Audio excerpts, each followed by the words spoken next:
Good morning. Good morning, everybody. Can you take your seats, please? We'll get underway shortly. And I've been asked by the Daxon people if you could support their first national at the National Dog Show this year by purchasing some of the lollies that they're about to come around and sell you. So please support the Daxon First National.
Good morning, ladies and gentlemen.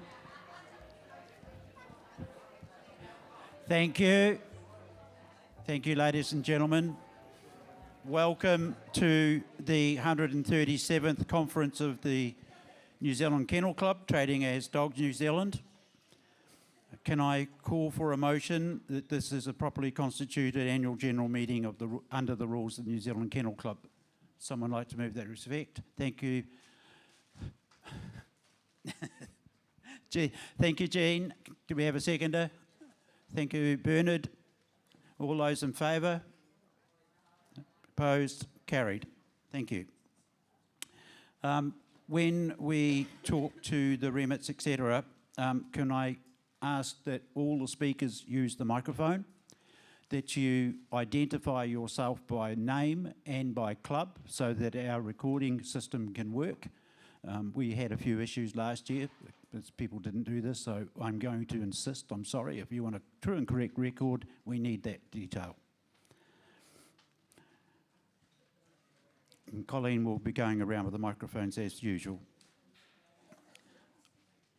Right. Take this opportunity to introduce you to the current Executive Council members, and I'm going to stand up so I can see down the line. Right. From my left, at the end of the table, Mr. Stephen Meredith.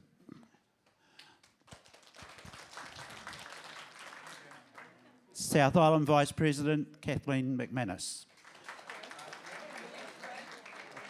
Catherine. Sorry, Kathleen.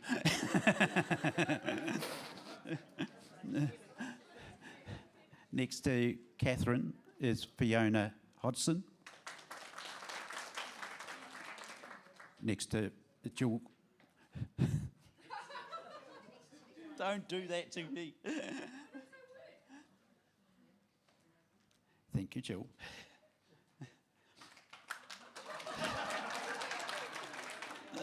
Senior Vice President, Mr. Steve Tate. I'll introduce him because some of you might not know him. Mr. Steve Thompson, our Director Secretary.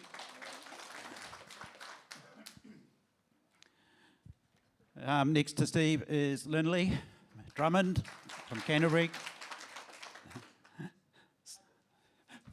No, I'm not going to say it. Next to Lindley is our dog training, and I got it right this time, representative. You know that I'm getting nervous now. No. Jeff. Mr. Jeff Collins. Next to Jeff is our agility representative, Cliff Richards.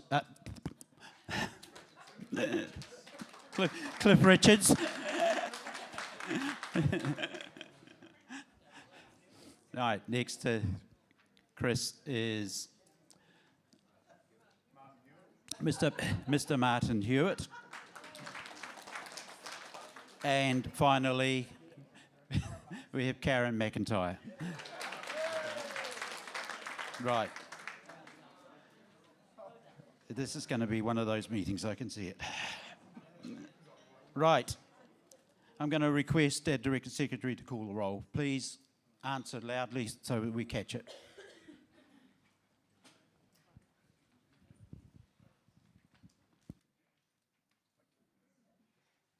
this mic live?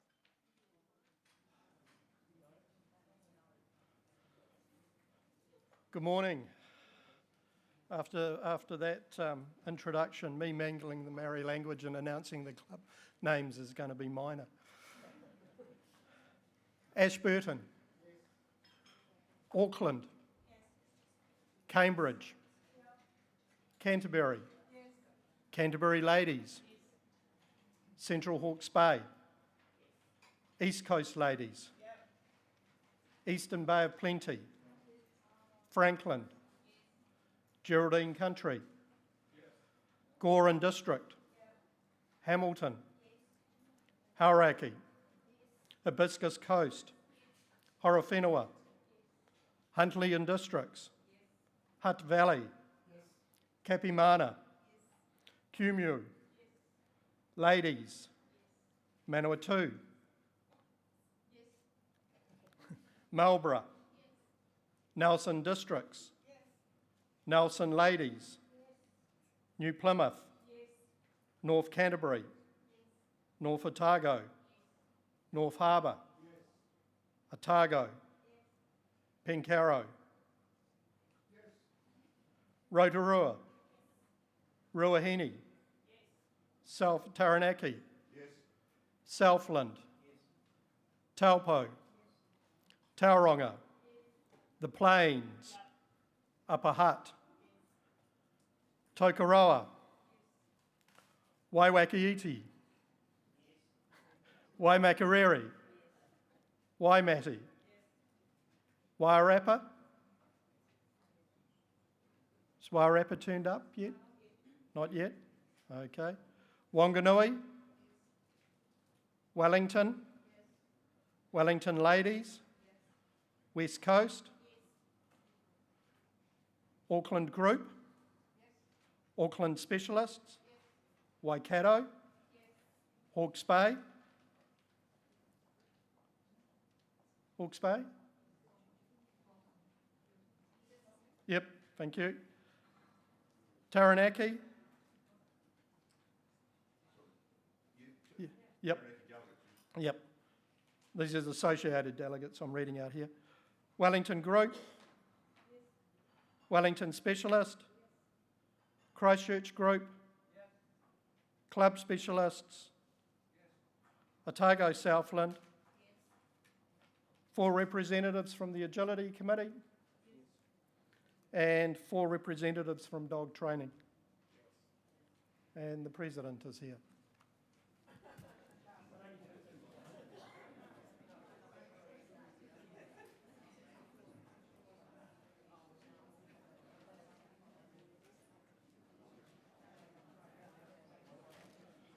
So at the moment, with Wairarapa not in attendance, we've got 65 and the voting number is 43 to pass remits.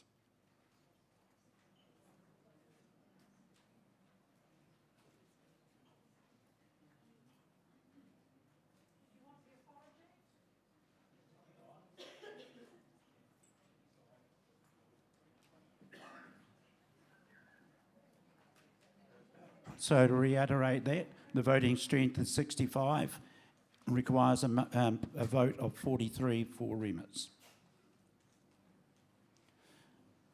I'll ask the Director Secretary to read any apologies.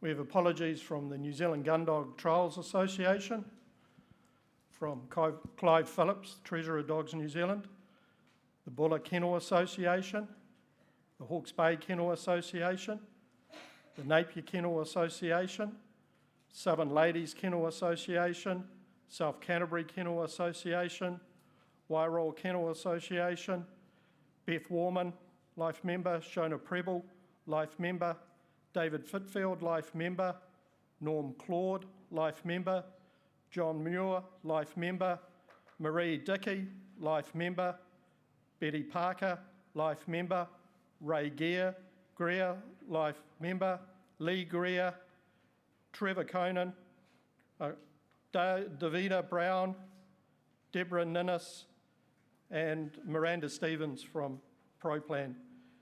Robin Fergus, Agility Committee, John Perfect, Life Member, and Margaret Murray, Life Member. Is there any additions to that list?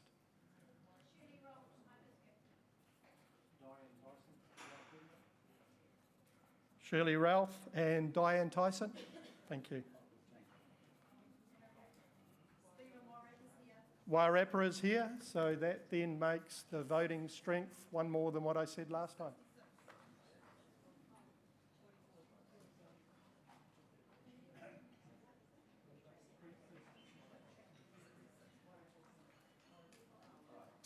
So the voting strength is now 66, requiring 44 to pass a remit. Do we have any further apologies? Someone like to move that we accept the apologies, please? Susan Vanderpoel, Marlborough. Paul Robinson, Kumeu. All those in favour? Opposed? Carried.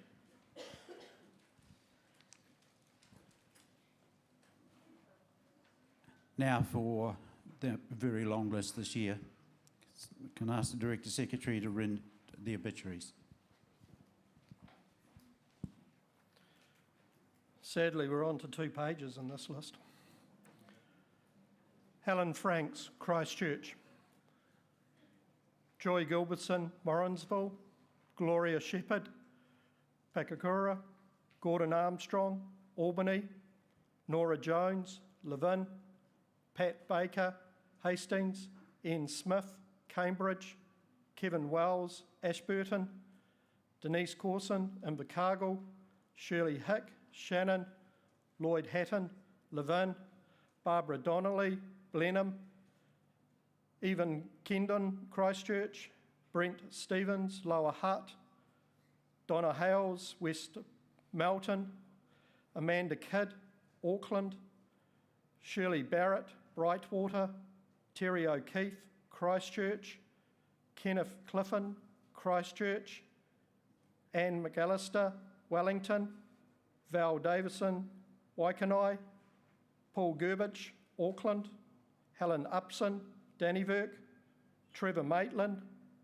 Pairoa, Colin McVoy, Ashburton, Gail Bassett, Foxton, Naomi Prattley, Invercargill, Pamela Gregg, Auckland, Mark Stromming, Huntley,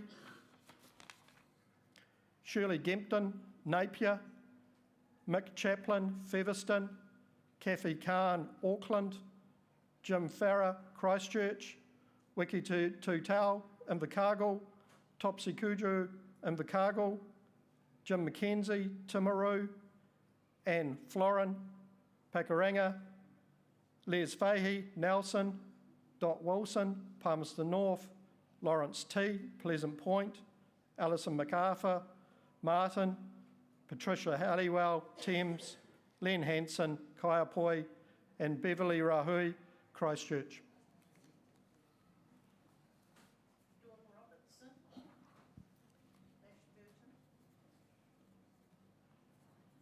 Dawn Robertson, Ashburton.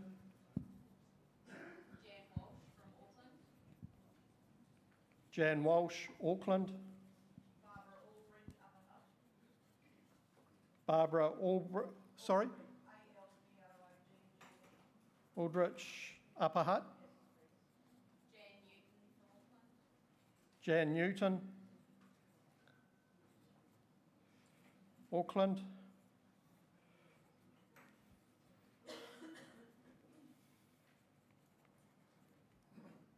Any further?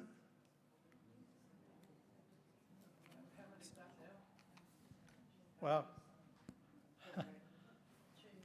Too many, Bernard. Yeah, sadly. Thank you. Like you, there are many names in there that I know and respected, and I'm going to ask you to stand and a moment's silence to remember our friends that we've lost.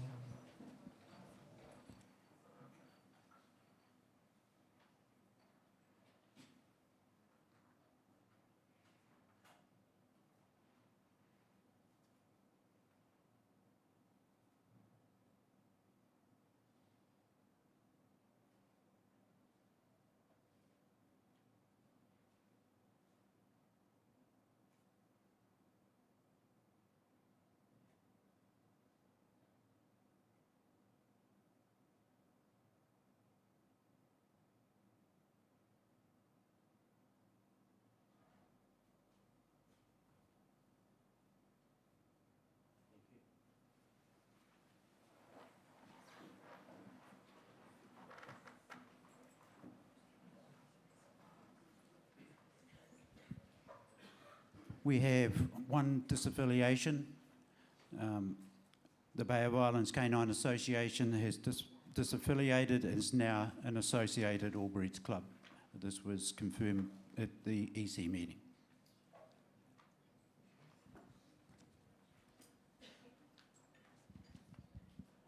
Right, on to the minutes. Can we have a motion that the minutes be taken as read, please? Thank you, Jill. Do we have a seconder? Thank you, Michelle Turner from Marlborough. All those in favour? Opposed? Carried. I'll now open the minutes for discussion.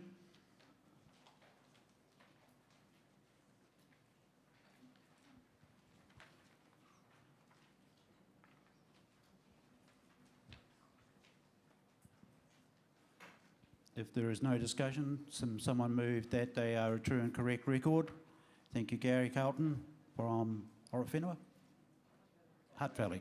Right. Do we have a seconder? Lisa? Yep. All those in favour? Opposed? Carried. Thank you.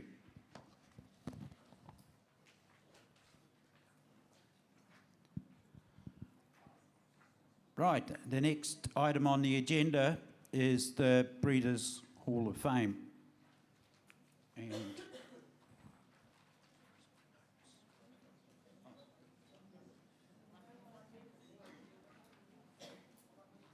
on my list.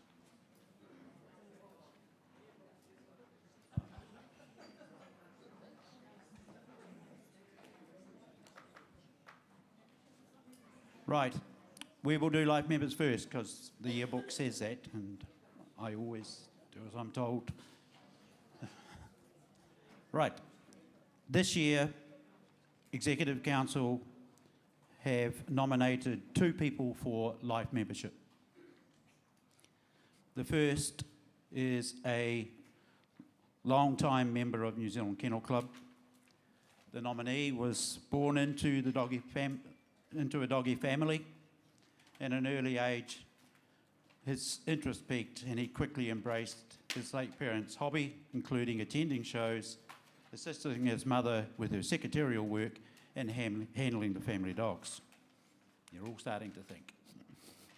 This person has been involved in many major NZKC events including the Southern Classic and the National Dog Shows. So you're starting to narrow it down. The nominee is an Albury's judge with a worldwide reputation and has worked tirelessly for the benefit of up-and-coming judges across the country. He has served on Executive Council for a number of years, including as South Island Vice President, and he is currently Chair of the Museum Trust and Vice President of the New Zealand Dog Judges Association. We are, of course, talking about Mr. Keith Brown.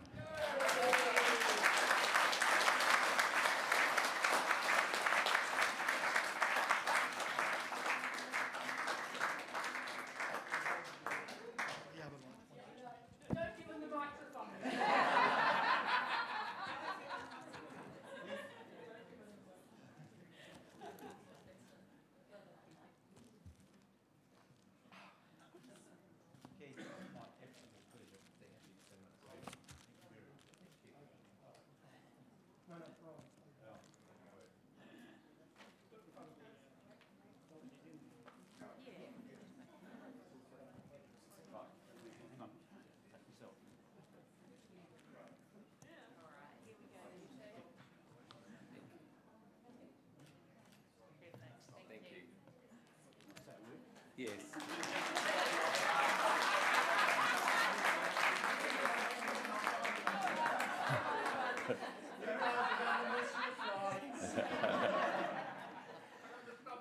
We right? I would just like to thank the Executive Council, and I would also like to thank our current life members of Dogs New Zealand, who I've been now given the privilege to join.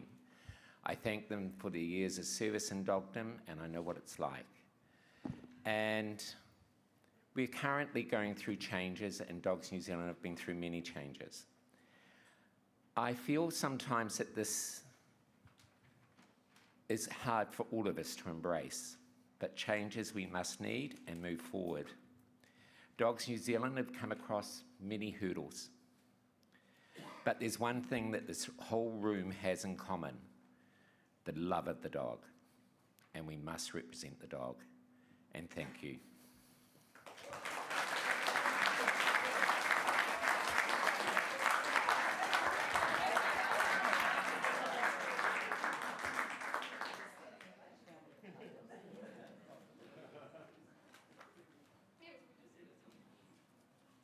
Someone call a doctor. I don't think Keith as well.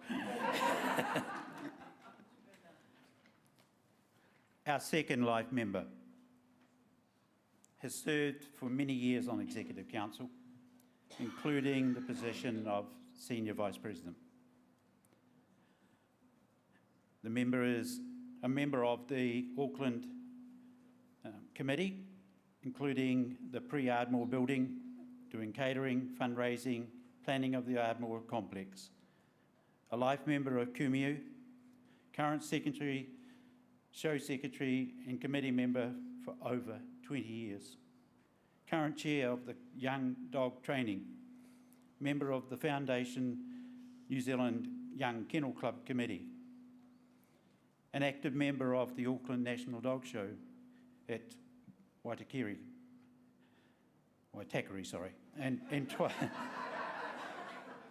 and twice at Manukau, show manager of the 2005 Christchurch National Dog Show, committee member of the Labrador Club and Waitemata Gun Dog Club, ACO delegate for the Auckland Specialist and Group Multi-Breed Clubs for many years, and of course, I'm talking about Maggie Wilson.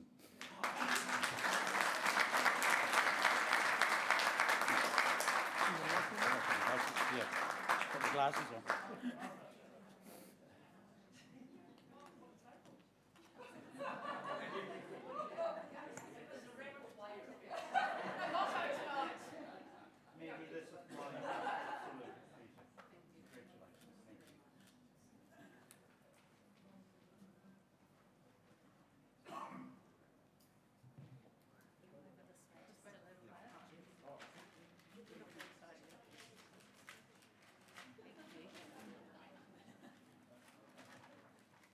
Gosh, thank you very much.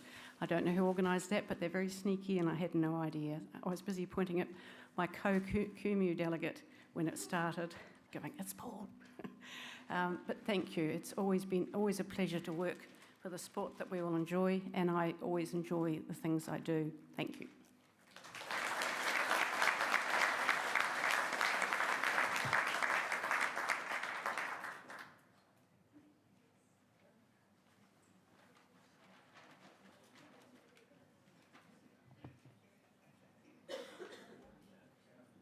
One of the other great privileges of being on executive is to be able to recognise people who contribute greatly to our sport.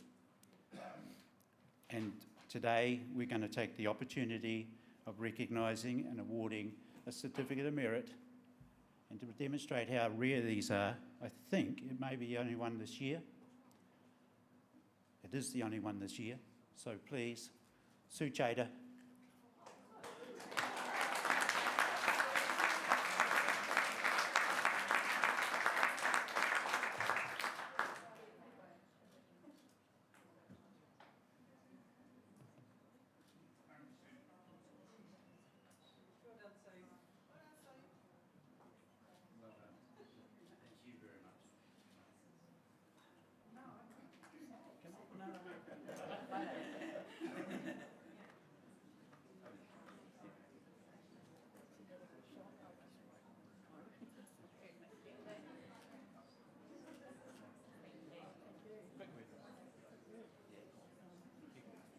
People expect it. People expect a word, and that was it. Thank you.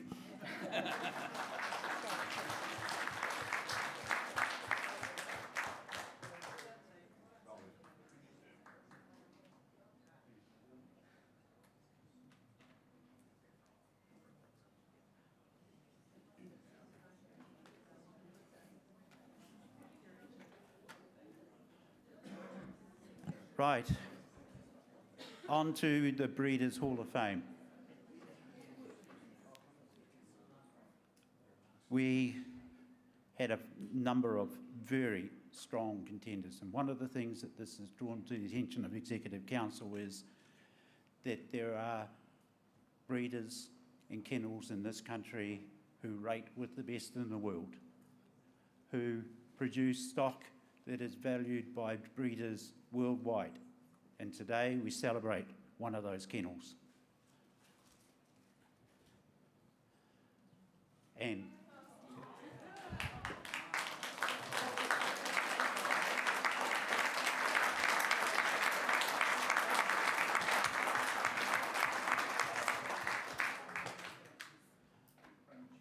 of course, it's no surprise that it's Merthyr Kennels, led by Leslie Chalmers. Right. Matthias achievements. Specialty Best in Show winners in Canada, USA, New Zealand and Australia. Best of winner. Best in Show winner. Best of breed winners, my apologies, at the prestigious Westminster Show. And that's no mean feat. That's saying something special about this kennel. All breeds Best in Show winners, Australia, Russia and New Zealand. Dogs have gone on to produce champions and Best in Show winners for their breeders overseas on numerous occasions. Leslie was an interviewee on Talking Dogs with Ant. This is only the very top of the world's dog elite who get asked to do this. 43 overseas champions, 44 Supreme and Grand champions.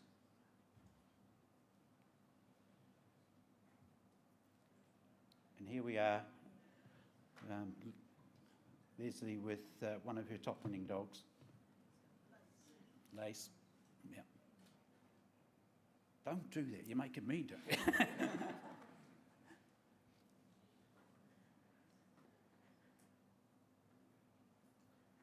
Right, and it's my very great pleasure to ask Leslie to come up and accept this token which recognises Matthias Kennels as a Breeder Hall of Fame winner.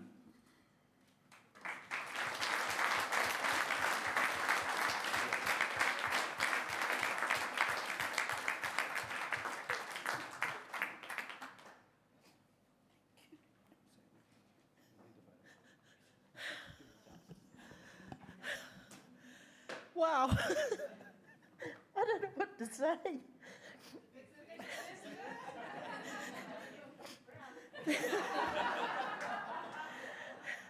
Thank you.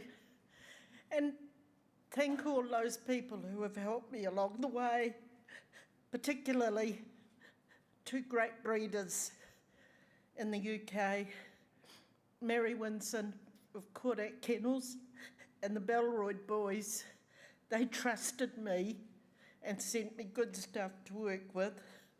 I hope they'll be proud of this achievement.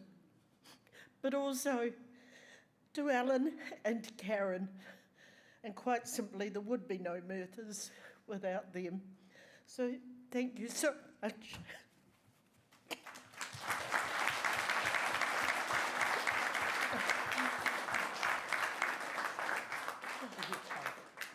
Oh.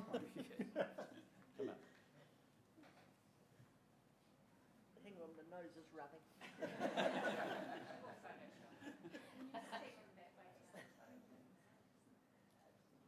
Whoops.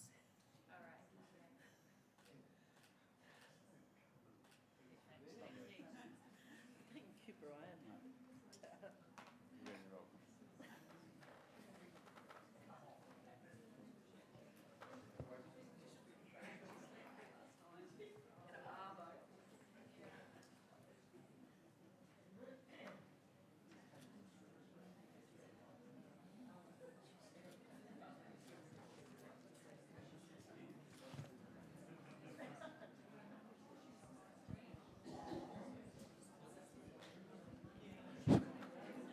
Right. We had the opportunity today to recognise some truly wonderful members of our organisation, and it just reiterates to me how very special this organisation is. So thank you for your service and your contribution to our great club. All right, on to the section 4, which is the reports. The President's report is, can I ask that someone move it be taken as read? Thank you, Jill. Jill Brooker. Do we have a seconder? Mr. Meredith. All those in favour? Opposed, carried, and certainly, sir.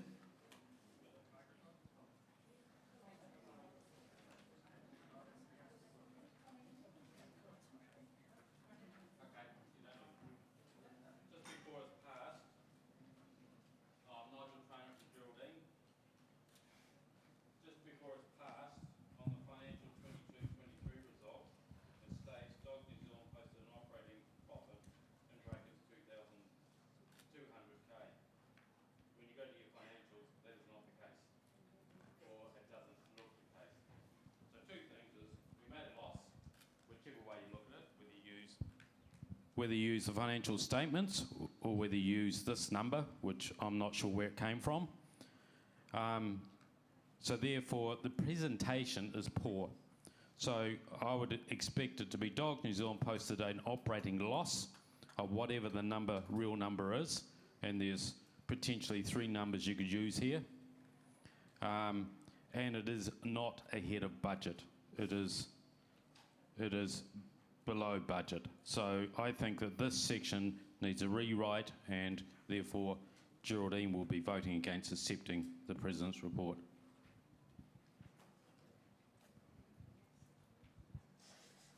Thank you. I can assure you that I don't pick the numbers out of the air, and I rely heavily on the Treasurer for those numbers. And it has to go to print well before the budget is finally completed. Any more discussion?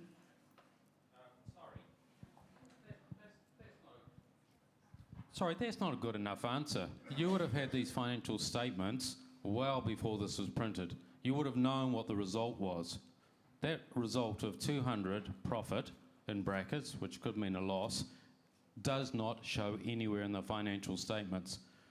As an Executive Council, you would have all seen those. You should have picked that up. I will point out that it was an operating budget number. Thank you. Yeah. Mr. Bill Murdoch. Yeah, I can add some clarity to that because I noticed that in the accounts, and I contacted Clive, the Treasurer, before he went on holiday to clarify that from him, and his explanation was that the number quoted in the President's report excluded the unrealised losses from the investment accounts, which totalled 217,000. So if you did deduct that away from the accounts that the auditors signed off on, that would explain the 200,000 difference. Sorry, I beg your pardon? That was before depreciation.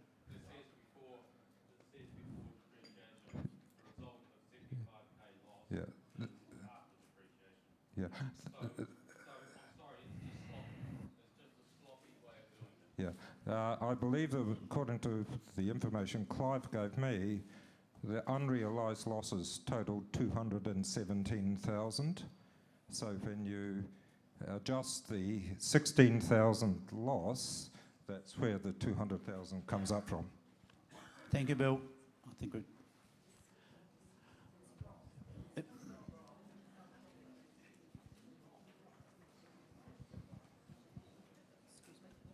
Leslie.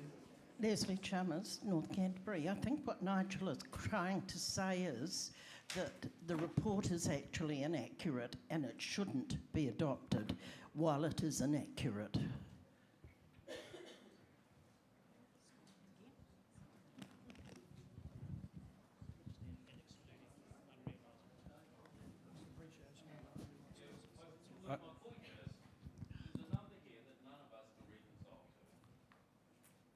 The point is, there's a number sitting here that is nowhere in the accounts, and it completely looks like a misrepresentation of the accounts. And quite frankly, if that is the case, then it should have been explained in that note. Okay, and it isn't explained. So for me, and when you put brackets around a number, it says profit, brackets 200,000, that is actually a loss. Now, I'm not sure we lost 200,000. I don't believe we did. And if it's Bill's example, then the bracket shouldn't be there. All I'm saying is there's this work, this report is now going to be history, and it looks inaccurate, and it can be interpreted all sorts of different ways. Thank you, Mr. Trainer. I will put it to the vote. All those in favour of accepting the President's report, say aye. Opposed? All right, we will address that and make the necessary changes that Mr. Traynor requires.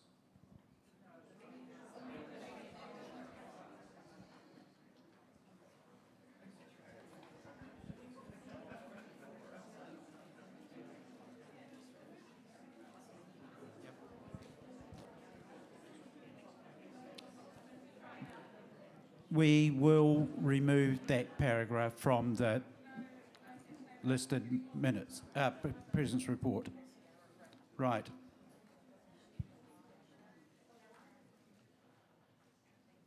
Going to move on to the CapEx report, and I'm going to ask Mr. Steve Tate, Chair of the CapEx Committee, to speak to his power presentation.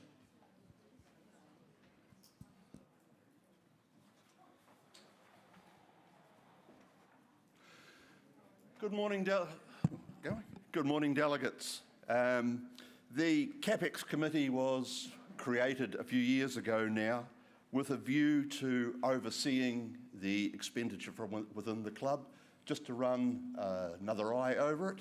And the CapEx Committee has been made up of the chair from the Executive Council, myself, chairs from the venue. Oh, sorry. There we go.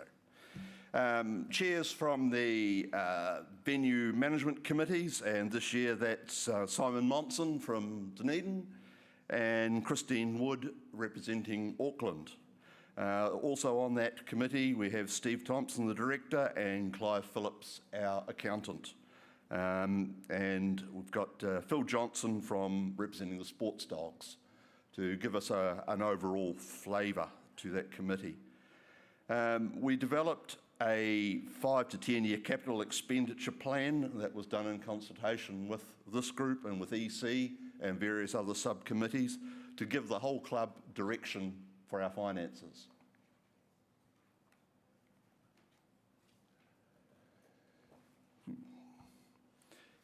Some of the key things that we have had to look at this year have obviously been a review of the national office purchase. This was a big ticket item. We were looking at spending just over $1 million on a new office block. That was to purchase it as opposed to our current rental arrangement. The CapEx advised EC on this, and I will underline this, is CapEx role is to advise, not to decide. So we advised the EC at a meeting 4 months ago, to go ahead with that purchase. The EC overturned that decision, and so we will continue to rent our office space. The Lower North Island Working Group venue proposal is obviously something that has been another very big ticket item and will affect our lives for a long time to come. And the recommendation there was to go for the Manfield option, and the EC has taken that option and run with it.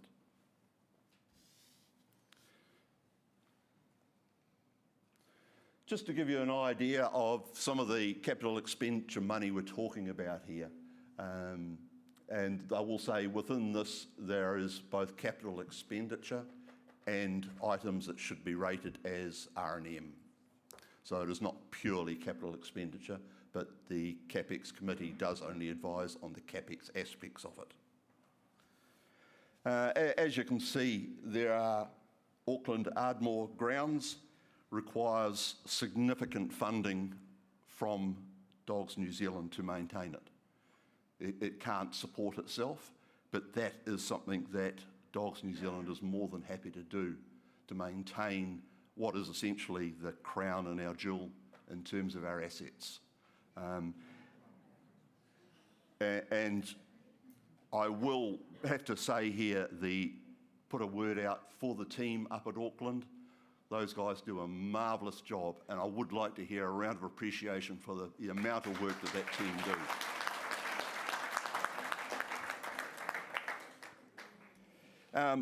Forrester Park is obviously a far smaller operation, but nonetheless important down there. And again, Simon and his team work really hard to maintain that facility It is only a building, and as such, we don't own the land. That's leased from Dunedin City Council. But Simon and his team have been working diligently to maintain that facility in that area. And again, can I have a round of appreciation for that, please?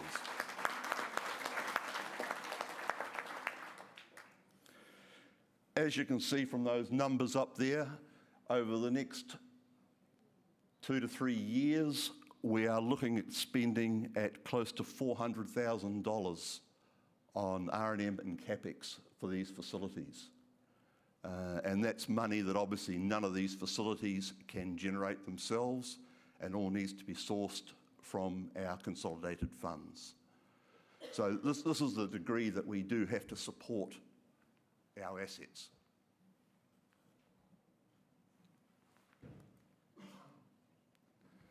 The hire and sponsorship, and I must thank our sponsors here for their generous sponsorship of these venues, but the revenue is still insufficient to cover everything. And additional financial support is required from bequests and from the consolidated funds. So, yeah, if anyone is feeling generous, a bequest to Dogs New Zealand would be much appreciated. It's,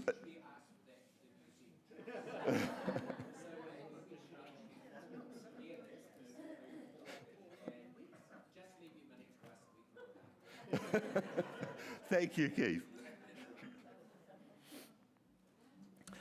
So the CapEx projects that are in line for this year up at Auckland, we have a major water upgrade, wastewater upgrade, and that's looking at somewhere around $12,000 or just under $12,000. New water tanks, 10 grand, electrical upgrade, and I think, has that been completed? Not yet. Because last year at the National Dog Show, you probably realised every now and again we had a few power outages. So we're obviously trying to overcome that issue. Electronic security gates to keep some of the riffraff out. Again, let's try to secure our assets. We have some bequest projects. Arena door replacement, they're getting a bit rattly. And resource consent application. Obviously, with our Auckland ground, we are limited about what activities we can perform there. And so we need to get the resource level changed. It does seem to be a bit of a hole in the ground in terms of money going into it. But again, we're looking at putting another $15,000 in there this year, but that will be by no means the end of it. Unfortunately, changing resource consents is a very time-consuming and expensive task.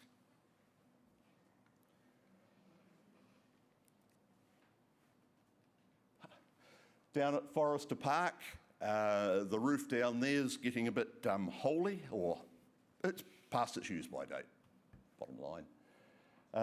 Kitchen upgrades, and I think that's already progressing, Simon? Ventilation upgrades, just to try and maintain the temperature in there a bit. It gets a bit warm during the summer months, if Dunedin has summer months. And internet upgrades, just so that we can actually use modern technology in the facility, and especially if we get to a show program where we're using tablets for the stewards. So these are all items that will benefit Dogs New Zealand in the long term. And that is one of the key aspects for any decision that CapEx makes. Is it going to benefit Dogs New Zealand? Is there going to be a payback on it? We could spend our money in numerous places on wish lists, but we need to make sure that those wish lists are pared down to the essential things that are going to maintain our assets and benefit the membership. Thank you.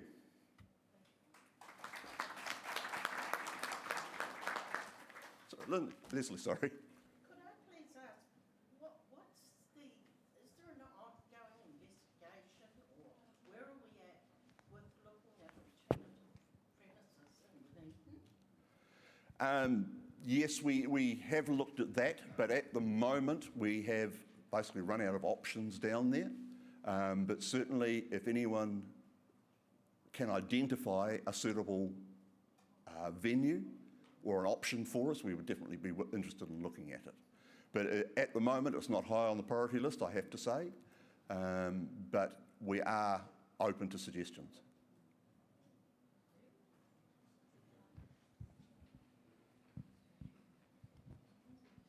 I'd just like to make some observations. Thank you, Mr. Tate, from your report. And first of all, I note that the Auckland venue can't support itself and they need funds from NZ Dogs. The Wellington people have always been told that any venue that we found had to be supportive and make money. That's one thing. The second thing, that you would suggest that to executive that they purchase that building in Pororua, which we all know was an absolute dog, is a disgrace. And I want to thank the executive for not purchasing it. And to say that all of this is going to be of benefit to New Zealand dog members in time, maybe in some areas, but certainly I don't see any benefit to the people who live in the the lower North Island. Thank you. Thank you. Any other comments? Thank you all. Thank you, Steve. We'll now move on to the financials. The financials are printed in your yearbook, and I am going to ask the Chair of the Finance and Risk Committee, Mr. John Green, to speak to the financials.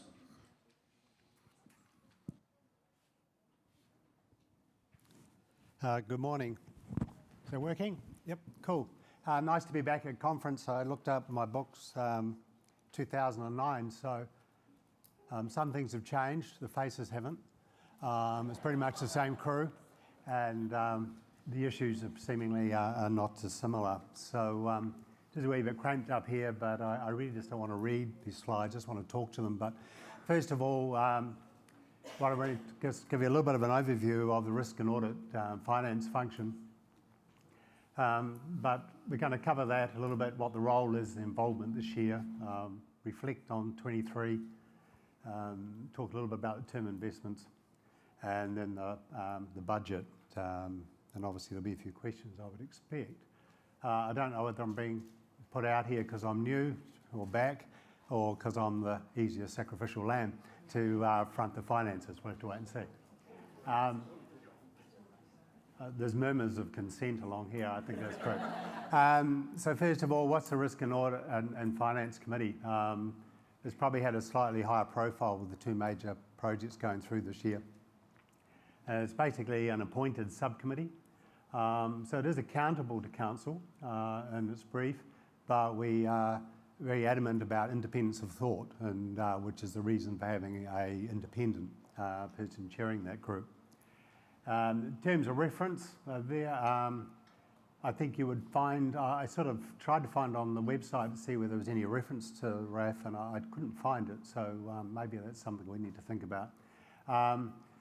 But the purpose and scope's there, but really the way I see it is our primary purpose is to ensure that council have a level of confidence in the reporting and the financial management of the organisation. And I think that's very much an evolving picture, which we'll refer to. We have no authority, so it's not like we make decisions. And Steve mentioned about the CapEx role. Our role's a little bit different. When it comes to the two major proposals, we made no recommendation on yes or no. We really just raise the issues and bring in some different perspective for the council. We do have authority, though, to make inquiries of the officers direct, so we're allowed to talk to any of the staff. Obviously, we would talk to Steve first if we felt we needed to. And we're also able to make direct representations to the advisors, which would be lawyers or auditors and those things, if we need to. But that would be a last resort, but that option is there. So current members, myself, I was appointed in August 22. Still getting my head around some of it. Catherine, of course, our Vice President of the South Island, and Paul Robinson, and those guys have been on there for a while, and their experience has been invaluable. We're essentially a Zoom and email committee, a few phone calls, either as a committee or joining in with CapEx and management on talking about some of these proposals. So what have we been doing this last little while? National Office acquisition proposal, and more recently Lower North Island Exhibition Centre have been a big focus. They've given us a real opportunity to develop perspectives on the committee's role and assessing and defining risk, audit and financial impacts of these proposals. One of the things we've looked at is what's the definition of risk, and extending this beyond just talking about financial risk or commercial risk associated with leases, or which the National Office proposal would have required, but starting to look at things like reputational risk. What happens when you make a bad decision? What does that mean for the reputation internally and externally? What happens when some of our disagreements come out into the public arena? What reputational risk is there for the organisation at a time when you're working really hard on trying to develop the reputation as being the spokespeople for dogs in New Zealand and wresting back control of that from other organisations? So reputational risk was something that we started to introduce to that conversation. Audit, in most cases, on these projects really comes down to looking at process. And one of the things we looked at for both National Office and for Lower North Island was, what is the processes being followed? How robust is it? How clearly aligned are the objectives, and are people actually all responding to and looking at the same situation? So we've put a lot of emphasis on process. And financial assessment covers a range of things. But one of the things we introduced in the conversation a lot was what we would call, how is the alignment of this planned expenditure with the strategic priorities of the organisation, and is there competition for capital? And National Office was a good example of saying, if money was spent there, what does that leave to do other projects? So we looked really hard at that and said, what are the things we need to do? And one of the things we're mindful of is the potential IT development over the next few years to get into the current decade. So National Office was complex. There was a wide range of issues, assessing it from both a commercial perspective, but also from the perspective of being a not-for-profit organisation, and what did that mean? And as I said before, that competition for capital was a major consideration there, because if you spent that sort of money, then what did that leave to do other things? And there was interesting, a little side of that was, depending on your point of view, at the time we had working capital of about 1.6 million, and some of it was invested, some of it wasn't. And if we had been spending, say, just over $1 million, the question was that a material transaction? So while our rules allow Executive Council to spend money, they don't allow you to sell things without coming to conference, but there's nothing to stop spending. And a view that I took from a risk and audit perspective was, is this represent a material transaction? In which case, should it go to membership? Now, it wasn't required, but we got a legal opinion on that, but it was certainly worth pursuing. But having said that, we don't work for or against with the management team. We work with them. And I would say over this last year, we've developed a really good working relationship with the management team, and starting to develop some perspectives of how better can we report on financial issues and make the financial performance of the club far more transparent, far more visible, and much more understandable. Lower North Island, again, our job was to review the outputs and contribute to the deliberations of the CapEx committee, and just raise issues to say, look at these things from the whole 360 degrees of what is this opportunity and what does it mean for us. I think there were some comments attributed us from my report for the Dogwood report. We challenged the brief in terms of what was needed. I felt that the whole project was given a little bit of a misdirection by the brief, so we questioned that. And whether there was sufficient evidence on demand, which again I felt was a bit hollow, and how was it going to be run long term and in the future. So we contributed those things, and our concern was, if there was going to be capital expenditure, that there was enough left behind to generate investment income to subsidise that operation. The Managed Investment Fund, to be honest, haven't really been involved with that too much, other than just trying to pull things together for this report. One of the things that Director Secretary and I have just discussed, and I think it will be discussed at Council, is looking at how you might have an investment committee that actually is made up of different pieces of the club so that we actually get far more visibility around those processes and also how those decisions are made. Budgets, again, we get involved with budgeting process, and the budgets did come in various iterations. The tricky part for the budget process is it's done before the end of the financial year, so there's assumptions obviously for the last month. But if I was going to make a comment about budgets, we're going to talk about budgets a little bit later.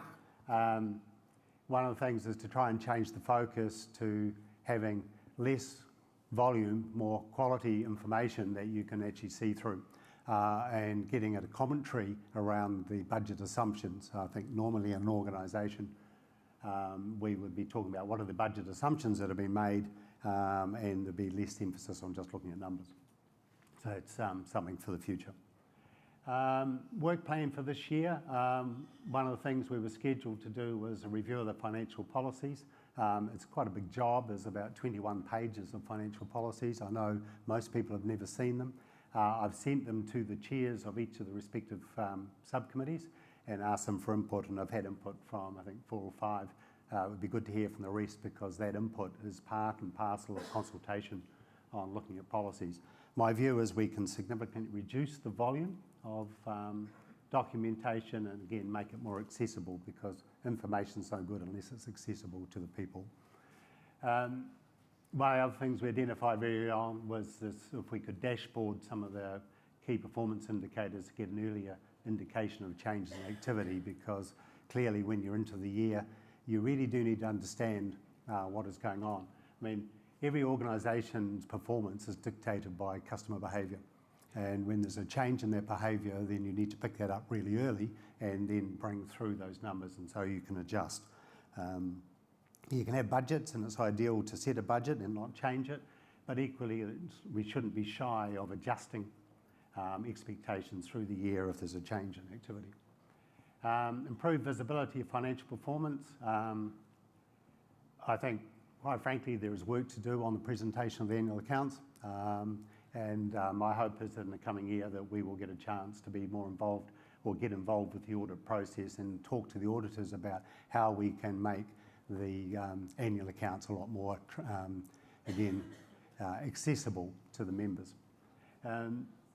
Greater involvement in that end of year, as talked about. Continue to contribute to the development of governance. I mean, one of the things that I guess bringing some fresh eyes in does, it allows us to contribute to the processes that council use for decision making by, again, exposing them to some different thought process. And equally, I guess from a RAF point of view, the idea is to make sure that council have all the money all the information they need to make good decisions, because ultimately there's accountability for those decisions. So, you know, reality is we need to make sure that good decisions are being made and the people making them are accountable for their decisions. So that's an underlying objective of the way that we're approaching this function. So that's pretty much what risk and audit's about. You see the odd reference to it in the Gazette. You probably wonder what we do, but it's, you know, for me, I'm just getting my feet under the desk. The other guys have been around a bit longer, but just trying to bring some different commercial perspective to it and go, how should we behave when it comes to these sort of projects and investments and all the rest of it. So hopefully that's a good bit of an insight. So what I'll talk about now is asked to present the financial performance report. Headline comments: it's the first full year without direct impacts of COVID. You guys can't see that, can you? Oh, you got it there. Okay, cool. All right. I did have some printed copies. So that's sort of hopefully the beginning of normalisation. I'm not sure it's all behind us. I think anyone running a business knows that COVID is still impacting. There's been a good focus on cost management, strong registry services income, so it's helped generate a surplus from operations, and I'll come back to the discussion on the President's report in a moment. Committees operated within respective budgets. I think there was only one very small minor one that was over their budget. But I think, again, looking at the financial reports in the yearbook, you sort of have to pick your way through that to find this, and I think we can do much better in how that information is presented. There's way too much small detail and not enough clarity. National Dog Show provided a useful surplus, and from everything I've heard was very well run, and it was great to get a real contribution from that. But overall, as we've heard already, that final result was impacted by the mark-to-market on the managed investment fund, accounting for unrealised losses and things. Back to the numbers that were being discussed earlier. I believe this thing points. I've just got to remember how to do it. No? Is that it? Oh, don't aim at an aeroplane. All right, so National Office operations, few things there is obviously some of the budgeting was cautious for what was the recovery going to be in areas like shows and registry and things. But equally, that number gets confused by the interest that is received and some of those things. So, I think this is the tricky part for looking at these accounts on a casual basis is, what's in, what's out, and what appears where. And when you work your way through it, it does get a little bit confusing. So that certainly, though, still represents a good result. Dog World, another good result on the back of good increases in income, but we'll have a look at that in a bit more detail. AEC, again, a good result relative to that, but of course some of these things can be timing around when we incur expenditure. Wellington, certainly there because it's in the previous over there, didn't feature this year. And committees and events, and I don't mean to demean these by putting them all in together because they're very, very important and they involve lots and lots of people. But reality is, they've had a really good year as well, and it's just good to see those results there as to just how we've gone. So this is where you get to your 200,000, which I understand is clearly contentious when it's not the bottom line. Take your depreciation off there. You've got a surplus from operations of 141 against 58, and then there's the 200 in there.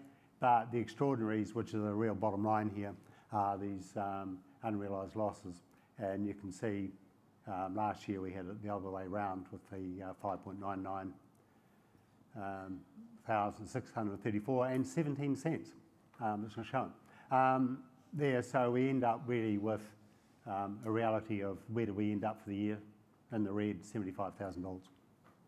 Okay, so I guess some of you have worked through that. I think Nigel, the sound of it, you did.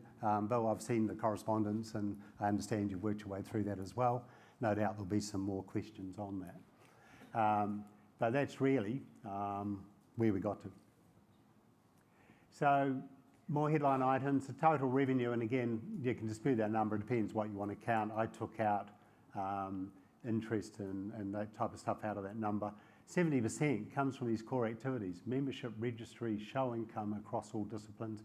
And that show income is a mixture of levies and, again, national events. So the money comes from there. And the Dog World, or as everyone likes to call it, still Big Gazette. Membership, what happened? This is dollars. You can see here that it's, say there, it's because it's dollars, it actually defies the small drop-off that you'll see on the last page of your yearbook. You'll see there's actually some percentages there, what's happened with membership. So that's perhaps gilds it a wee bit. The last column in here, and sorry, that says 2024 because I moved this up from the budget slide because I thought this was a better place to talk about it. This last column is budget. So you can see here going pretty level, basically a level playing field for there. And again, sometimes some of these numbers just vary a little bit from when the budget process is done because of the way that income in advance is account adjusted for. Registry, again, a excellent recovery. Now, just to caution with this slide, my Excel graphing skills are not as good as others.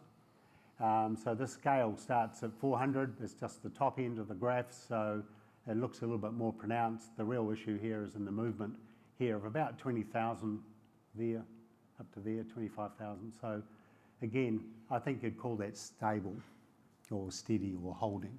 But at least it's bounced back, which has been fantastic. Show income, all disciplines, and no surprise there, this one does start at zero. But obviously the recovery during the year of coming back up from the COVID, and this is year end. So fiscal 21 was obviously impacted significantly by all the restrictions in the latter half of 2020. Again, you can see the recovery coming up, and that's been projected up. I think that remains to be seen. Financials for April and May in the new financial year are both very, very solid. And in fact, the club is well ahead of budgeted contribution after the first 2 months. But again, it's hard to know whether that is timing around Easter and the activity around that Easter period especially, and then that money flows into late April and into March, so into May. So the first 2 months of the year, it's good, positive signs, but way too soon to know just how these budgets are going to play out. So Dog World, fabulous increase in revenue here. It's great, and it's been interesting from my time on Executive Council and being involved in what was then the Gazette, and then now just seeing the change in content. But unfortunately, as you see here in the orange, the production costs have gone up significantly, and that's a mixture of what's happening with distribution costs. Being a significant user of New Zealand Post for marketing purposes, I can tell you that effectively New Zealand Post are pricing themselves out of being a viable channel, and it's a real challenge for the Gazette to go, how can we reorganise that? And I think Steve could probably speak to that if necessary, but that's a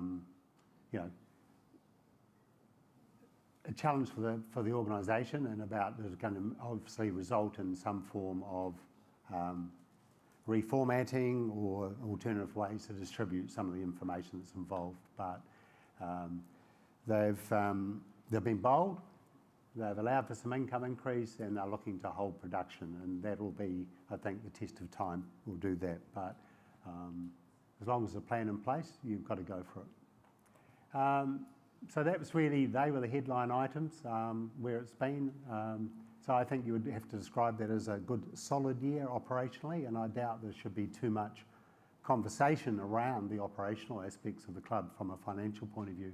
The managed investment fund I know is a hot potato, and it's obviously it's a complex conversation. And what you can see here is the value that's in your yearbook from last year. These were the values, so you could see there was some slight slippage, just fell below the 7 million that was invested.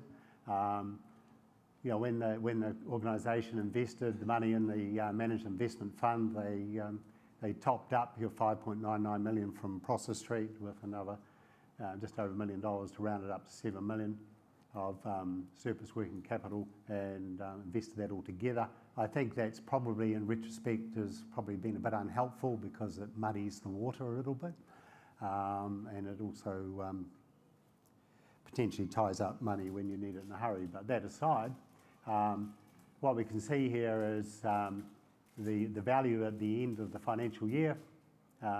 We dropped a little bit, so there's 102, but the guys had a meeting with Forsyth Bar, I think, on the 14th of June, and you can see there the rebalancing effect, and it's basically just shy of being back to that 7 million. So overall, I think in the investment environment we've been in, that's not bad. I've got a graph of that in a moment. I'll show you what it looks like. Just to reconcile that, because again, that was the communication that Bill was talking about earlier.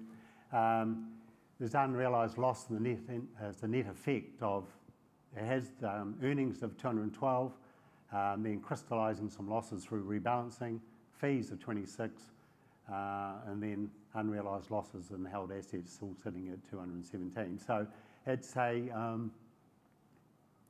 a convoluted process, and I think it would be made much easier if it was separated out of National Office as a cost centre and actually put in its own area along with other investments. So some calculations around what's happened to the 5.9 million from the sale of Prosser Street. There's estimated earnings there around somewhere around 174 through to about 180,000, around 2.9% return on that money, which again in this current investment thing we were looking for conservative. That's I think a reasonably credible performance. So what's been done, again this is with the team in the office, shifting from balance to defensive, increased emphasis on cash and reduced emphasis on shares, and you can see that in the makeup up there. That cash and fixed interest, from memory that number is something like 91.5% of the total. Increased flexibility to move, and it's due to be reviewed again in August. And again, haven't been involved directly with any of those conversations, but just trying to interpret it and say what is the best way for us as an organisation to be looking at it. That's what it looks like, and I've commented to a couple of people that sort of looks like my KiwiSaver. It probably looks like your KiwiSaver. It's come and gone right now. The best thing is, I would say, do not look at your KiwiSaver. Would be the advice I would give, and to all our employees. Just leave it alone and wait for it to come home. So quite a big variation there as you go along. Again, bear in mind that this scale starts at 6.7 million and goes up 7, so it's only covering a $275,000 spread in the table here, so that's the movement. But really encouraging to see that current balance on the 14th of June, and I think we'd be confident now that we'd be almost, even now, a couple of weeks later, we'd be poking our head up above the 7 million, would be the way it would be trending. So that's that. So the budgets, they're in your pack. Again, I think we can improve the way they're presented as an organisation. The Executive Council and Management have signed off on a cautious approach, because you've got to wait and see what happens with what we call the sugar rush, if you're in retail like me, that came after COVID has led to a whole range of change in consumer behaviour, and what we don't know yet is how that is going to settle. That is no different for whether it's dog breeding or dog activity than it is for any other walk of life. So the aftermath of the sugar rush, what's happening with inflation and things is a concern. Current economic conditions aren't conducive to growing the core services, and if they grow, that's in a result of all the work that's been done by everybody, and that's all of the membership, not just council or the clubs, then that'll be great. But we've got to remember cost of living increases mean that discretionary income is down, and these things flow through to member activity, but they also flow through to DNZ costs as well.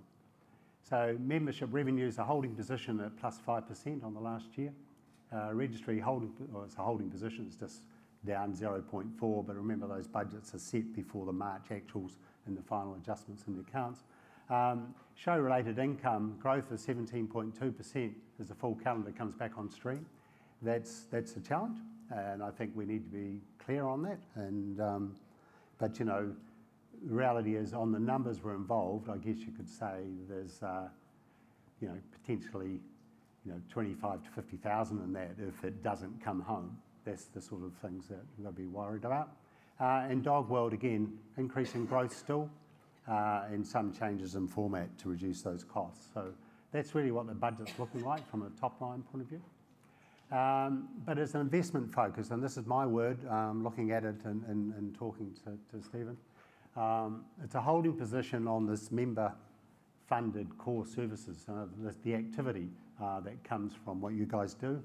But there's an investment focus on improving the service delivery. So when put forward a budget for losing or an operational loss of 126,000 before depreciation, 182 after, that to a lot of people would be, oh gee, we're crazy, why are we budgeting for a loss? I don't think personally, from an independent point of view, you should be concerned about that. You've got over $8 million worth of funds to work with.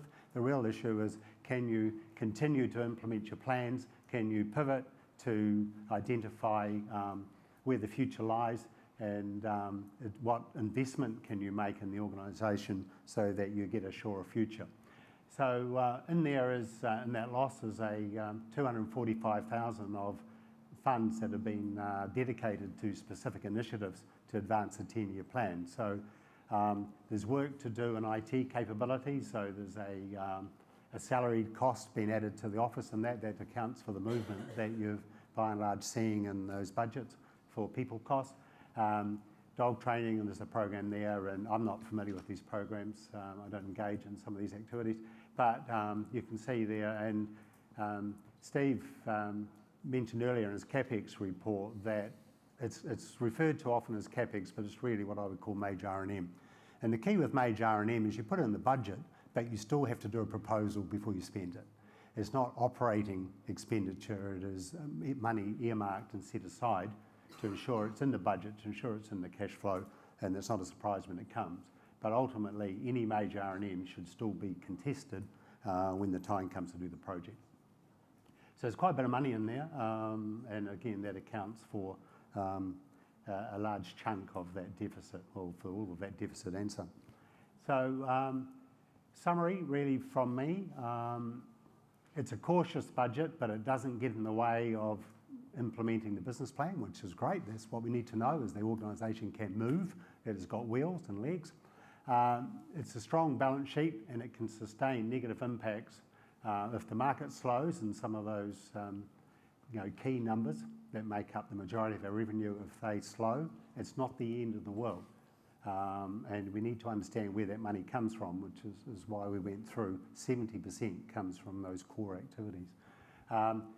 The net result, though, at the end of the day for fiscal 24 will come down to performance investments, for the same reason that the conversations you had last conference, the conversations that you've had already, and no doubt we'll have more of at this conference, and then next year you will be having the same conversation, which is if the mark-to-market comes back with a vengeance, you'll be talking about your surplus. If it doesn't come back with a vengeance, but it comes back a bit, you might be talking about a break-even performance after those investments you're making. Obviously, if other things happen or the mark-to-market doesn't deliver, then you could be talking about a loss again. I think that's the reality. I think this is about separating operations from overall financial position. It's really important. But what we should take out of this, what does this tell us? That inflation is going to continue to bite on the core activities if it's business as usual. All right, so that's the same for every business. If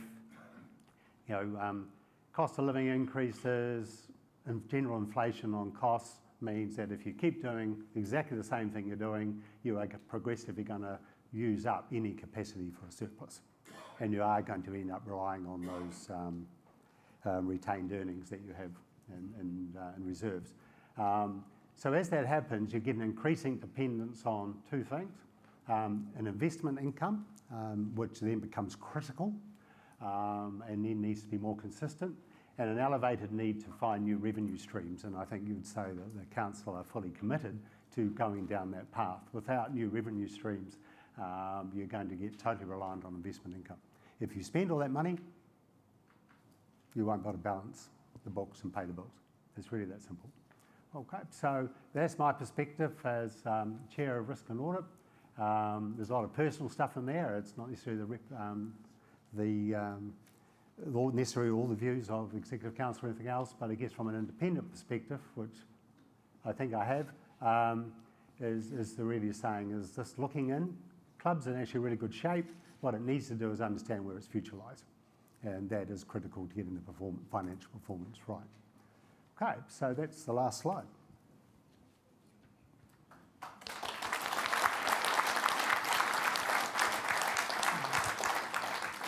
Thank you, John. Before you disappear, I'm going to... No, I'm sure some questions. But what we'll do is can I have someone please move that the financials as presented are adopted? Martin Slade from Pencarrow moved. Seconder.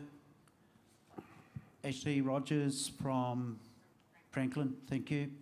All those in favour? Opposed? Carried. Now I'll open it up for questions. Nigel, if you... No. You move it so we can discuss it, Nigel. So it's open for discussion. It's been moved and seconded so that we can discuss it. No, I shouldn't have done that, but it's open for discussion. We'll go back on the vote. Open for discussion. Do we have anyone who wants to discuss it? Thank you. Gary Carlton.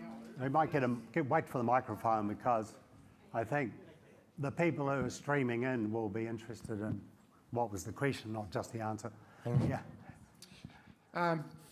From the 5.9 million that we got from Prosser Street, the interest, why didn't the interest then go back into that amount? Because I believe that the 5.9 million was ring-fenced for the Lower North Island venue. Yeah, and I think if you go back to the motion that was passed in the 2021 minutes, it certainly talks about that. And I wasn't party to the discussion or decision, and whether someone else can answer that, is I think it was unhelpful to top it up to 7 million retrospectively, and we can say that looking in the rearview mirror. I think at the time people were probably looking out the windscreen, but when we look in the rearview mirror now, we can see that that was unhelpful because it confuses the situation. So what the work that's been done can say that we can attribute that 170 odd thousand is genuine earnings on top of that. So that amount of money now is looking more like 6.1, 6, 8, 7, somewhere around there. Yeah, so the visibility is there, but I can see that the way the accounts are presented, you can't see that. No. Right, and I think this is my point, is what is really important, I think, in any organisation, whether it's a not-for-profit, whether it's a federation type model that Dogs New Zealand is, whether it's just a single club, or whether it's a business, is good visibility in numbers gives good confidence in numbers. And good confidence then means renewed confidence, I guess, in management and leadership. So I think what we can do, working with the club, is find a way to make all this information much more accessible to you, more visible, and so that you can look in there and see what that number is. But I need to caution the number in respect to this proceeds of Prosser Street, because the council's job is to work through, and notwithstanding the talk around ring fencing and all the rest of it, is to go, what is in the best interest of the organisation? That's their fiduciary responsibility as effectively directors and officers, is to make sure that they make the best financial decisions. But it doesn't take away from the fact that this is an important issue and it needs to be visible to you, where is that money and what's happening to it. I think it's said in the rearview mirror, I think a couple of things. I think it was perhaps not the best idea to muddy it with some top up and to make a bigger fund, and it would have been ideal to be able to leave it alone and see it for what it is, operating on its own. Thank you. Yep, cool. Any further questions? Thank you, Bill. Yeah. Oh, sorry, it was someone's gazumption. Yep. Next.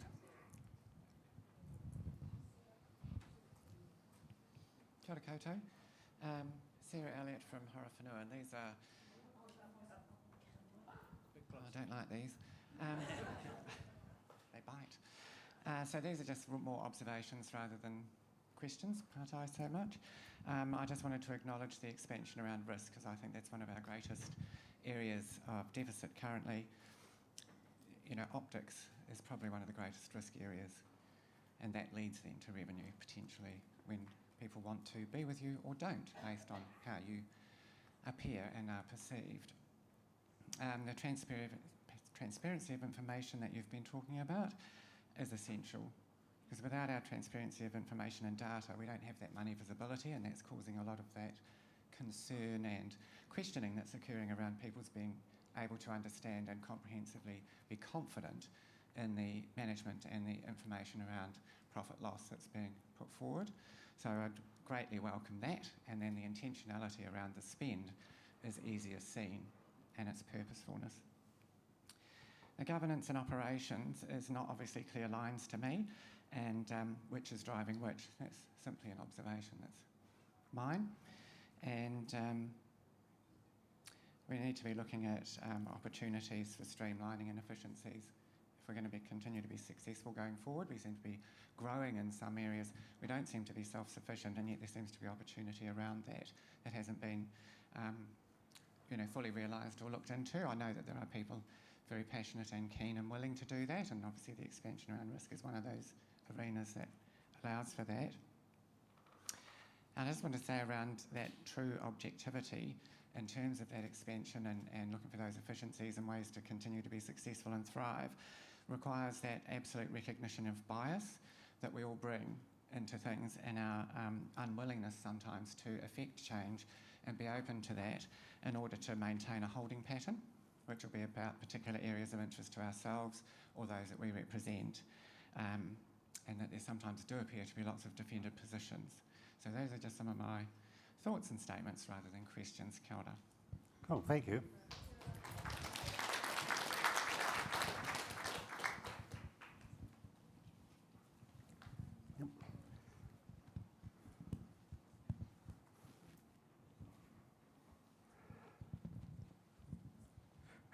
Thank you, Colin. Bill Murdoch, and I'm from Central Hawke's Bay. This might surprise people, what I am actually going to start off saying, but I really think there's too much focus going on this funds investment. The Executive Council, through the rules, have the authority to make the investments. It doesn't need to go to members. They've made an investment that involves some conservative elements, some risk elements. But the nature, and we need to accept that, and I do accept that. But the nature of that type of investment that we've done, I think it is going to be wrong on our part to scrutinise it in such detail on annual basis. This is the type of investment where the return is evaluated after long term, 10 years or so. And we need to look at it from that point of view. What it is doing, however, in the area that John touched on, and that I agree with, is the impact that those fluctuations, which will get reported, have on our core budgeting positions.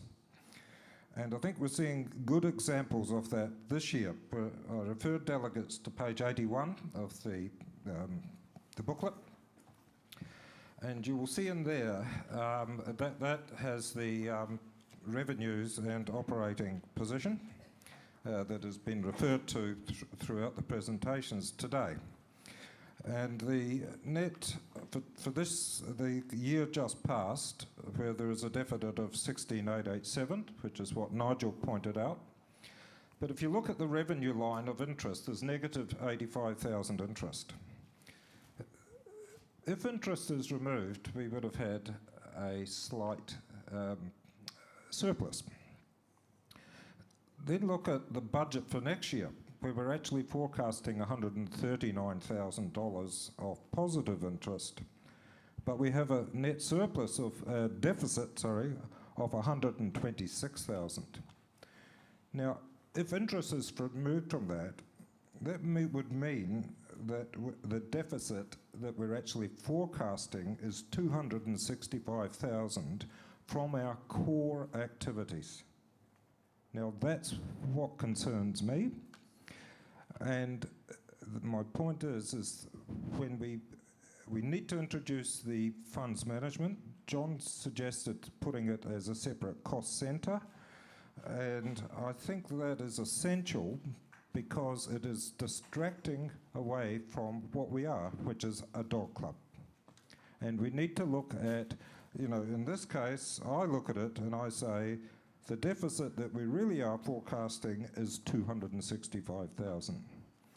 Now, I refer to the April minutes from the EC meeting, and if you recall also back to last year, where I questioned what was going to happen with the interest from investments. And we were told, as Gary pointed out, that it would be adjusted out of the revenue and expenditure accounts and end up on in the investment fund. But in the April account minutes, and sorry, I'll just refer to those, the President made the statement, and I'll read it.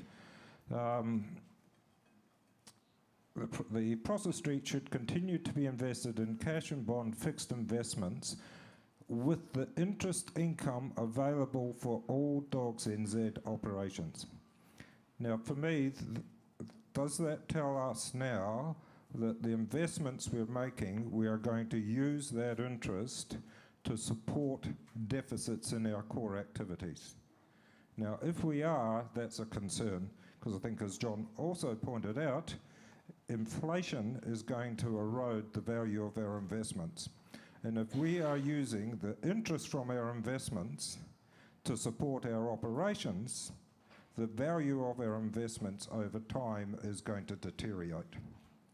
So what I would like to know from the Executive Council is, looking at our core business operations, 265,000 deficit, to me is unsustainable, and we can't keep on seeing that year after year, and I'd like to know what tangible items are being taken to address that. Because I will point out, when you look at the financial accounts and you strip out the interest from this year and next year, revenue is flatlined, and every single item on the expenditure line is increasing in expenditure. So there does not seem to me to be the control over expenditure that it was suggested that we are getting. Thank you. I can speak to some of those questions. I can't speak to all of them, unfortunately. But first thing, in that interest line, there's not just the fixed investments, there's also other, from the other shorter term investments that aren't part of it. Yeah, I agree. Well, yeah, well, no, but I mean, it's again, if we're going to talk a number, we need to get it down to the right number. And I think that's a fair comment. The question is, how much, on what basis does the office budget for the recovery of investment fund? And, you know, what is that number? So you'd say, ideally, you would like perhaps to see something more conservative, is what I'm hearing. No, that's not what I'm saying. Okay.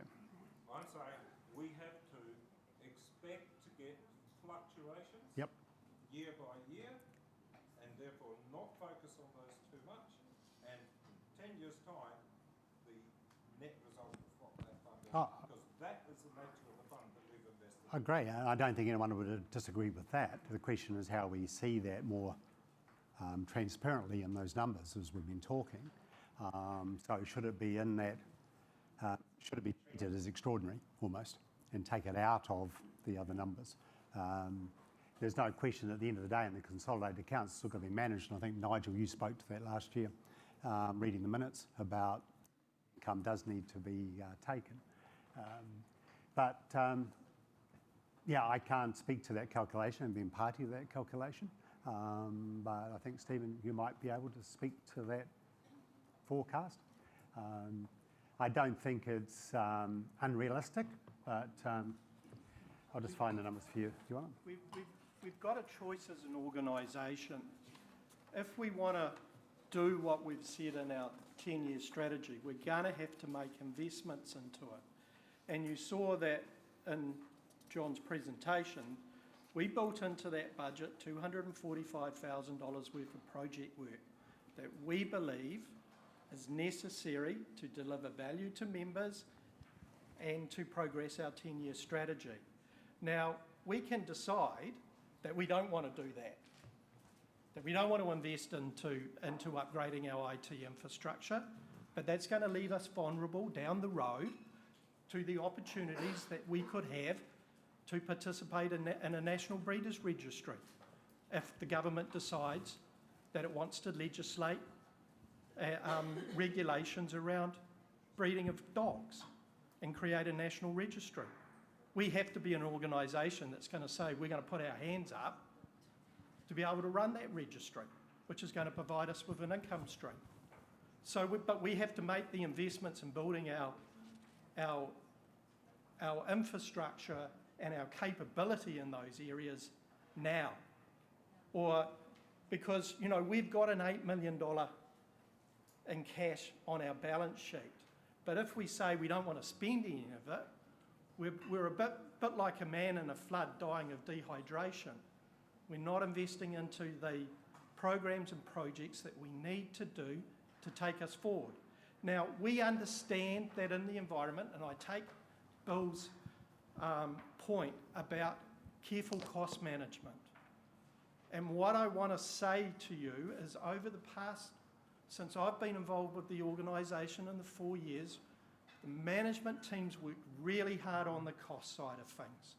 That's why in the accounts we had a $200,000 operating surplus before depreciation and the impact of the financial investment fund, because we worked really hard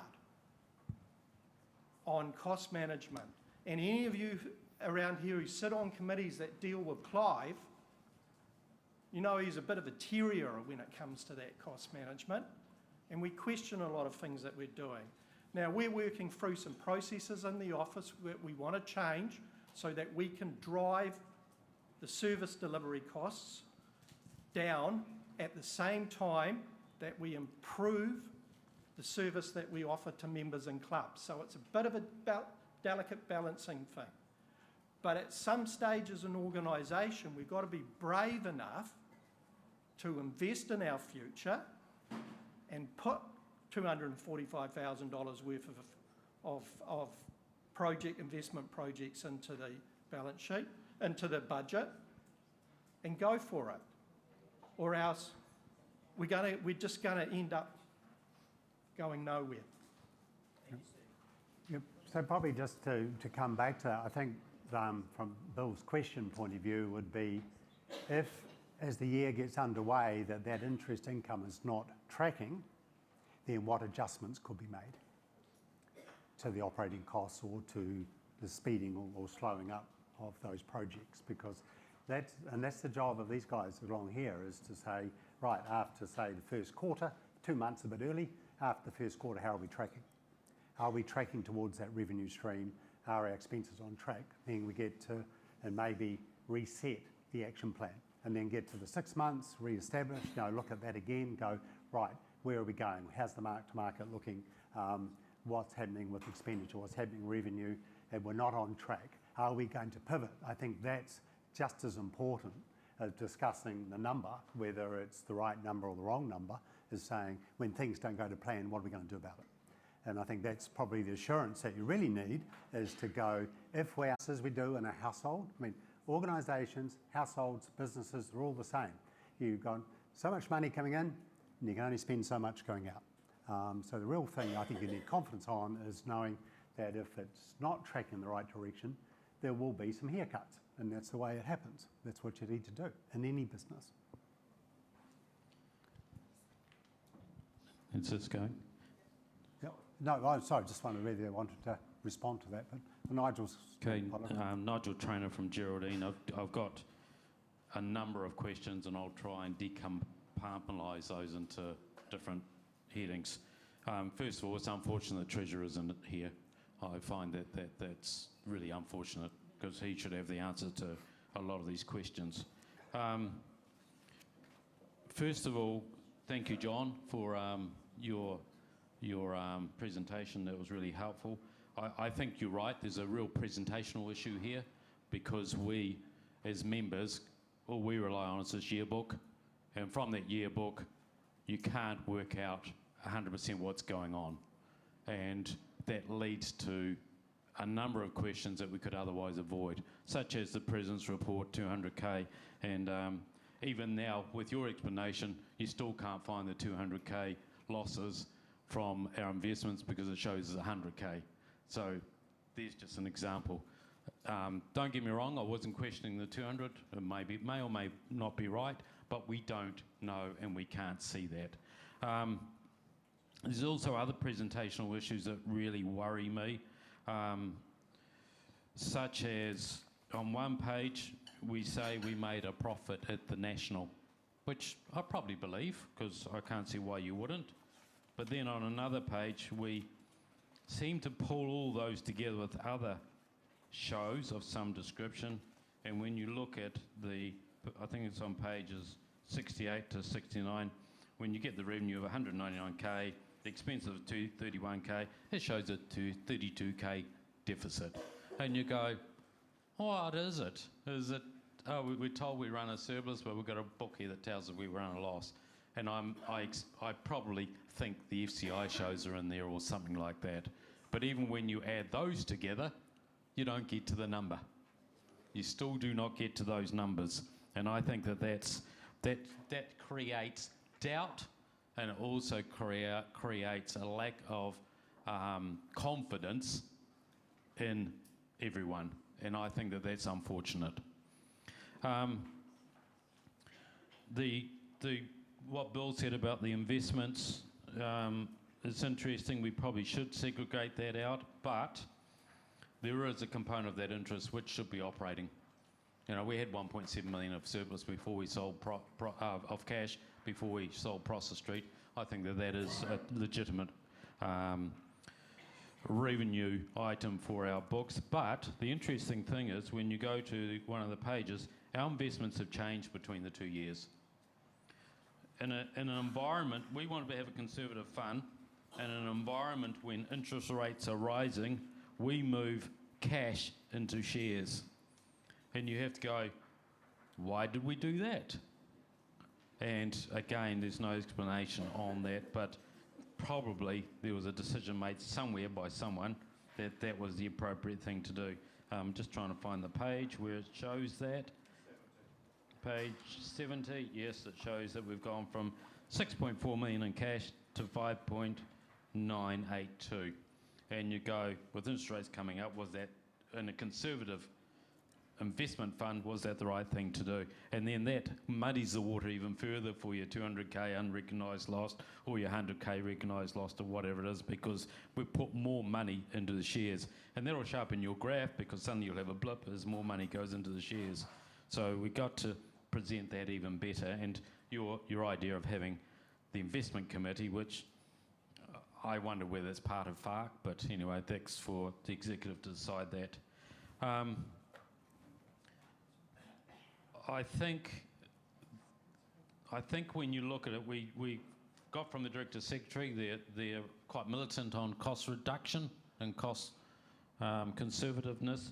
However, when you look on page 81, it looks to me that just about all the costs blew the budget. Personnel, administration, shows, they're all over what we had budgeted last year. So while we may have had a dogmatic Treasurer and Director Secretary in terms of reducing those costs, we blew the budget. And I can understand how that can happen, which worries me with setting this year's budget that we may blow it again. We talk about a conservative budget.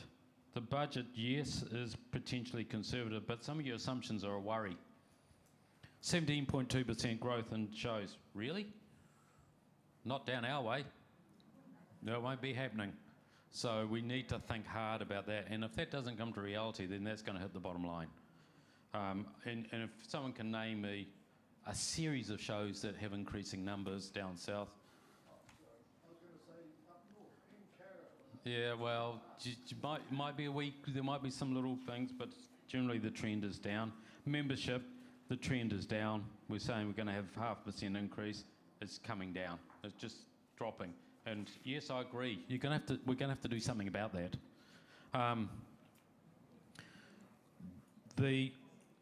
So what I see going on here is that we've got a budget that is probably conservative on revenue, and we are afraid to increase our costs. And I think that that's a conversation we have to have. We are a very, very inexpensive hobby to be part of. And other people who are on pensions that will debate with me that it is an expensive hobby. But when you think about the expenses in your petrol, your motels and accommodation, that's got nothing to do with this organisation. This organisation consistently holds their fees relatively low as far as I can see. And I really think we've got to actually start thinking hard should we as members be putting more into this organisation? Secondly, the investments of 245,000, a lot of those are capital, I think. And I think you're muddying the water. Get them out of the P&L, put them into a capital budget, and that will actually give you a much broader presentation to the organisation. Sure, we've got to amortise those over time, but they're muddying the waters as well. And it makes it hard for us as members to go, yeah, are we on track? Are we not? So I think, like when you're talking about upgrading the registry and that, unless you're going to software as a service, you will have that asset for a long time. The current register, how old is it? We've had it there for probably decades, and it's cost us next to nothing. I also worry that we're not putting enough into marketing. Now, if there was ever to be an investment, it is marketing. I was on the selection panel for our Director Secretary. One of the reasons we selected Stephen was he had a marketing background. However, I'm worrying that that's not coming to the fore, and we need to work out a way to bring that to the fore. We need to be taking the community head on in terms of what we have, our purebred dogs. And we're not. We're passive, we're sitting back, we're relying on a health scheme which the dog market out there with their crossbreeds, they don't rely on that and they don't need to. So we should actually not worry so much about that in our marketing terms. We've got pedigree dogs, we know their lineage, we know the issues with some breeds, we know that other breeds are really good.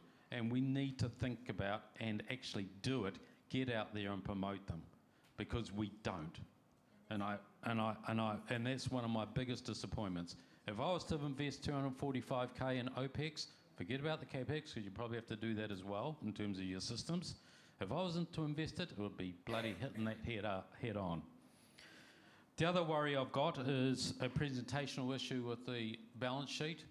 We had $50,000 worth of bequests donated by 2 people to the Auckland Exhibition Centre. You cannot see that in the balance sheet.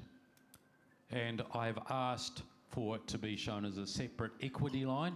And the reason for that is to give those families visibility of that fund. Secondly, to give visibility to other potential donors that we actually ring fence that money for what it's used for. Yes, I understand that these 2 bequests are probably pretty loose in terms of what they were described for. I'm assuming they're just for the use of the exhibition centre or something like that. I don't believe they have to be as tight as I'm being led that they need to be. I believe we've got to show it separately, and that also gives potential other donors something to focus on to say, oh shit, someone's donated 50,000. I'll give you 30,000 for ABC. And while some of it is loose, and yes, it does create a little bit more work for the treasurer, but it actually doesn't. That is not big work. And I think it then gives the AEC committee some freedom to actually go, what are we going to do with this $50,000? And how are we going to honour those people's legacy and their memory and get the work done? So please, if you can, make that change to those accounts, because it's really crucial. Alternatively, we start a charitable trust for those bequests and take it completely out of the hands of the Kennel Club. Because, again, that's another item that has muddied the operating deficit or surplus, anyway, whatever it is. There's 50,000 of revenue sitting in those accounts, so if you take that out, the deficit suddenly becomes 125k. And to me, it's been accounted for correctly per the accounting standards, and the auditors have agreed with that. But again, that's a line we've got to be careful about. We really do. I also think that the Kennel Club, and it's really the responsibility of the executive, but more the responsibility of the Director Secretary, we're going to have to trim our costs.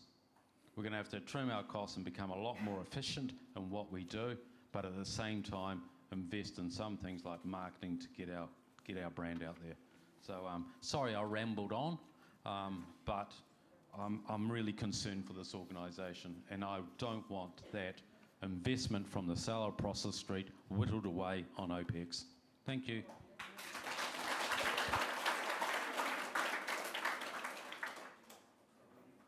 Have we any more questions? Paul? Paul?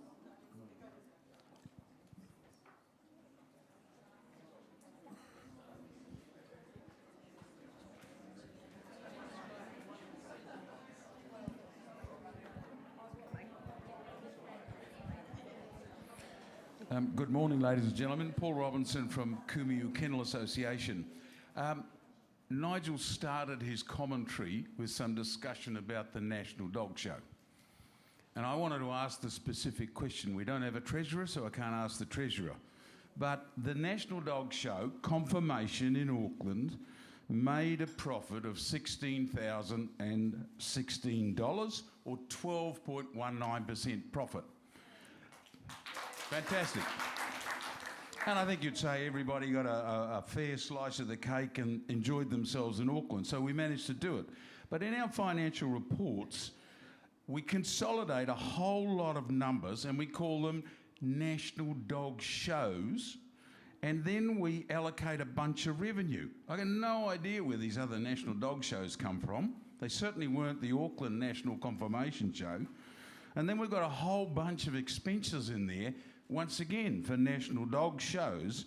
So we show in our financial accounts that the National Dog Show lost $32,234. Now that's bollocks, unless we have an explanation as to how that actually comes about. So I just wanted to reiterate what Nigel can see it. I can't see where the rest of it comes from, and I would really like to understand how we are showing a loss when in reality our Confirmation National made a profit. Right, page 80. Page 80, revenue 132,000, expenses 116, net profit $16,005. That's right. Yeah, that's what it shows. If you look at pages 68 to 69, you will see this consolidation of National Dog Show to the numbers I've just spoken about. Yeah, and I think that speaks to my earlier comments, Paul, that rather than presenting these are the performances of each of our different parts of our business, when we consolidate stuff, we lose that visibility. And I don't think there's any argument, certainly from a risk and audit committee, which you know, and I think Nigel has amplified that as well, as that there's room to change how the information is presented and put for want of a better word, a layman's view to the numbers. No question. Who's next? John. Yeah. Thank you for presenting. Pam Douglas, Huntley and Waikato Delegate. This has got nothing to do with the figures. Right. Last year I stood up and asked the Forsyth Bar people, where and how do we invest our money? Are we cautious with where we invest it? The answer was, yes, blah, blah, blah, go away. I, for many years, represented New Zealand Kennel Club on the New Zealand Canine Animal Trust, and we invested money. Our first thought was, which companies are we investing in? Okay? Are we investing in companies that do animal testing? I'm talking to the risk in capital letters, audit and finance committee. Risk. If our money is invested badly in companies that, when you dig down, use animals for testing in any which way or form, I would just think we're up for losing any reputation we have around the world. We want to be, so I'm asking you personally, John, you have talked to Forsyth Bar. Can you please, you've said you've talked to Forsyth Bar. Can you please ask them? No, I've had no communication. I thought you said you had communication that's all been before done by the management. Oh, right, And I okay. think we Well, did I'm talking to the risk committee. Yes. Sorry, can I just make that clear? when we made the initial discussions with Forsyth Bar, we said that every investment had to be animal ethical. That was not replied to me last conference floor. That's why I'm bringing it up again. I asked that, okay? Absolutely, we did. I asked the Forsyth Bar people there and they didn't. Thank you very much then, because I know what a risk it is to have investments in wrong companies. Thank you. Cool, no, thank you, because we haven't, as a risk and audit committee, really got involved with the Forsyth Bar investment, but it's now on that question is still on the radar. Yep, cool. Cheers. Anne?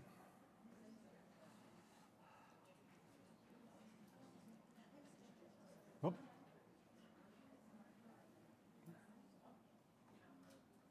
How's that? Okay. Good.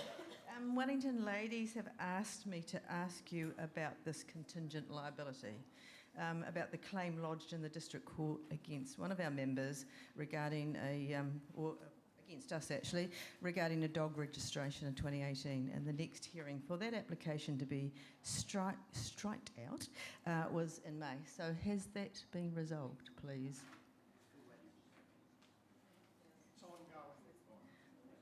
So how much do we think that's going to cost us? Well, it's a contingent liability because in the event that we lose the case, which we are confident we shan't, it has to be shown for audit and risk purposes.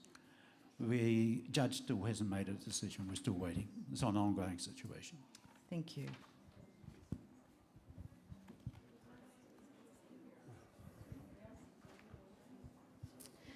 Thank you. I'm Ros Mihaka Rotorua Kennel Association. My query is regarding the investment, and I mean, hey, I'm not an accountant, I'm just an average Joe blog. I'd love to be educated if I am interpreting this completely wrong. But my understanding of the investment was that if the good majority of it was from the Prosser Street sale, and that those funds can be called upon fairly quickly if the decision was made to purchase a replacement property. Today we seem to be talking about that investment as in a retirement fund, a long year, 10-year plan. I'm slightly confused with that whole concept. Are we, okay, we've got a potential lease at Manfield, but that is not a long-term plan as a replacement. I'm confused. Happy to be educated, but are we talking about a short-term investment or a 10-year retirement fund? Oh, and thank you, John, for the presentation. I think after last year's presentation, it is far superior and a lot more transparent. Thank you. Well, thank you. You get a win occasionally. Ros, the fund, 90% of that fund, over 90% of that fund, is held in cash and cash-type investments. So it's highly liquid. If we wanted to, if this table wanted to make a decision that we wanted to spend 6 million off that account, we could do it within 2 days. But the loss with the funds that it is in at the moment, we're going to take a hit because of the kind of funds that those funds are in? It is a mark to market. So it isn't, it's only a loss when you sell. The investments in the cash and cash type aren't part of the loss to market. Those were part of the share portfolio, was where those losses stayed. Now, we've sold down that share portfolio. It's down to around about $500,000. We have no appetite to invest in any more shares in the current environment, so we will continue to sell down that one. It was a book value mark to market that we had to do as part of the audit process at the end of the year.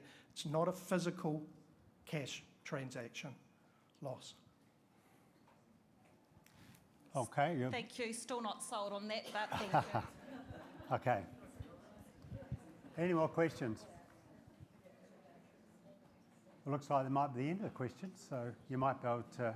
Okay, if Put the we're motion finished to with the questions, can we put the motion then? It's been moved and seconded to adopt the financials. All those in favour say aye. Opposed?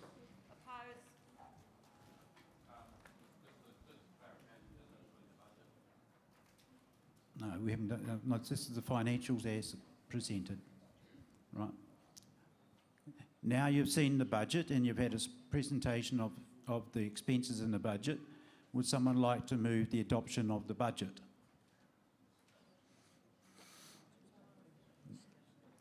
Yeah, but... Look, I am very conscious of the timing, given that we've got quite a bit to get through. Right, so the financials have been approved and we're going to move forward, please.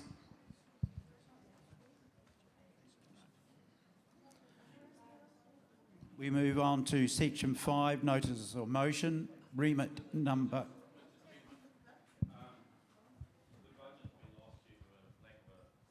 No, we don't approve the budget. We never have. Even in your time, Nigel, we never approved the budget. But you called for it. No. And I've been corrected that I was made a mistake. And I put my hand up and say I do that from time to time. Fair enough. Could we, look, I'd like to move that the EC rework the budget. I'd like the EC to actually rework it, pull out the potential capital items that you're saying you're investing in, and have a good look at some of your assumptions to see if you can improve the bottom line. That's what I'd like to see done. That's an ongoing thing, as in you will remember, Nigel, executive look at the budget every meeting. So, please, moving on. Notice the motion 1. I will remind everybody that you have the opportunity to speak once, only to each remit, unless you are the mover or the seconder of that motion. And nobody is to speak more than 5 minutes. So,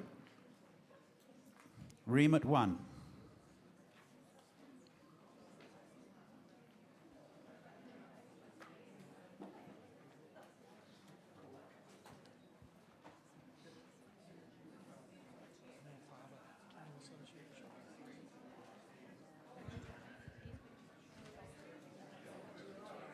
Right.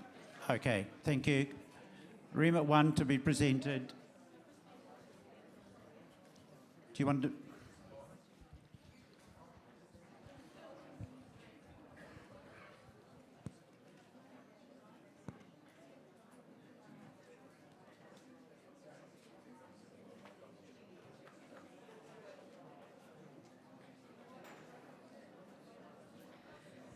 Hello everybody, I apologise for the delay. Colleen was just organising me. I'm Christine from North Harbour Kennel. I will be presenting Remit 1 today. We are asking for an adjustment to Rule 15 Part A. The Conference of Delegates shall be held annually. Currently reads shall be held annually in Wellington. We would like the words in Wellington removed to give us an opportunity to expand on the ACOD conference every year. Moving it around the country would give us opportunities for other people to become involved. We've had recent comments made about marketing and national registry, community interaction. One of the ways that we can make these things happen is getting out into the different communities and making this event a little bit more than a group of people trapped in a room somewhere.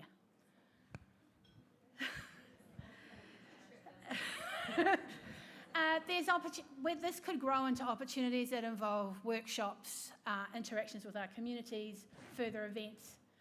So we would like the opportunity to have flexibility to do that. Thank you. Are you going to move that remit? I will move the remit. Do we have a seconder?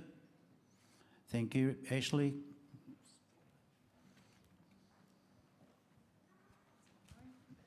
Go. Oh, Ashley Rogers. So what club is it, Ashley, again? Franklin, thank you. Right. All right, open it for discussion. Sonia Sloan, specialist in multi-breed Wellington area.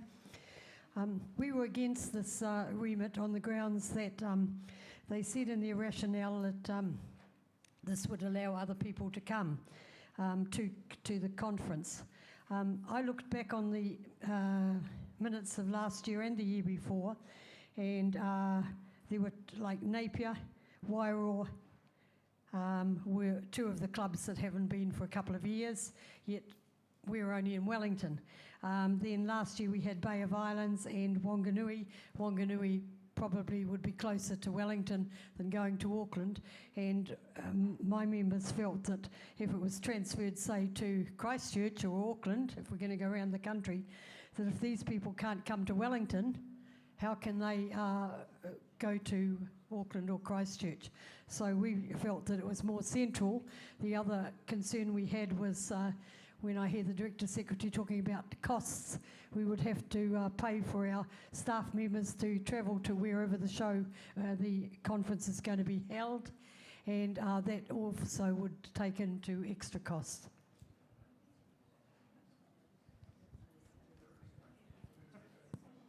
Any further discussion?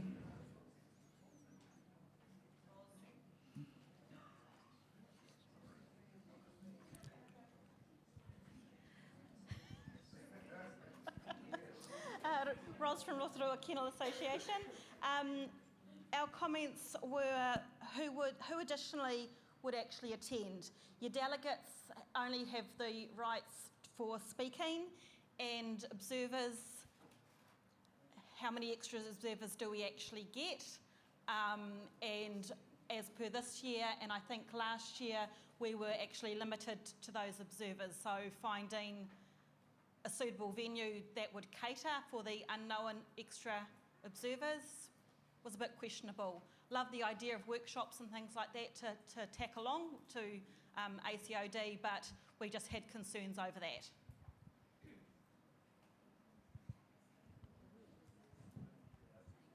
Any further discussion?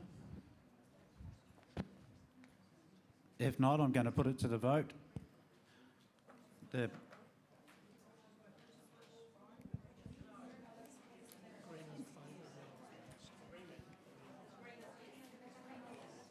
Is someone calling for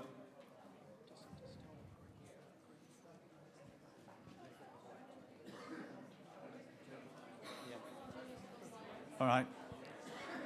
Can someone move that we go for a show by hands, please? Thank you.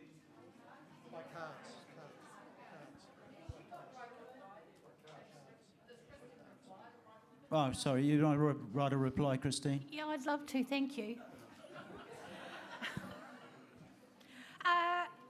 A little bit of feedback, Ros. Where are you? Hi. I don't want to open a can of worms. I did some investigating. As with any event, there's always a budget. That's not in my wheelhouse. But in regards to spaces and places, and like I said, I don't want to open a can of worms. Manfield Park has great conferencing facilities. The New Zealand Institute of Sport, where you could have outdoor and indoor stuff. Major centres, airport hotels, free shuttle bus for some of them in Auckland, some of them in Christchurch. There's packages at various hotels for $99 a member that includes lunch and afternoon tea and whatnot. The question I would be asking myself as a delegate is how many people in this room are brand new? How many? Oh, look, one.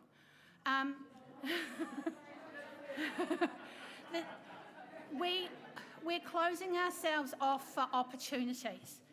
All I'm suggesting is that we are dwindling, we are shrinking, and we are not in the public eye. And the way to get out there is to be seen, to be present, and to be engaged. I am asking for us to have the opportunity to do that. But you're narrowing your window of what it could be. I'm asking for you to think bigger than we are now.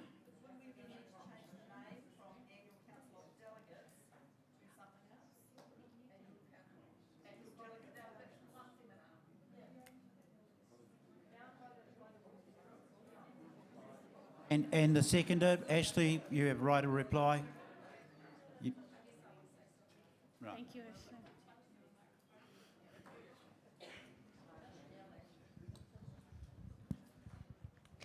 I strongly support this this remit. I agree with what Christine's saying.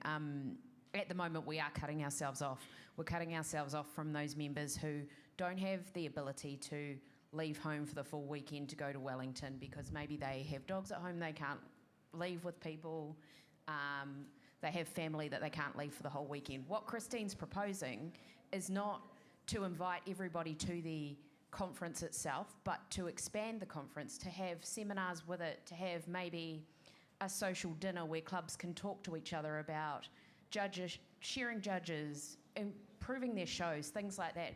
What Christine is talking about is just giving us the opportunity to make ACOD something different. It's not changing the rule to mean we have to move. It's just allowing that opportunity if we want to.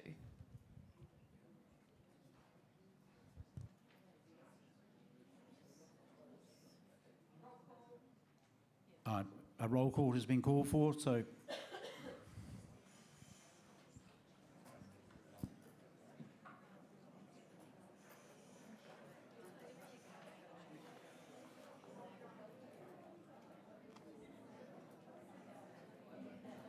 Right, this is a roll call for Remit 1. So either a yes or no.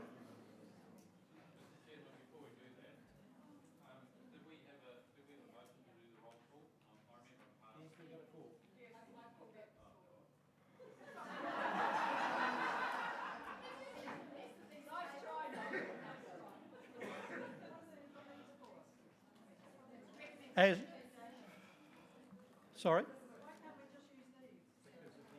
Because it's been a roll call was called for.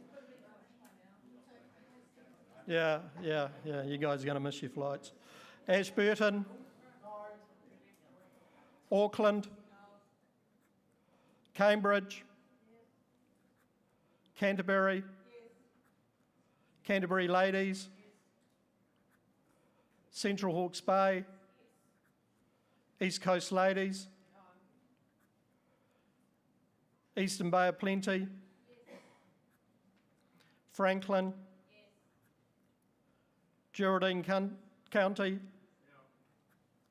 Goran District? Hamilton? Hauraki? Hibiscus Coast? Horowhenua? Huntly and District? Hutt Valley? Kapimana? Kumeu? Ladies? Manawatu? Marlborough? Nelson Districts? Nelson Ladies? New Plymouth? North Canterbury? North Otago? North Harbour? Otago? Pencarrow? Rotorua? Ruahine? South Taranaki?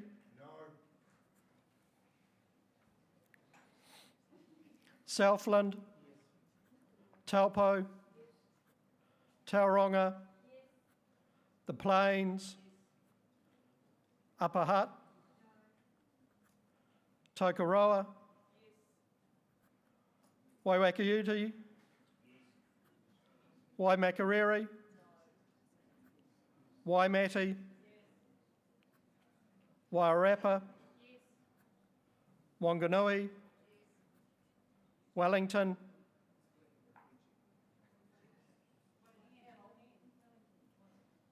I've got Wellington Ladies, so no. And so it'll be Wellington Kennel? West Coast? Right. Associate delegates? Auckland Group? Auckland Specialist? Waikato? Hawke's Bay? Taranaki? Wellington Group? Wellington Specialists? Christchurch Group? Christchurch Specialists? Otago and Southland? Agility? Dog training?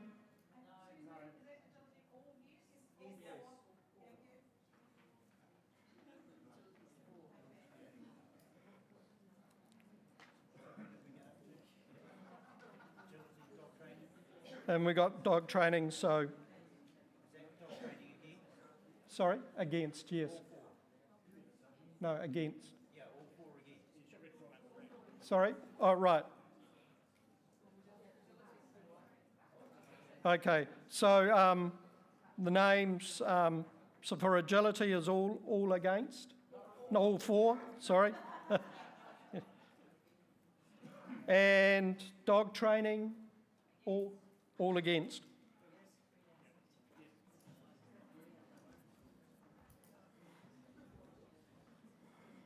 And I just want to check Wellington Ladies and Wellington Club, that was against? Yep. Yep. Yep. Cool.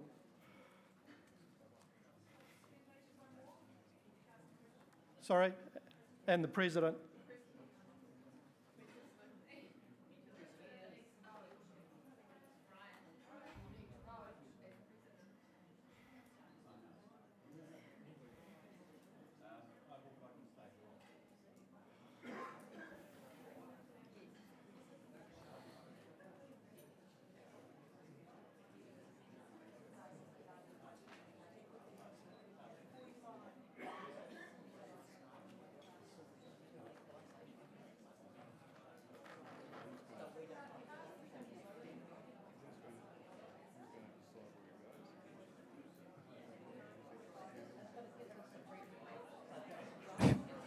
Okay, the remit has been passed by 45 to 21. So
excuse me, ladies and gentlemen, for clarification.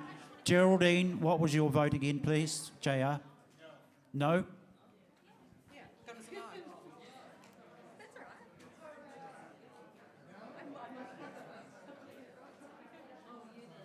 We were counting it. So we're 43, 23.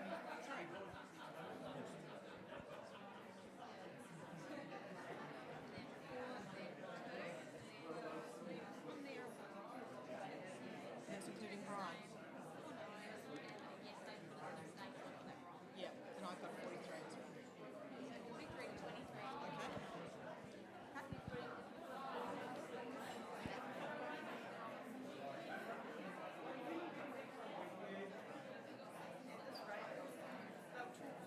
Okay.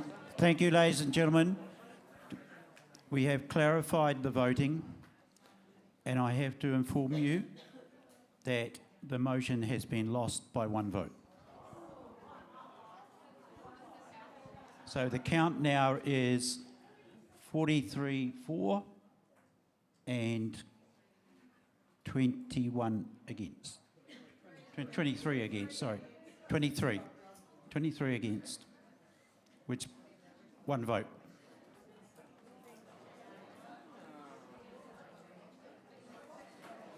On to Remit 2, North Canterbury Kennel Association, to be presented by Donna. Hello, I'm Donna Wright. I'm from North Canterbury Kennel Association, first time caller to conference.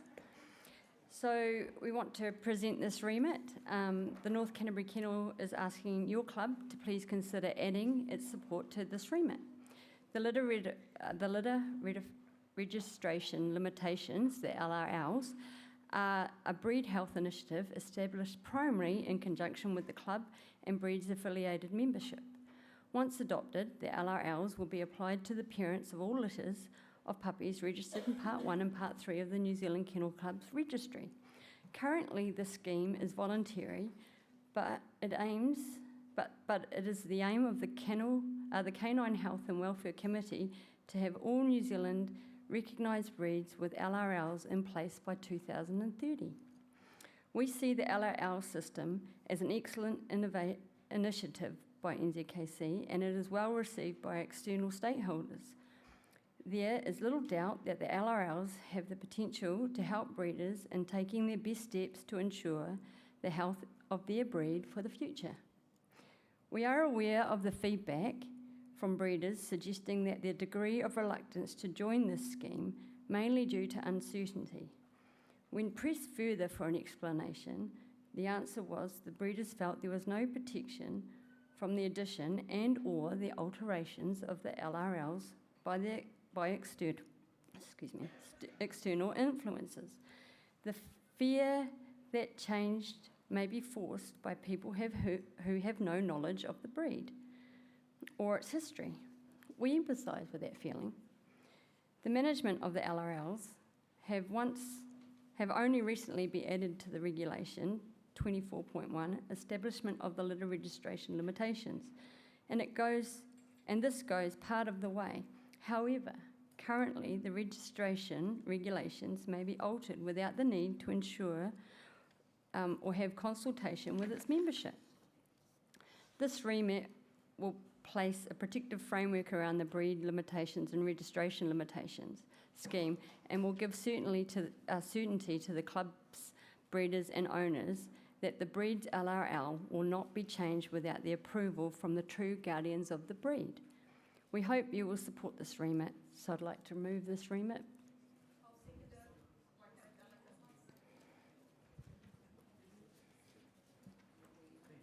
It's been moved and seconded. Open it for discussion.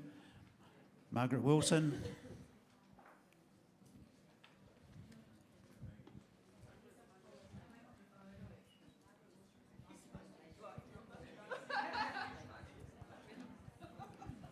I could use my playground voice, but I'll use the microphone.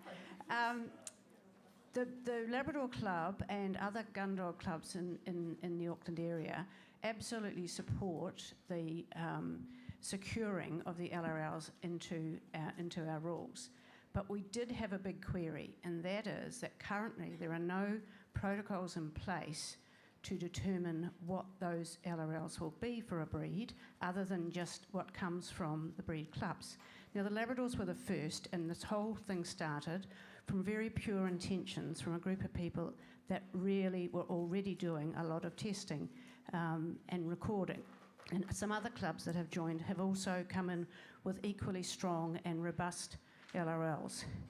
The gossip around the traps has been that there are a few clubs with the attitude that let's get in quick with a couple of little minor things and then no one else can change it. Once this rule comes in place, there is no way to make a necessary adjustment in order for the actual reputation of LRLs to be maintained. At the moment, some breeds have a requirement the dog must be microchipped and scanned at the time of the test, and others don't. If we get challenged on this, then that weakens the position of the LRLs if that's not part of it. But under this rule, there would be no way of bringing that in across the board. There was thought that actually there should be some input from something like Canine Health and Welfare into some breeds to make sure that the LRL is worth having. So we don't oppose the idea, we just think that it's a little ahead of the fact that we don't have any protocols to determine what those LRLs will be. And it worries me that in some breeds, where there's one or two people that pretty much are the only breeders who are opposed to a particular test, will omit that from the LRL, even though actually it should be there. So we need to address how we're going to I think we need to look at how we're going to resolve this before we put in a rule that makes it almost impossible to bring about what might be a really important change. Thank you. Okay. Yeah. Thank you, Margaret. Lindley Drummond, and I'm Chair of Canine Health and Welfare, and I don't dispute what you say at all. We are actually working really hard and very diligently for all new LRLs that come through to ensure that some of the processes like ensuring microchips and DNA profiles are established as baseline measures. It's fair to say that some of the LRLs that have gone through in the past have not had that requirement. So we're working really hard. We request from clubs and breed affiliated membership to come to us with what they believe would be the necessary and to some extent the minimum health test to get across.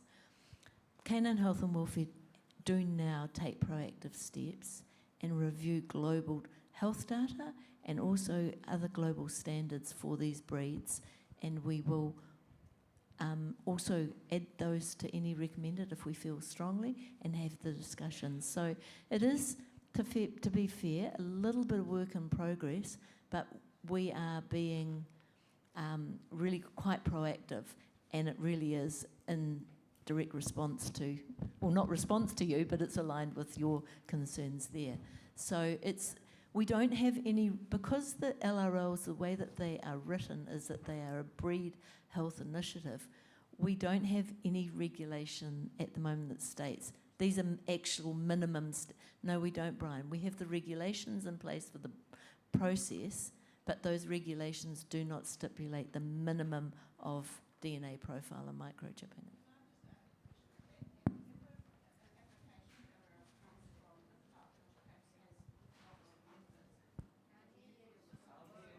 I'll repeat it. Yeah. Right.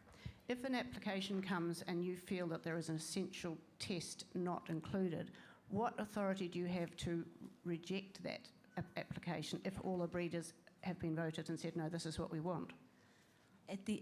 We have the ability to introduce that at the voting level, but at the moment we don't have, as a committee, the mandate to say thou shalt, thou must, and that, I think if we introduced that, we would have even more kickback because there is a lot of hesitancy. So it's about working with the breeders, it's about educating anyone that has those and working with them. It is a work in progress, but we're just working really hard to try and align views, to educate people and to show that that's there. But the moment we bring in hard and fast rules, I think it's the end of the scheme. I'm not suggesting hard and fast rules, but if this is passed, then we have no power to actually make improvements if they were necessary. We do actually. You can go back to the clubs, but the clubs must initiate it.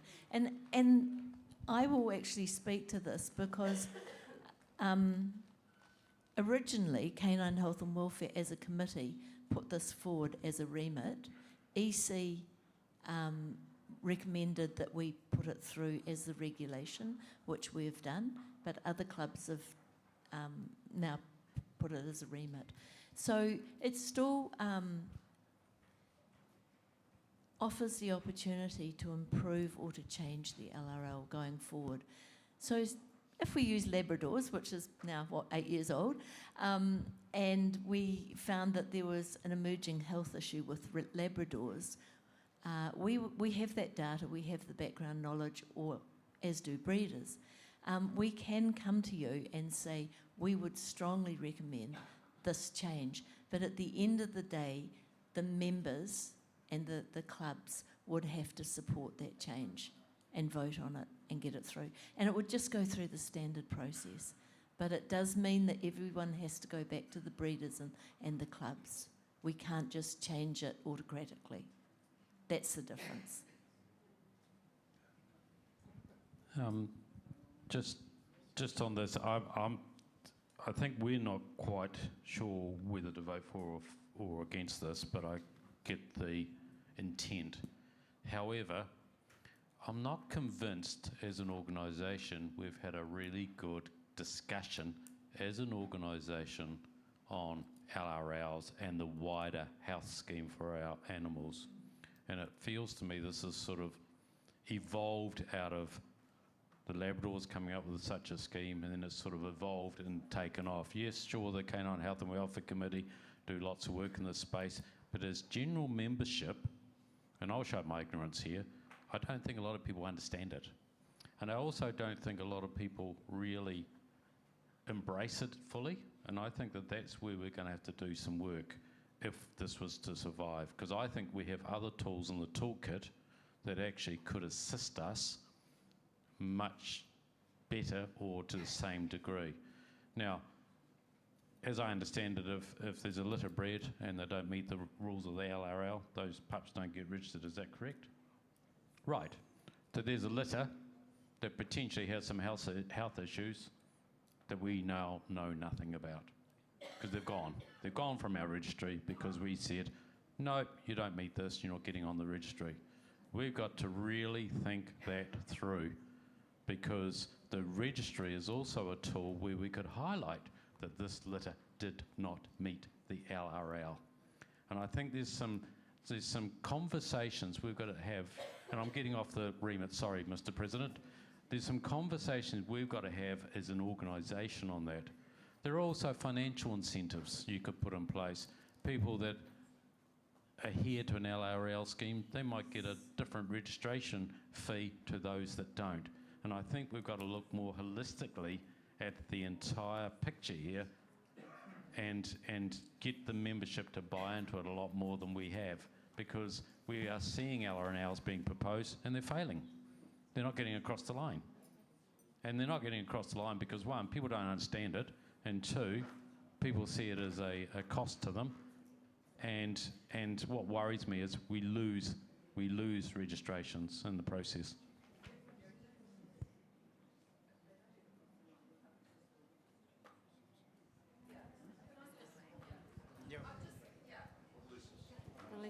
Lisa's got the chair for thank you, Lisa.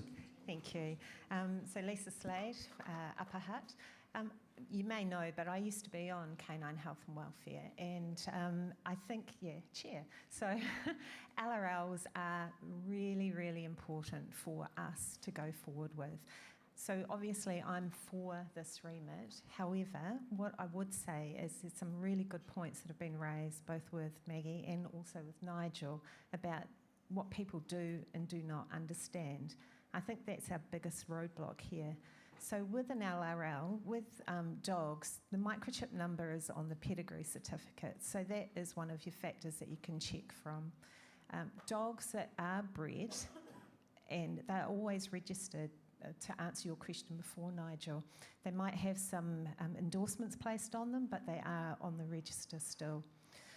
When you have an LRL on a breed, it actually gives you that safeguard for that particular breed. And Martin and I have just recently adopted 2 of the 3 Doberman clubs. We hope to be the other Doberman club to be able to make sure that an LRL can go through with our breed, because there are certain health factors that we do all suffer from, as do any other breeds. So I think it's really important that perhaps why the discussion is on the floor, and we do only get together once a year, so bringing back Nigel's point earlier about marketing, some of the funds that we could use is actually education of our own breeders here, because a lot of people do not understand what an LRL is, and that's a shame because it's been around for quite some time. Ria here is working in the background flat out. I know she can't sort of say too much to the floor unless you let her, but she'd be able to give you a good understanding of what an LRL is all about, perhaps before this vote was decided.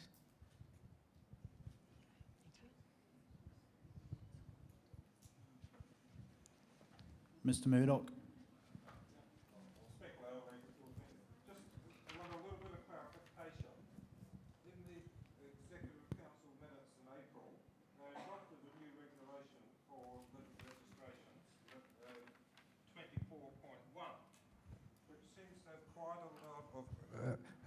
I hope you heard me, or do I have to repeat? Yeah, 24.1 is a new regulation being adopted by EC reported in the April minutes. So does this relate to this motion? Because this new regulation has quite a lot of detail in it. Should members be aware of that regulation before considering this remit? Can you read ourselves? Oh, it's quite long. It's quite long. Well, shall I read? Do you want to talk to it, or shall I read it?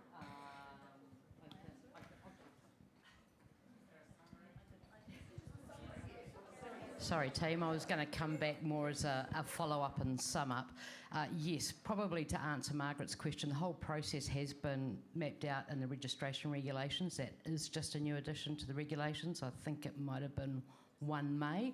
So if you look at the registration regulations there in red there, it encompasses the whole process. I mean, there is no intention that things can't be changed once they're in place. Okay, but it just has to follow through the process, which is mapped out. Bill, I think it's quite clear there, the steps and the procedures. Yeah, well, here's one, because there's several bullet points. One of them says, each single eligible member is afforded a single vote. Each single eligible kennel is afforded 10 votes. A minimum of 75% weighted participant agreement is required to accept the LRL in each individual test. Is that new, or is... No, the way the votes are apportioned between breeders and members is new, but the process is unchanged. Yep, it's just that waiting. So you can't, I guess what that stops is somebody who might be, you can't ring around all your mates and get them to vote against or for or whatever. I'm not trying to knock this because LRLs I'm okay with, but I've just, to me this is actually quite a lot of information that people should know. Oh, I agree, and I think it comes back to what we talk about often, and that's communication and education. And I think if we don't take that on board at the top table, then we're missing a huge opportunity, and that's the thing that's standing out to me already today.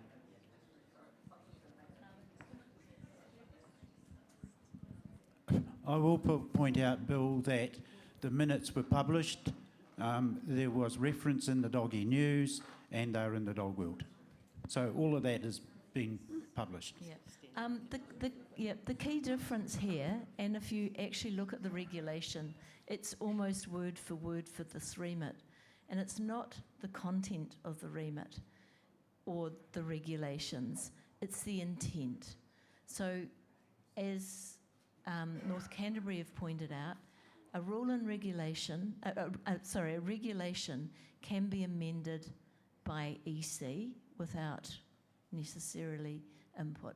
Once this change, once a remit becomes a rule, then EC can't make the change to what is the LRL without going back. It solidifies it. So it's a subtle change in what's required or how you can go about making the changes. One's a remit, one's a rule, and one's a regulation. And so that is, the differentiation is there. Same process, one's a rule, one's a regulation. With LRLs, LRL is a term that personally I don't like using in day-to-day conversation. It's registry speak. All an LRL is, and all people need to consider it to be, and we're trying really hard to change the conversation, is an LRL is minimum health tests that must be done to the dam and the sire of a litter prior to breeding. End of. So they don't have to be extensive. It doesn't have to be every health test available in the book, and they increase day by day. It establishes the minimum health testing that as breeders of registered dogs, you can assure your puppy buyers or that you have taken every reasonable step that you can to minimise ongoing health issues. It's not a guarantee there won't be any, and it certainly isn't fully extensive. And I do remind people that lurking in the background, we have a code of animal welfare, and dogs specifically have a requirement that breeders of dogs do not knowingly breed dogs with health issues. End of. This doesn't even go, this goes some way to starting to get into the psyche of Dogs New Zealand breeders of registered pedigrees. You need to up the game. If you don't, and that is going to be the only way to differentiate between non-Dogs New Zealand dogs going forward. It's a difficult situation, it's complicated.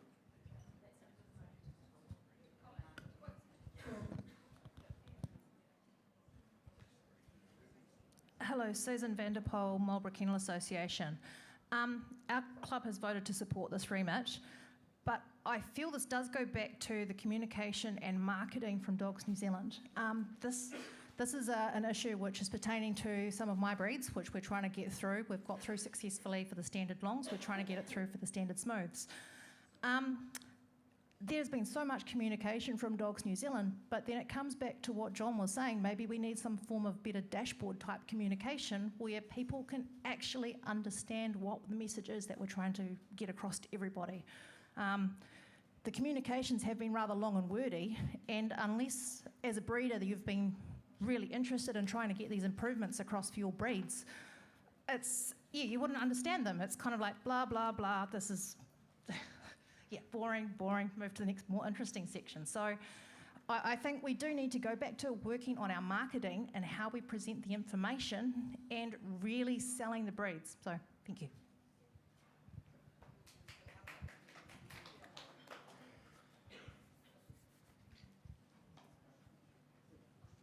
Pam, you'll get right of reply as the seconder. Do you wish to?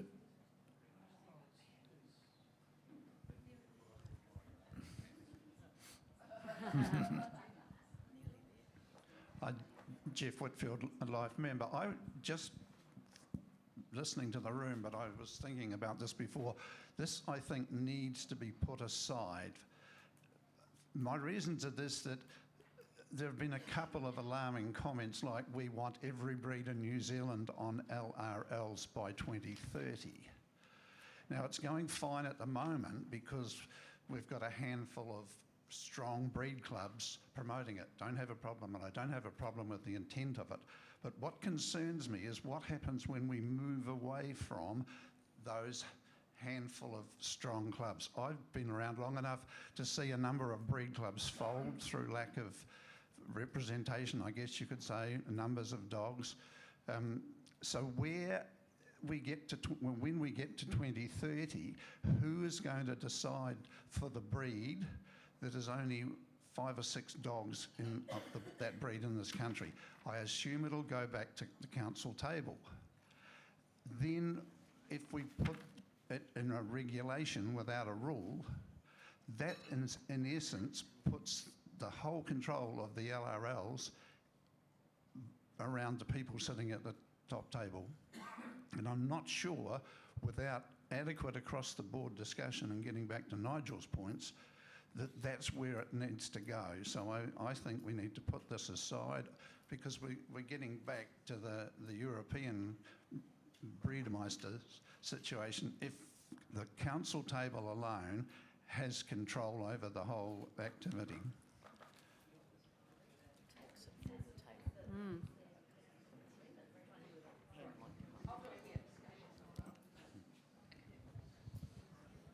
I'll do my right of reply standing here if you don't mind. Thank you, North Canterbury, for bringing this forward.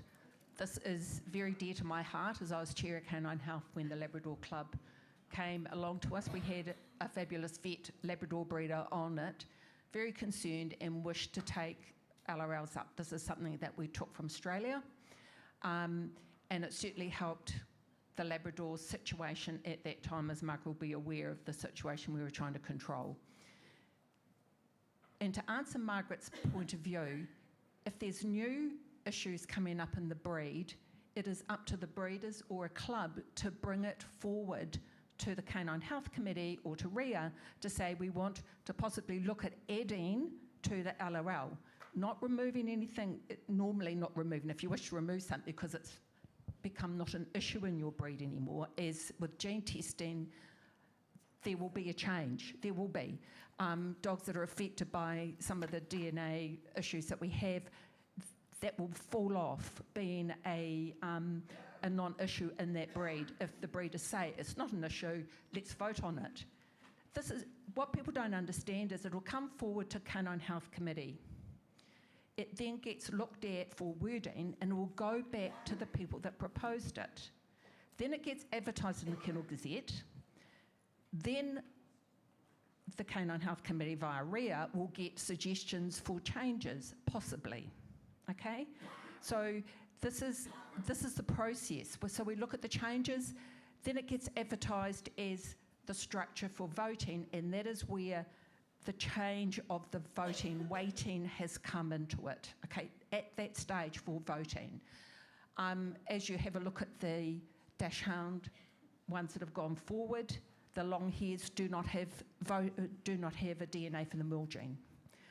That was lost. If it's lost, it's lost. It's not the whole LRL lost, it's just that one health test that is lost. And this is so important to get into everybody's heads. And to answer Jeff, this is the time, Jeff, to get it in the rules. Because as you said, if the big theory is to have every breed with an LRL for 2030, you're quite right. It's going to be them that are putting the health tests on them, not the breeders that are currently, even if there's only 5. And I'm telling you, there's a Better Collie Club LRL coming up, and there's 3 of us.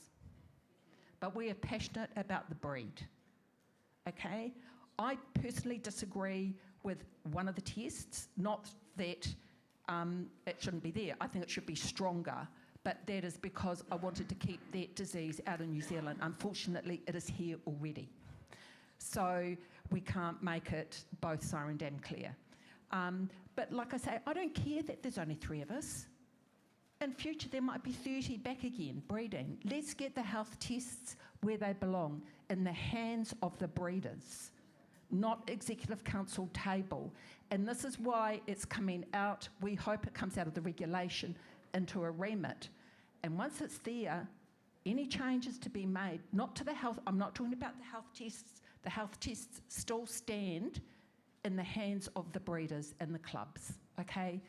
You can change them at any time. You can propose changes at any time. They come back to Canine Health, then they go out advertised and they get voted on by the breeders. And the owner. Well, the breeders and the owners, sorry, I don't qualify that. Yes, I just assume we all do it. But it's breeders and owners, okay, of registered New Zealand Kennel Club dogs. And that is where the power should stay, in those people's hands. I would know more about the health of a Better Collie than anybody standing in the room today. So that's me. Sorry, that's where my heart is in this, because I saw what it did to the Labradors. It solved their problem really big time.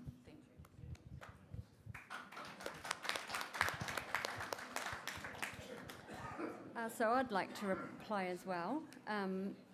I'm sorry, but that was the second, so the...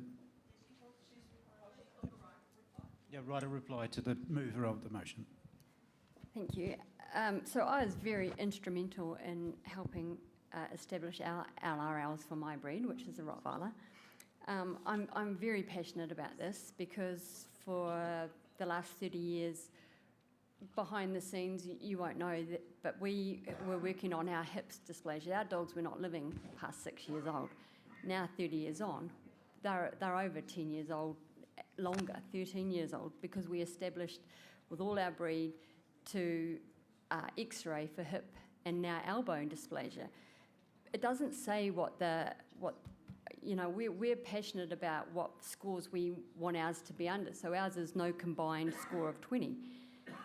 It's not noted in that regulation of that. It just asks us to do that, to X-ray our dogs before we breed from them.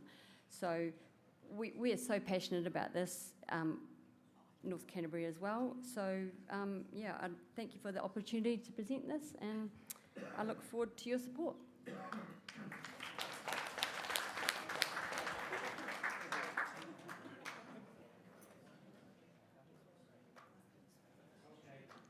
We'll do the vote and then we will break for lunch.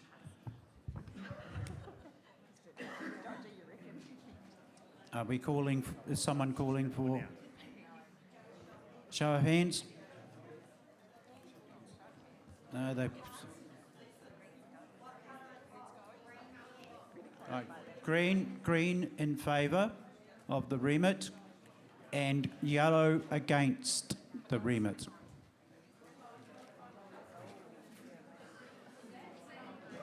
Green if you're in favour.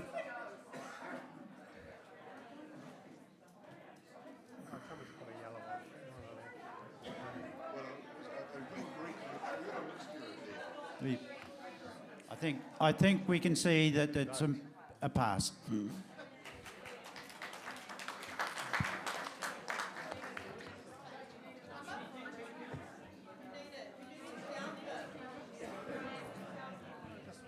Because someone is being pedantic, can we please raise your green ones again if you're in favour?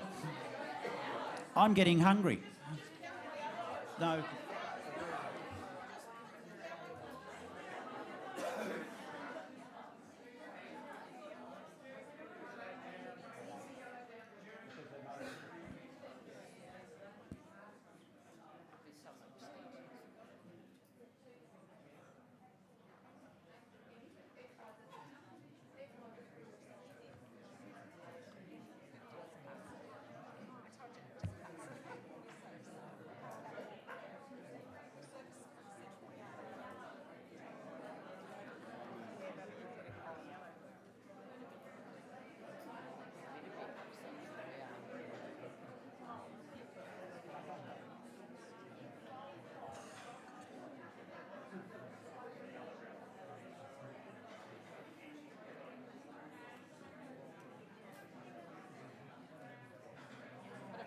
Roll call it, Stephen.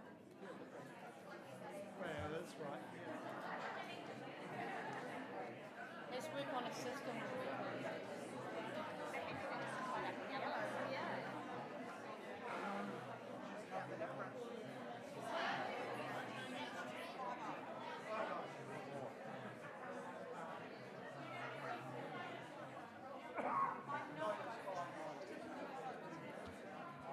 It is 50 in favour of.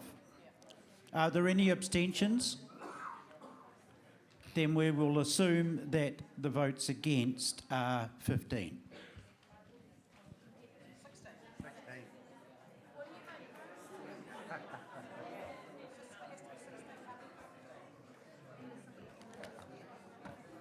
There's always at least one schizophrenic person who doesn't know.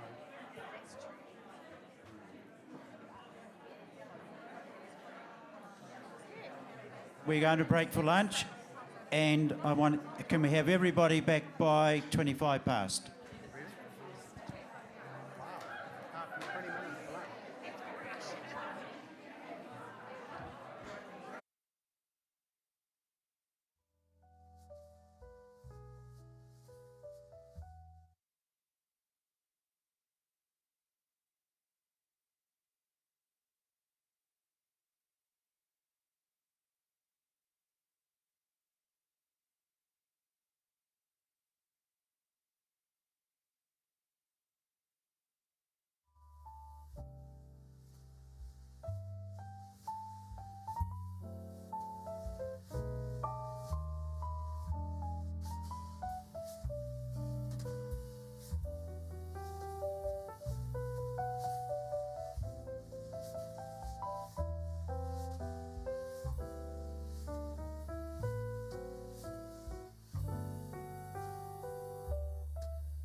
Ladies and gentlemen, can you return to your seats? We'll get underway again. We've got people who need to catch flights later on, so we've got to get underway.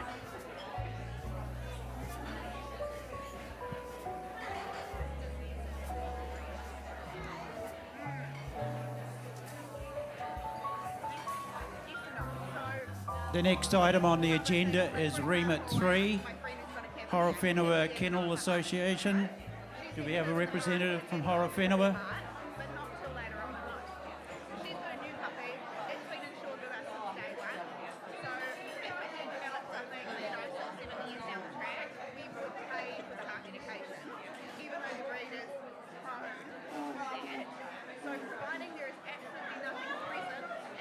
Do we have a representative from Horowhenua?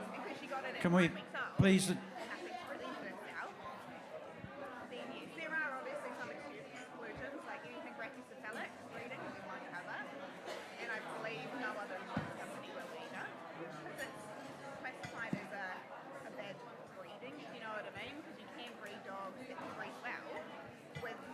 Thank you, ladies and gentlemen.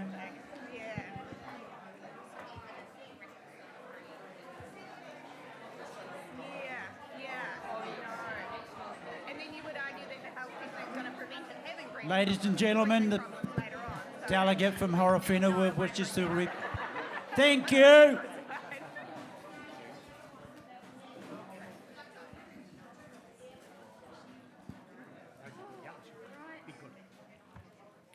Is this live? Song?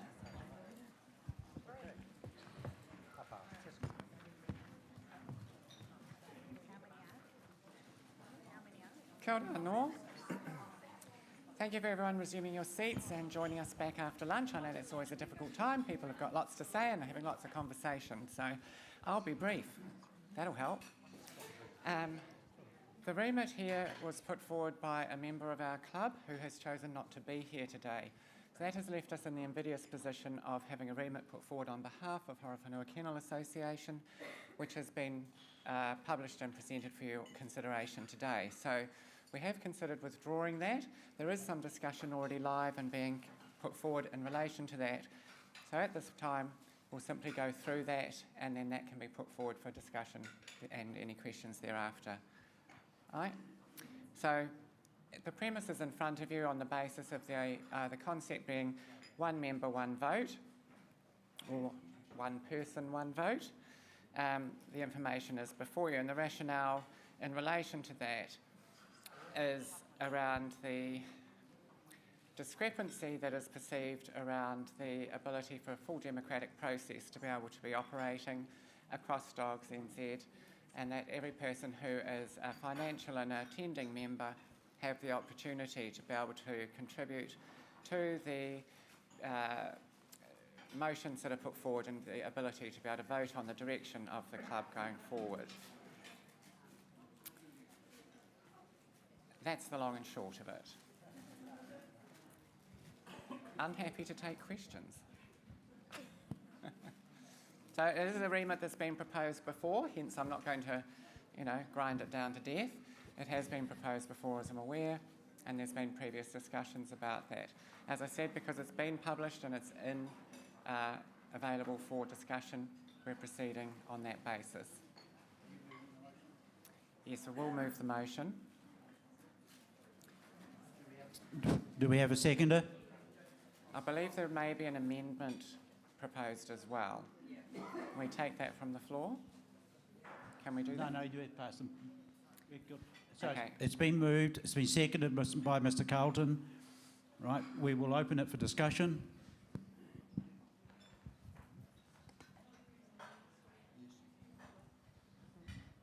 Sonia Sloan, Specialist Multi-Breeds. The clubs I represent, particularly the Central Welsh Corgi League, which forwarded a paper to the Kennel Club more as a discussion paper. They explained to me that the reason they didn't forward it properly as a remit, they were unaware as the procedure, which was a little sad because if they'd come along, they could have talked to individual people who could help them get the remit. But anyway, they forwarded the discussion paper to the Kennel Club for a discussion. Unfortunately, it never got into the book. The reason was given as to that it was overlooked, which was a little sad. But they have asked me to move an amendment to this motion that instead of one member, one vote, that we go one club, one vote. Now, I stood on the Constitutional Committee many years ago where we had a constitutional lawyer who felt that an organisation such as us, where one has to belong to a club to come forward to your controlling body, that one club, one vote would be a far better than the one member, one vote. Also, on the one member, one vote, I think you would have to have such things as, does the confirmation people only vote for the confirmation? Do the obedience only, and it starts to get a little difficult there. So they're in favour of one club, one vote on the grounds that we all have to join a club, and particularly our specialist clubs say that in a lot of cases they've got far more members in their specialist clubs than we've got in our all breeds clubs. So I don't know if somebody wants to second my amendment. I'm sorry, I will have to rule against the amendment because it is a substantive change to the original motion.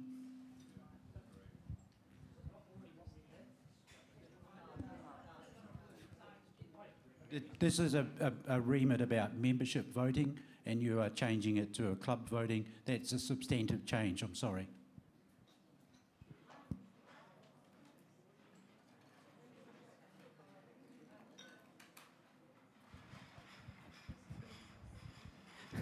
Hi everybody, Giselle representing Hamilton Kennel Association here. The way I read the remit from Horowhenua, this was one member, one vote purely for the positions of Executive Council. The way I read the Welsh Corgi League's discussion paper, this is for remits and recommendations. Am I correct or am I incorrect? If I'm correct, then there are two completely different things. This is what I'm asking, because the Welsh Corgi League one, I read that is, because they don't say if this is for the Executive Council, which this remit is, or if this is for voting on remits and discussions at ACOD, which are, as I say, are two different things. They asked me to move the amendment, which has been ruled out, but the reason that all the clubs... I said, well, it's useless me moving the remit when none of the clubs have had any information on it. So they sent out to all the clubs, I believe, a copy of their paper that they had sent into the Kennel Club, hopeful that the delegates would now know what we were talking about.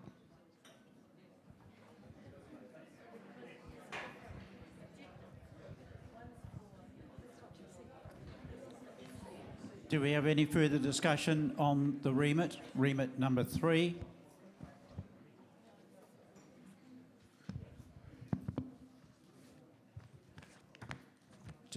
Geraldine?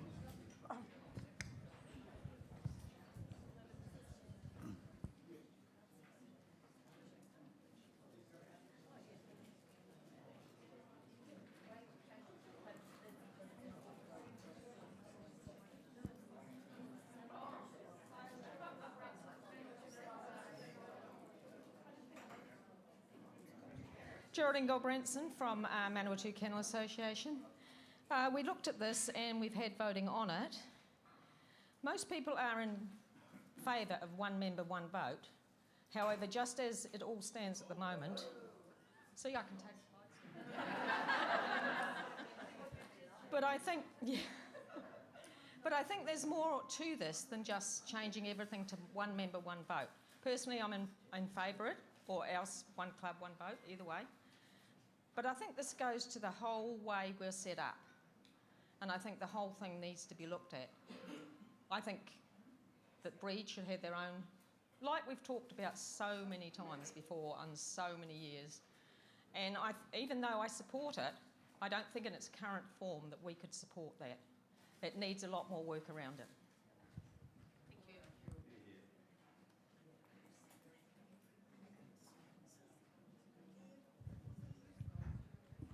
Thank you, Paul Robinson, representing Kumu. We generally support the principle of giving each member a vote, and we think that's fine.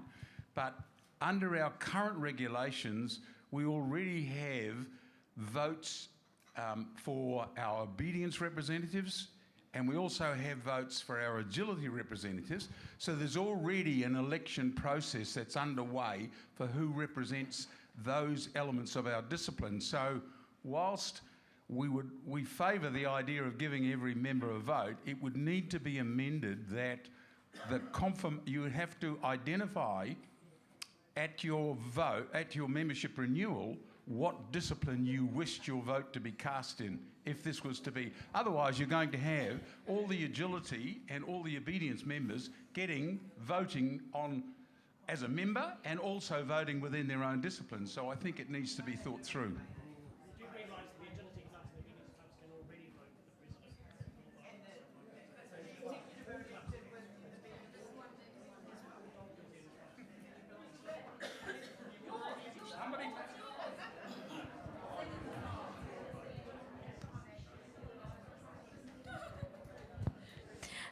Ashley Rogers from Franklin Kennel Association. Our club's initial response to this was much the same as what Jerry mentioned. We're in support of the idea of one member, one vote, or even one club, one vote. We did feel that this particular remit did need some reworking though before we were comfortable voting in favour of this. But definitely our feeling is in support of the idea. But we hope that there's either an amendment or some change and it comes back in a different idea or layout.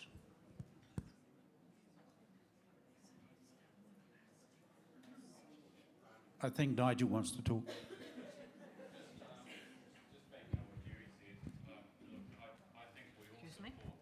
I think we all support some evolution of the organisation. However, there's linkages to other rules that need to be thought through, such as Rule 16, where we come together as delegates and vote, and that includes voting vice presidents and so forth. And I'm not quite sure how that fits together, unless we're happy to have, the executive voted first past the post by all members, and then the delegates select the president and vice president. So we've just got to think those things through, and again, the differences we have between confirmation and the dog agility and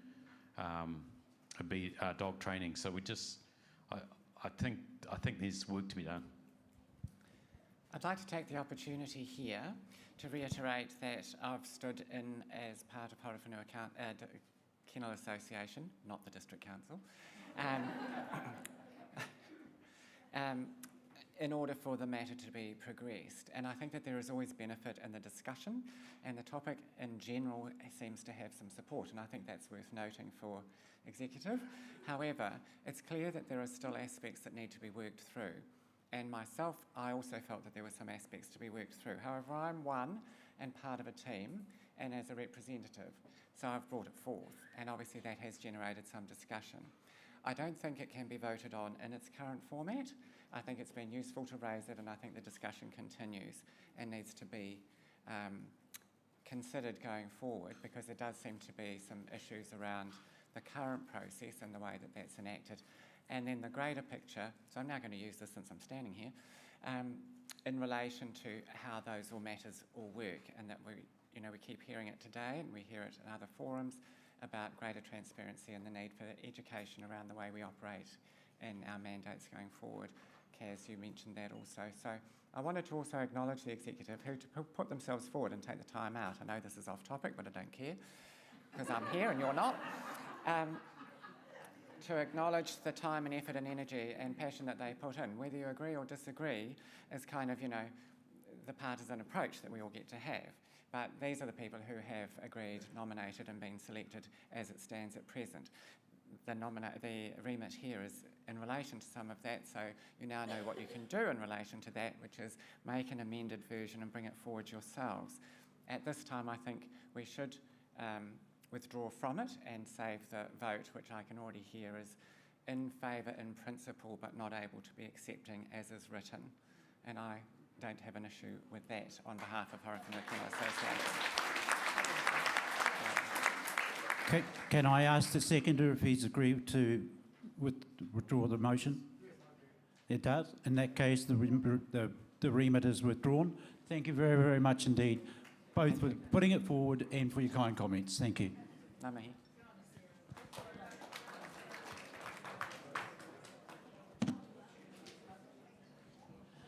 Remit 4 is from Horowhenua Obedience Dog Training Club. Do we have a representative?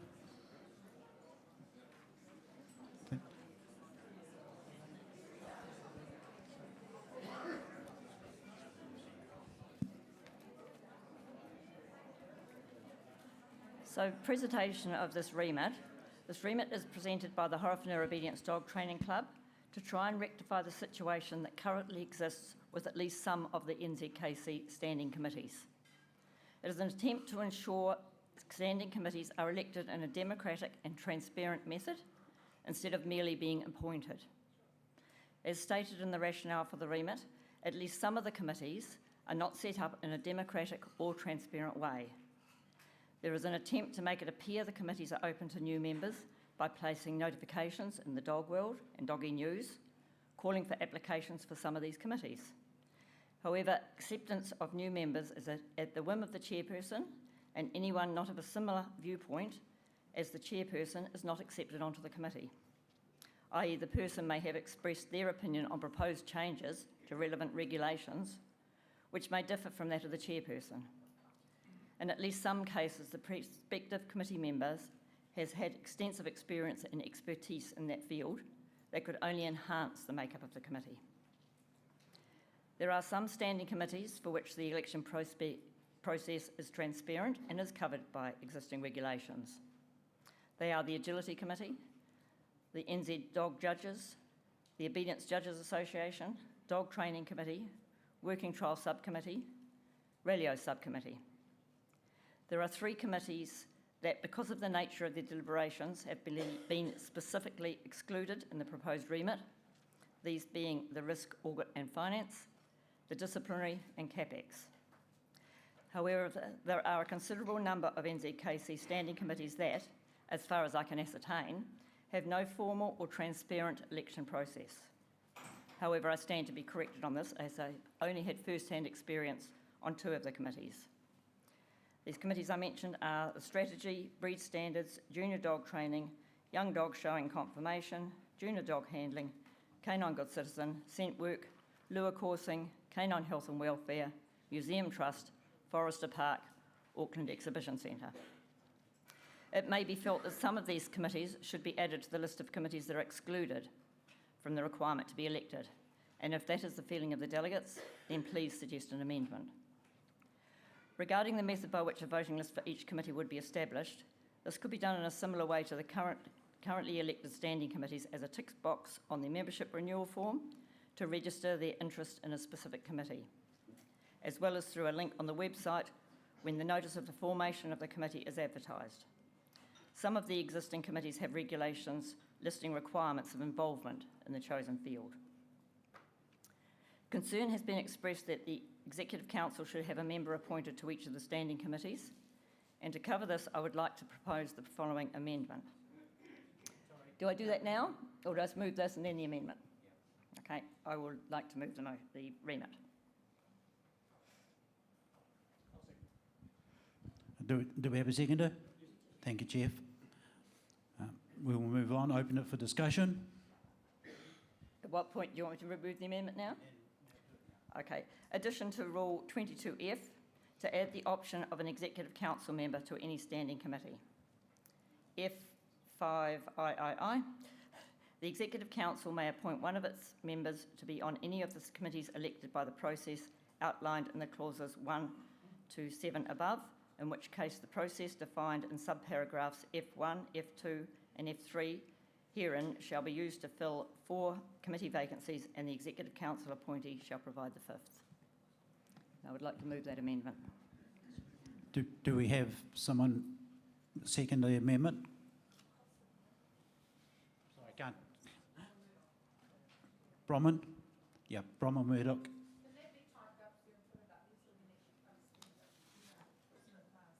It is typed up. Can it be put up somewhere? And remember that we're just discussing the amendment at the moment.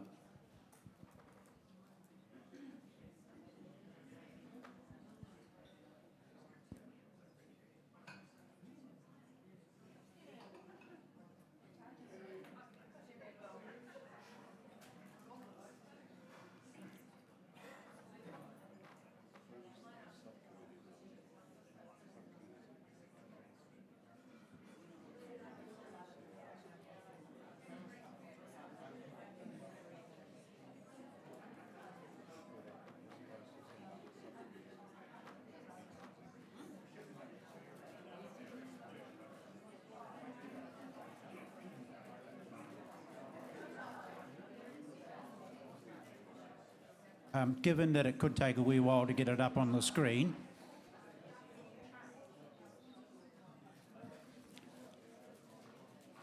well, I'll open for discussion on the amendment currently. Oh, no, not at all. Kia ora, no. Surprise, it's me again. Sarah Elliott on behalf of Horowhenua Kennel Association. I just want to acknowledge and support... Oh, not up enough? Haven't heard that. Okay. I just want to acknowledge and support the motion being put forward on behalf of Horowhenua Kennel Association, and I think it goes to the... What did I say? Oh, God. Sorry, it's because I've scrolled the page down. Anywho, because I think it goes to the heart of the immediate previous discussion and some of the concerns that are being raised more widely around our ability to have truly democratic and transparent operating. And so where everybody is already admitted to a committee simply on the basis of who they are, there's a lack of transparency around their skills, knowledge and experience that they bring into those that might then best benefit both the breed, the club and the organisation as a whole. So on that basis, we're in support.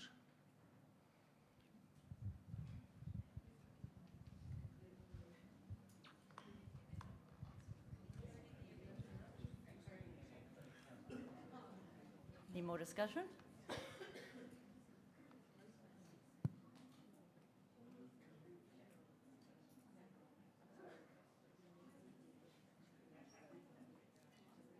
No further discussion. Brian, do I call the vote or do you?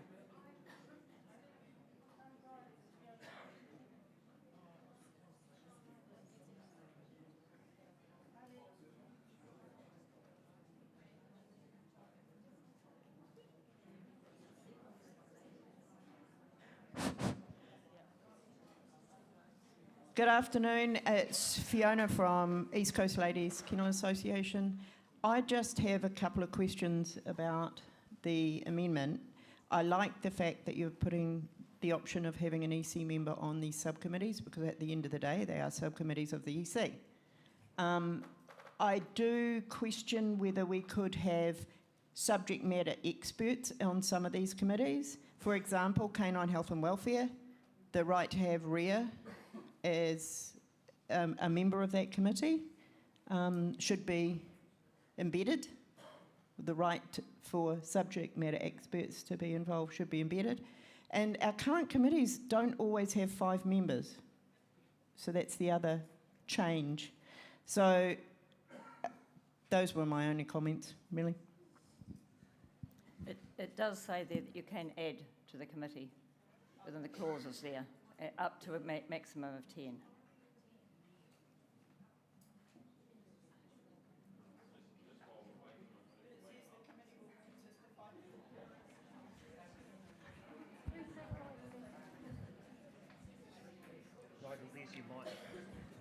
Brian, do I call the vote or do you? You there? I don't know if this is affected by the amendment or not, but I just sort of question when the process, I think it's F3,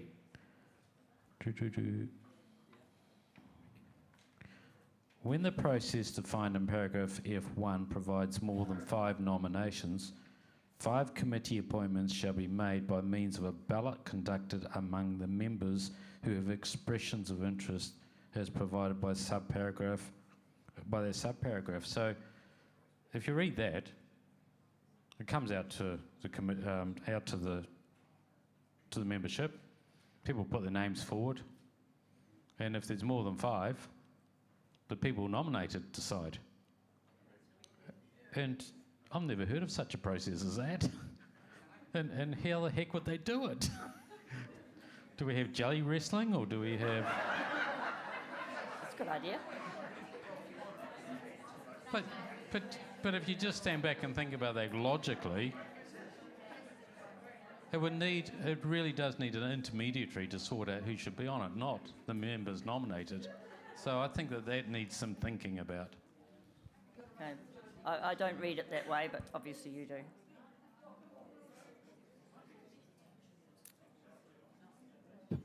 Right. Have we any further discussion on the amendment, which is now up on the screen in front of you?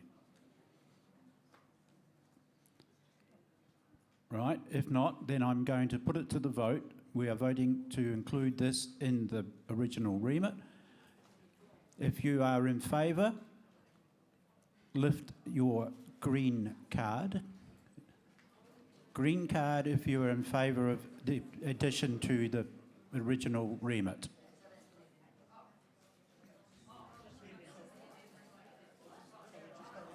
On the amendment, just the amendment. We're only voting on the amendment.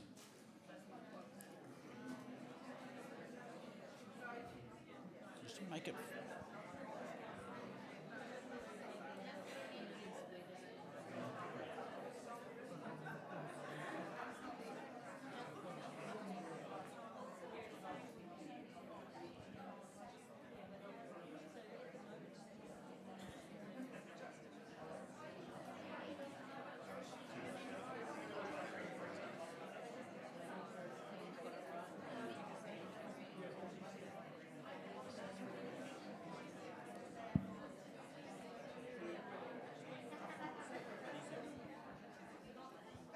Right, we have 37 votes in favour of the amendment. So the amendment will fail. Right, so I take it back to the original remit. So we will open the discussion on the original remit as published. And Lindley? Thank you, Rosemary, for presenting this remit. And thank you for noting that you felt that there was an option for some subcommittees to be exempt from the remit, in addition to the 3 that you've named. I would strongly advocate that canine health and welfare is also exempt. We do go through a process where individuals who apply, their skills and their CVs, and they are actually evaluated.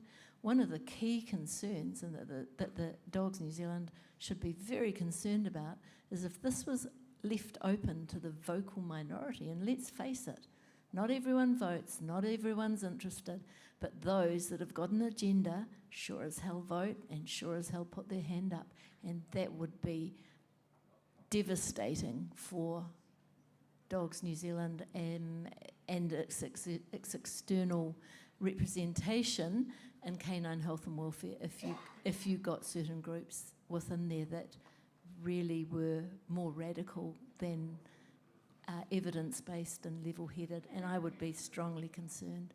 So I can assure delegates that we do carefully evaluate our membership on that, and I would like to amend it that canine health and welfare is also exempt from is added to the remit. Thank you. The amendment has been moved. I will move that. So the amendment is to include the Canine Health and Welfare Committee into the exempt committees. Right, I'll open that for discussion. If there's no discussion, I'll put the amendment to the vote. All those in favour of adding Canine Health and Welfare?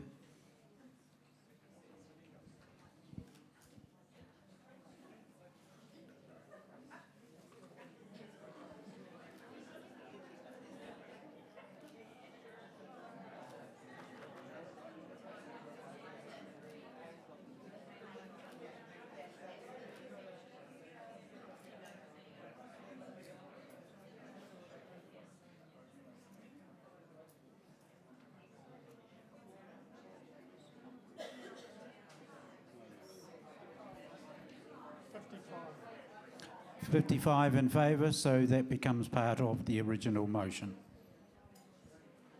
Right, I will reopen discussion on the amended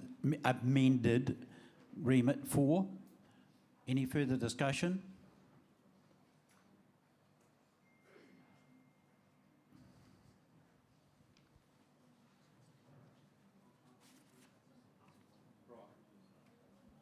Thank you, Mark. Martin Hewitt. I'm totally opposed to this remit. In its current form, it's unworkable. Subcommittees are subcommittees of Executive Council.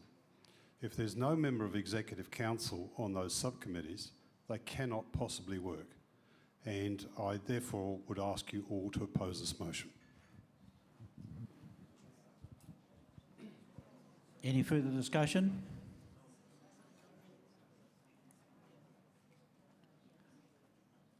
Then we will put it to the vote. Can I have a final say? Thank you. Sorry? Can I have my final say? Yeah, sorry, my apologies. You're entitled to write a reply. Thank you. Thank you. It appears that it is going to fail, and I was hoping it would pass, but I wasn't sure of it. But what I have at least hoped to do today is to bring it to your attention so that more care and consideration and perhaps some more regulations rather than rules are brought in place to make sure the committees are democratic.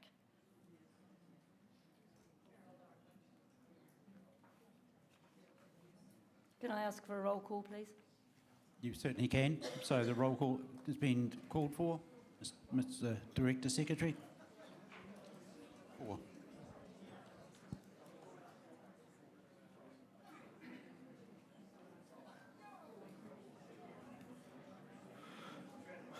Right, roll call for voting on remit 4. Ashburton. No. Auckland. No. Cambridge. Cambridge. So, Canterbury. No. Canterbury Ladies. No. Central Hawke's Bay. No. East Coast Ladies. No. Eastern Bay of Plenty. No. Franklin. No. Geraldine County. No. Gorin District. No. Hamilton. No. Hauraki. No. Hibiscus Coast. No. Horowhenua. Huntly and District. No. Hutt Valley. No. Kapimana. No. Kumeu. Ladies. No. Manawatu. No. Marlborough. No. Nelson Districts. No. Nelson Ladies. No. New Plymouth. No. North Canterbury. No. North Otago. No. North Harbour. No. Otago. No. Pinkaro. No. Rotorua. No. Ruahine. No. South Taranaki. No. Southland. No. Taupo. No. Tauranga. No. The Plains. No. Upper Hutt. Upper Hutt. No. Tokoroa. No. Waiwakariri. No. Waimakariri. No. Waimati. No. Wairarapa. No. Wanganui. Wellington. No. Wellington Ladies. No. West Coast. No. Associated Delegates, Auckland Group. No. Auckland Specialists. No. Waikato. No. Hawke's Bay. No. Taranaki. No. Wellington Group. Yes. Wellington Specialists. Christchurch Group. No. Christchurch Christchurch Group and Christchurch Specialists. Yes. Yep. Otago Southland? Yes.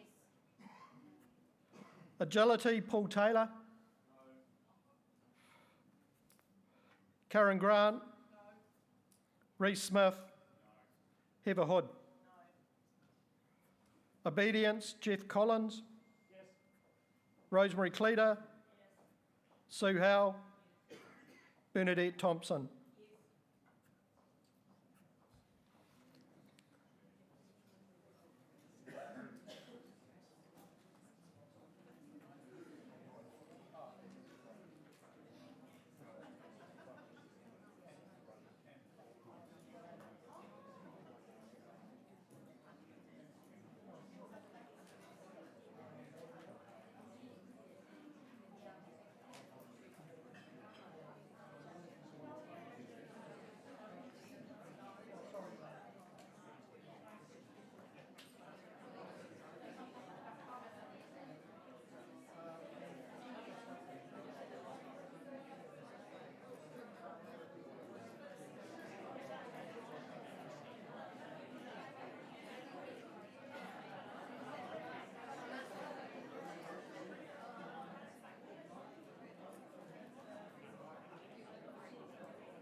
So the voting was 55 in favour.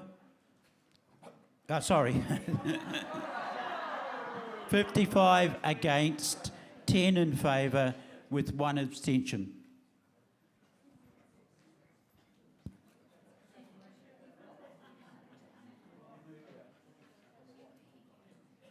The motion is lost. We're moving on to remit number 5. And I'm going to move it from the chair, and I will call for a seconder, although it's not necessary from the chair. Thank you, Pam. Douglas from Huntly.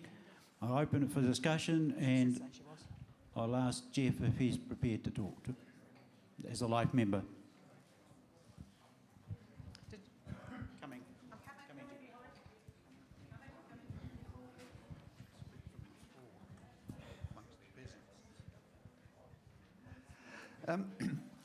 I, as you can see from the yearbook, proposed this as chairman of the disciplinary committee purely and simply from working with rules and regulations as often as I have been lately, you pick up the loopholes and the flaws in it, and the way our rules are at the moment, it's not abundantly clear. In fact, the rules make no reference to any behaviour or disciplinary issues at all, other than to reference that there are some regulations. But before I do that, I just want to propose an amendment, and 34B, we add the words, but not both, in the one complaint. That's referring to the powers given to the council to act as, in a judicial capacity, both as an originator and as the appellate. I thought it was reasonably clear, but it's been brought to my attention that we should probably spell it out for the sake of clarity. So that's add the words, but not both, in the one complaint.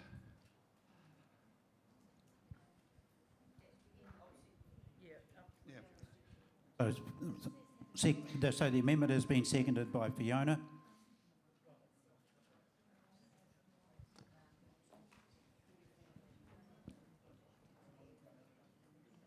So I'll open the amendment for discussion. Meg?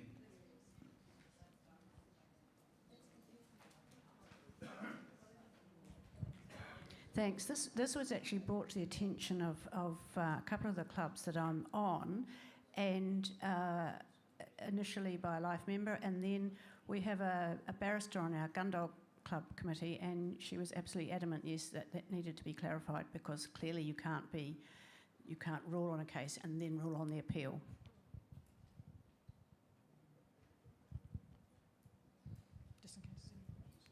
So if there's no further discussion on the amendment, I will put the amendment to the vote. All those in favour of the amendment, raise your green. Can I do it around the other way now? We've seen that. Anyone opposed? Then it's unanimous.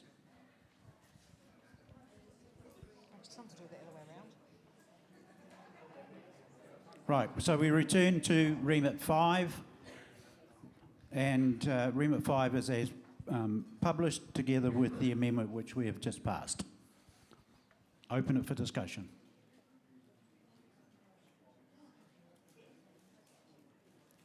If there's no discussion, I'll put it to the vote.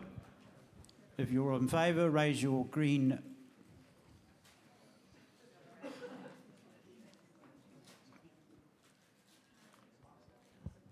Are there any opposed?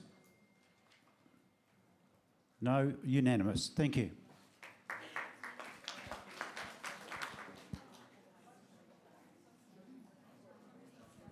Remit 6 is also from Executive Council, and I'm going to ask Mr Hewitt to talk to it.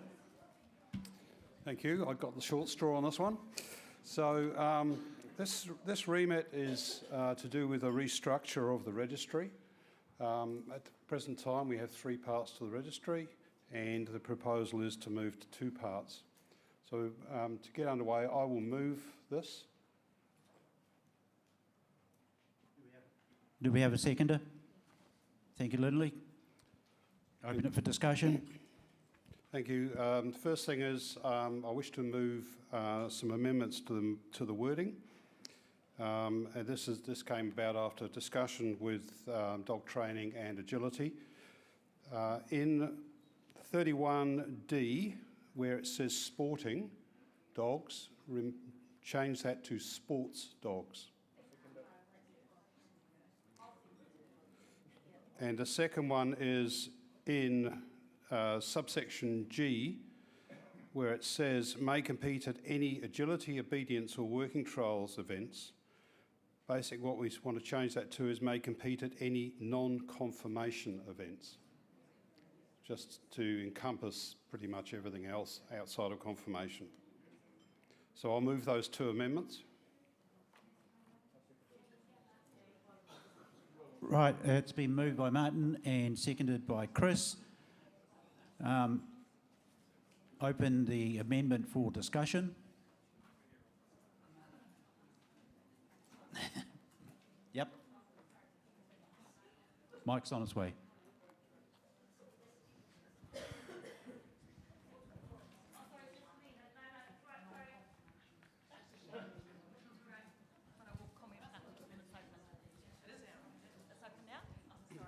You get your hand up, Nigel, or?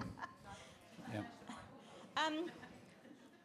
You've got on there that all dogs on the number 3 will be automatically moved to the number 1 registry. That's not the amendment. Sorry, okay, so that's when we are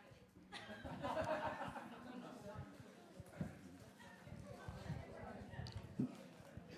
Nigel, is yours to the amendment? No. Okay. Any further discussion on the amendments? If not, I put them to the vote. All those in favour that the amendments be included. Once again, ask if there is anyone against the amendments. It's unanimous. Thank you.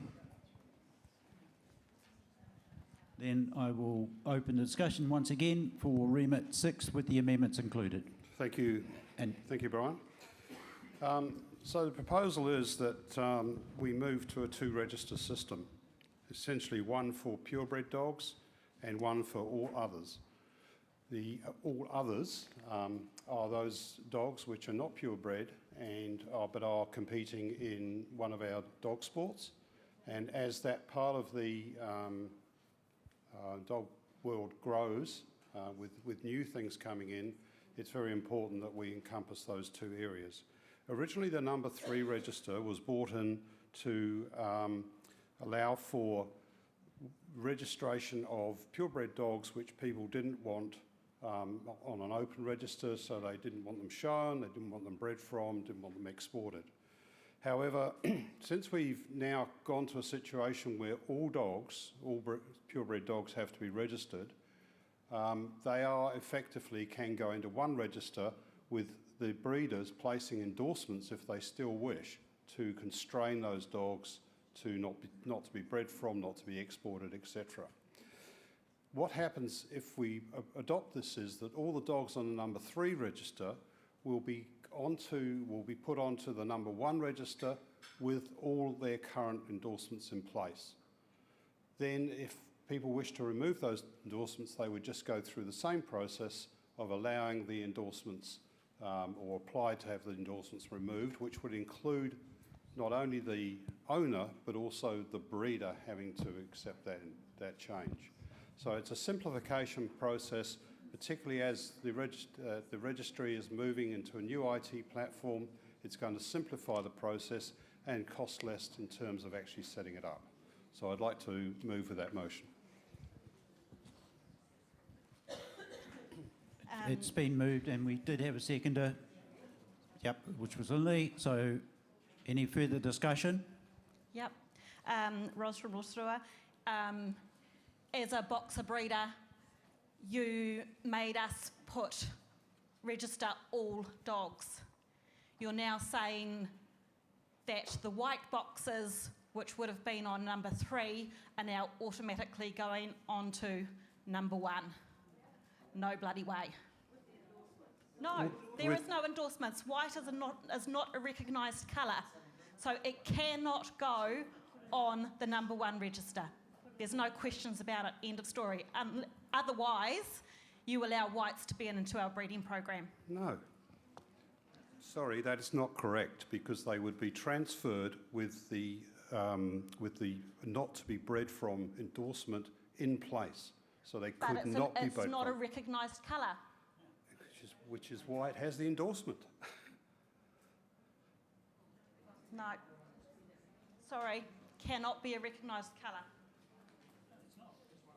It's only got one option, and that is to go onto the number 2. You cannot automatically put it onto the number 1.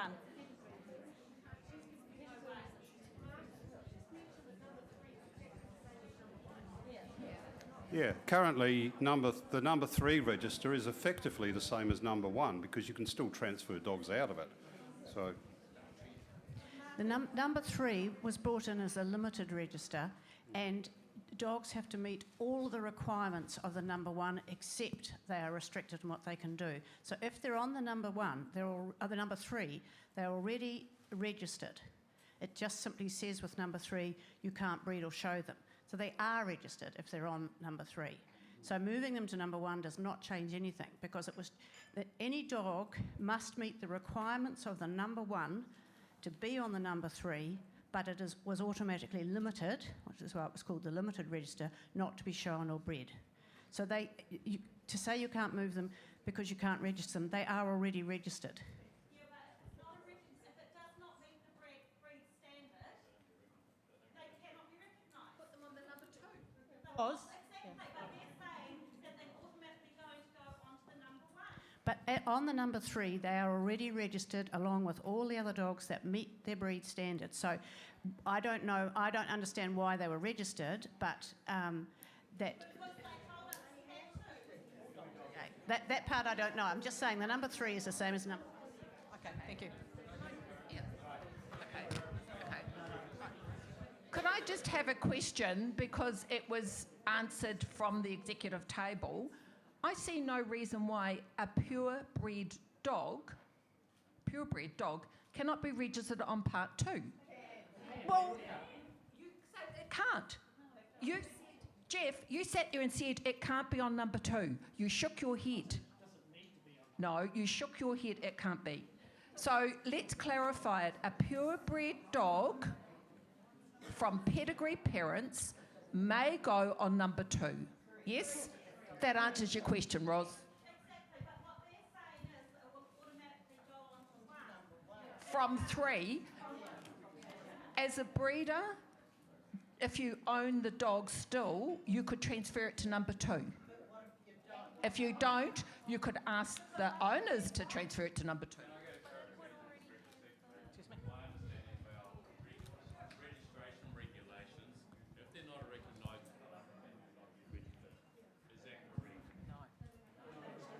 It's not correct? Nigel, if it's an unrecognised colour, it gets put currently onto the number 3 register, right? But it would go, this would lift it into the number 1 with with endorsements to say not to be bred from.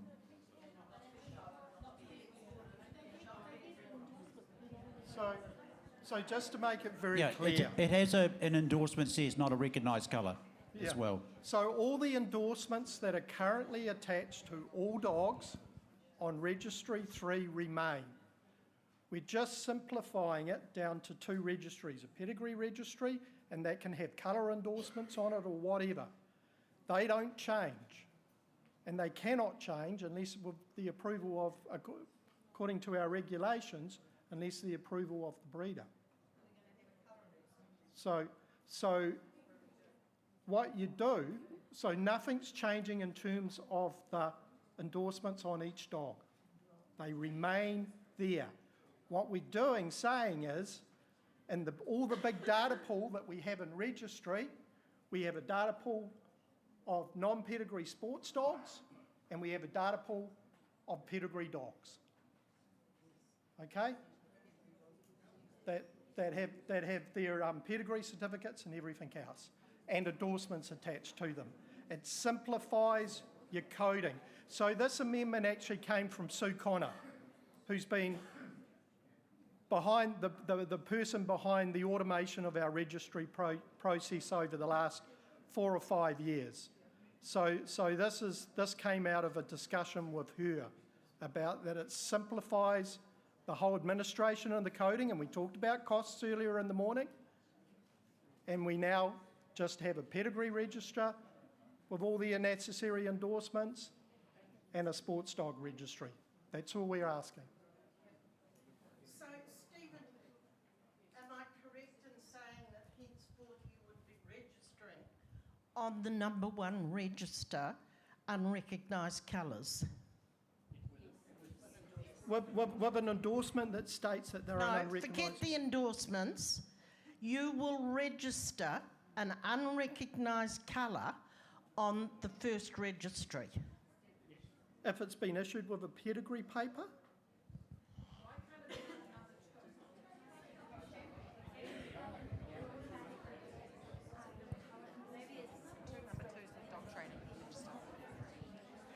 Excuse me, can register 2 have the endorsements? Yes. Register 2 can have the endorsements Yes. on it? Yes. Yeah, absolutely. Yeah, but this is the dog's that will be moved to the first registry. What like can apply, you as breeder, can apply to have it put on 2. If the owner agrees.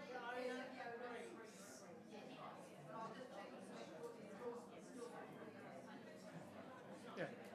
Nothing changes with the endorsements.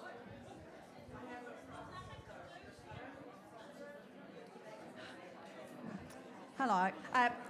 Giselle here from Hamilton Kennel Association. I can tell you now that we have tricolour bulldogs already on the number 1 register. All right, second, my question is more to the actual physical process of our online registration system.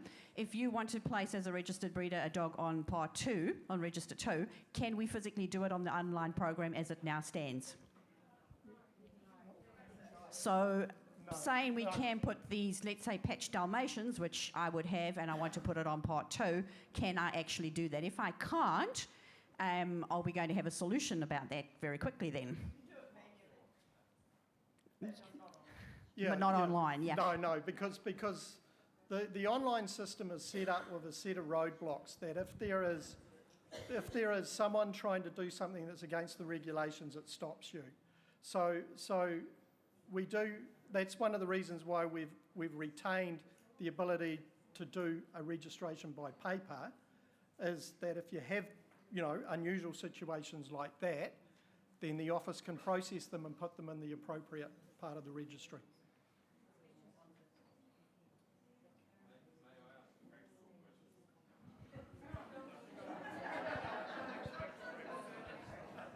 No, it's just a practical question. So currently our entry system points at register 1, I'm assuming, for confirmation shows.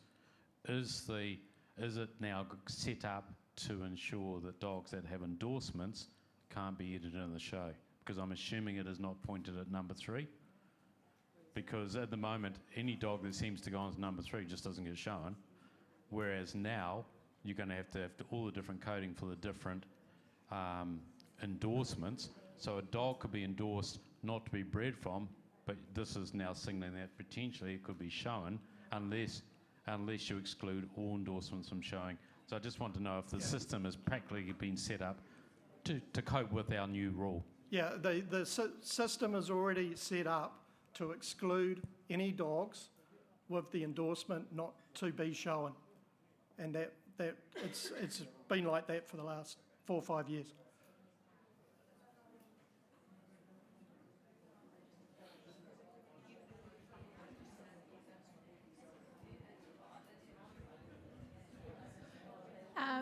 My question's a little bit more logistical. If this was to go through, would there be an opportunity for, let's call it a grace period, where registry 3, that the people who have dogs in that registry would have an opportunity to choose beforehand which registry their dogs could go into, rather than having everything dumped in registry 1 and then having to sort from there? Could there be a logistical point where everybody could sort of do a little sort rather than a clean-up? Absolutely, we could have a period of grace before we did the flip, yes. And we could advertise the fact that if you wish to move your dogs from 3 into 2 rather than into 1, you'd have the opportunity up to a certain date.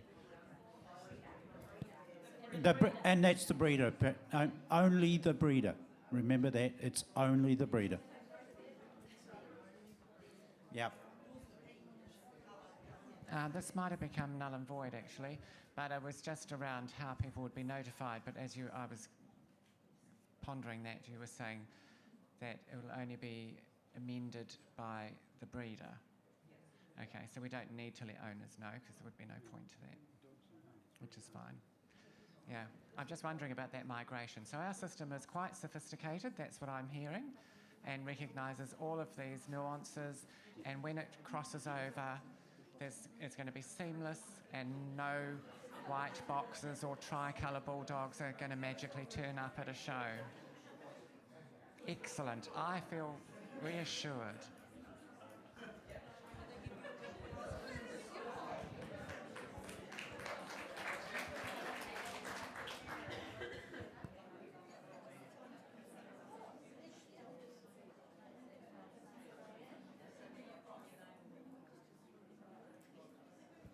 Hi, Angela Dryden, New Plymouth Kennel Centre. My question is, on the restricted register now, it's $40. On the full register, it's $45 plus endorsements for the future.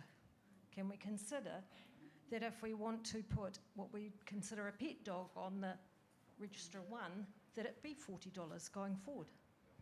So the $40 is when you take the not to be bred from, not to be exported, not to be shown on that. So that endorsement still stays, and the price attached to that endorsement still stays. For new ones. Oh, for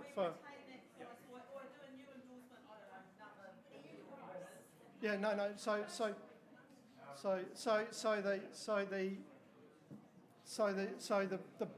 The 3 endorsements stays, okay? And you can apply for a new one, yeah? Sorry, let me so the price doesn't change. It's still, sorry, I lost it. So currently there is a higher charge to put a dog onto register 3, then onto register 1, then register 3. Will we look at the fees going forward, absolutely we do that all the time. And I'm of the opinion that I think that we can work on this. He will oppose it because he wants all the money he can get. And I understand that, but we have to be fair.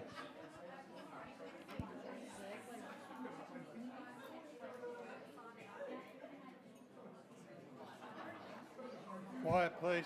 Currently, registration and simultaneous transfer on restricted register, $60. Registration with simultaneous transfer on full register, $45. It is $15 cheaper on the full register than the restricted. That's if you add endorsements, but as it currently stands, it is cheaper on the full register than the restricted register. If you add a not to be bred from endorsement, you add $7, and that makes it $52, which is still cheaper than $60 on the full register. No, on the third register.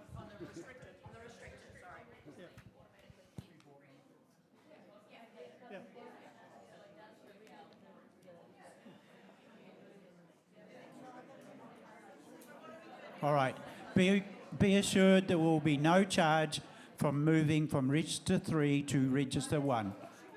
No, I see. I'm just clarifying that it's not going to cost you any money to move a dog over. And it's currently, if you're going to put a dog on Register 1 with not to be bred from, still cheaper than putting on Register 3. Right. But I give you my assurance that we will look at the fees. I said we will look at the fees. Right, I'm conscious of the time, ladies and gentlemen. If there's no further discussion, I'm going to put it to the vote. If there's no call for a roll, I'm going to go by hands. All those in favour, show your green card.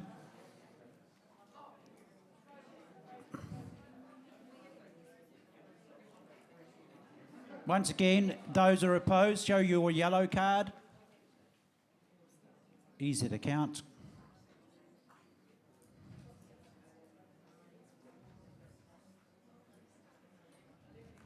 Eleven against, so the motion is carried.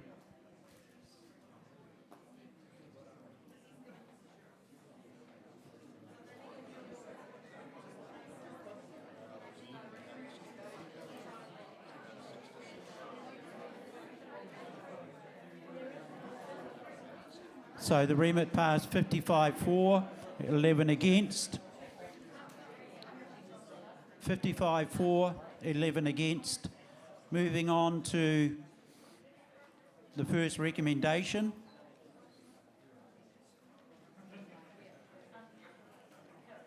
First recommendation is from Hamilton Kennel Association.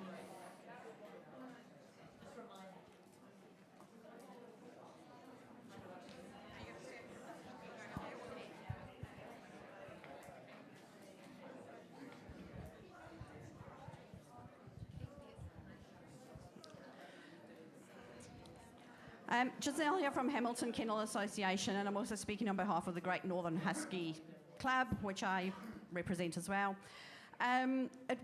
Firstly, I want to just speak on something that was brought to my attention, my recommendation, is that part of my recommendation, which I would like to put forward to amend, is actually in the correct numbering section of the current regulations. It is currently in under Show Regulation 7, which is definition of stakes classes permitted at all breeds clubs, blah, blah, blah, when part 2 of this is actually relating to breed classes and therefore should be under Section 6. So, I would like to amend that we renumber this to...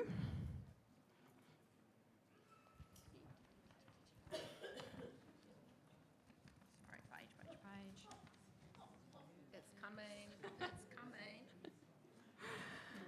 6.1.8. Okay, this is a recommendation. There's no need to No? vote on the amendment. Okay. Yeah.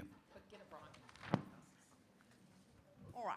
So my recommendation, this is not a discussion on whether to show or not show neuters for group breed specialties and specialist classes. They already can be shown. This is simply to the fact that it requires it to be mentioned in the schedule at time of publication. This recommendation should probably have been looked at when we started showing neuters at All Breeds Championship shows. However, it wasn't. And breed clubs generally are very proactive and remember to add D6 dogs onto their schedules because they have been doing this for a number of years. What I have found is that the group clubs do not. And there's no way to know that this is not going to be on the schedule until it's been published in the dog world, and unfortunately, then it is too late. I have found that particularly my two breeds are non-sporting and utility. There's not a single non-sporting and utility group show in the North Island that allows D6 dogs. And I'll take the South Taranaki weekend as a prime example, who had neuters in their championship all breed shows. You had about 10 neuters sitting at that show they could not show at your group specialty show because it was not advertised in the Gazette to enter. Secondly, the online show program allows these dogs to enter. So if you have an exhibitor that does not know the regulations, and we have quite a lot of new exhibitors exhibiting their neuters now. They go onto the online show, they see, oh, here's the Ansura Auckland Non-Sporting Utility Show, and they enter their dog. They don't know that that is against the regulation because it is not in the schedule. Nobody knows that that D6 dog has been entered until you actually print a catalogue and look at this. By that time, it's the day of the show, and what do? So Sally over here has entered her D6 Leonberger, because that's the only one that they show. Me, I don't enter my dog because I know I'm not allowed to. So therefore, the online show program at the moment falls down in that respect. And my recommendation is to simply remove where the acceptance of entry from spayed and neutered dogs has been published in the schedule of the show, that it is automatically allowable to enter these dogs into group specialty, breed specialties and multi-breed shows. And for all the all breeds clubs here that are actually the ones who have the say on this, because our breed clubs and group clubs don't have much say on this, I hope you support this, because this will actually generate extra entries at your all breed shows when you're offering the neuter classes and you have group specialty shows or breed specialty shows on it the same weekend. Do we have a seconder? Seconded by Geraldine Gulbrunson. Open it for discussion. If there's no discussion, I'm going to put it to the vote because I am extremely tight for time. All of those in favour of the recommendation? Once again, I'll ask anyone opposed.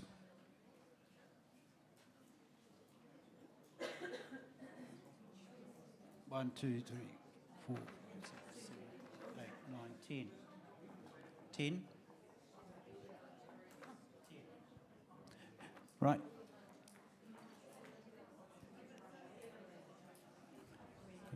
Right.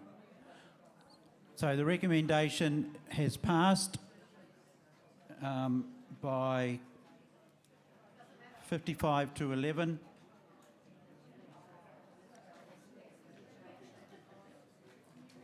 And it only needed a recommendation only needed 50% anyway. Recommendation 2 is from the Waikato German Shepherd Dog Club. Yep. Okay. Recommendation 2, Specialist Grand Champion. I formally move recommendation 2. Do I have a seconder? Yep. I am pleased to present this recommendation on behalf of Waikato German Shepherd Club. The recommendation is not about establishing something new, but restoring what was lost by regulation changes by Executive Council in 2018/19. A review of the members' views by the late Clint Hoban established the vast majority supported Specialist Grand Champions. In establishing eligibility, the bar was set at only clubs that issue one set of challenges. This was to ensure that the award was for dogs who were essentially the same, officiated by a judge who was fully cognisant with its special features. Unfortunately, this eliminated a group of dogs who are true to one standard but have small variations, e.g. German Shepherds, currently interbred, identical standard except for the 2 coat types. Chihuahuas have been interbred and vary only by coat length. This also includes poodles, Weimaranas. It would include Schnauzers if they had a breed club, and also and the Dachshunds, obviously. Yep.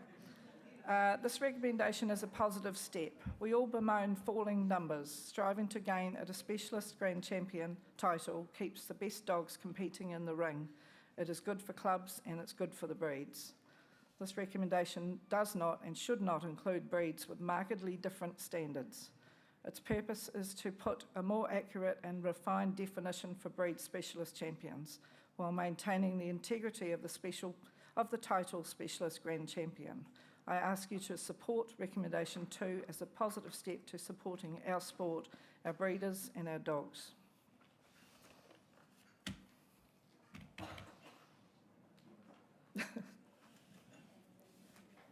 Moving that? Yes, I'm moving that. Do we have a seconder? Giselle, thank you. I open it for discussion.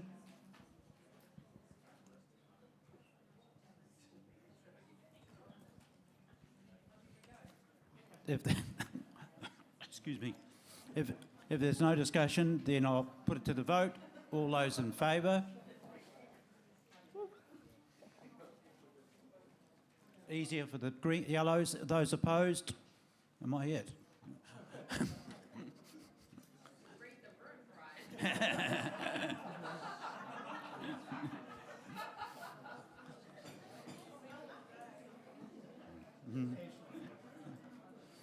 Right, that will make it a recommendation. Eight opposed and Thank you.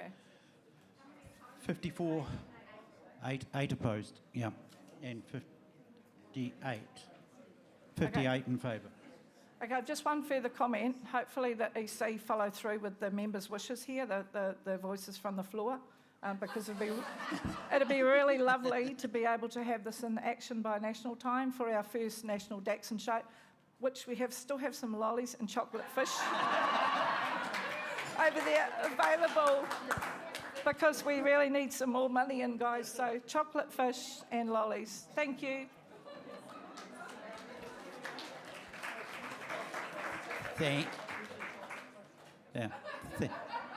Thank you, Lindley.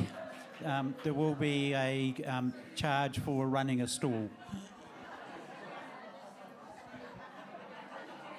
Right, remit 3 is from Selwyn Dog Training Club. Recommendation from Selwyn Dog Training Club, and I will invite Aaron Vanderbos to talk to it. He is a delegate. He's a delegate of Canterbury. I'm Aaron Vanderbos, and I'm here as a Canterbury Kennel Association delegate to support a recommendation made by the Selwyn Dog Training Club to separate Rallyo governance from the Dog Training Committee and allowing Rallyo to become an autonomous governing committee in the same manner as Agility did some years ago. Can I have a seconder?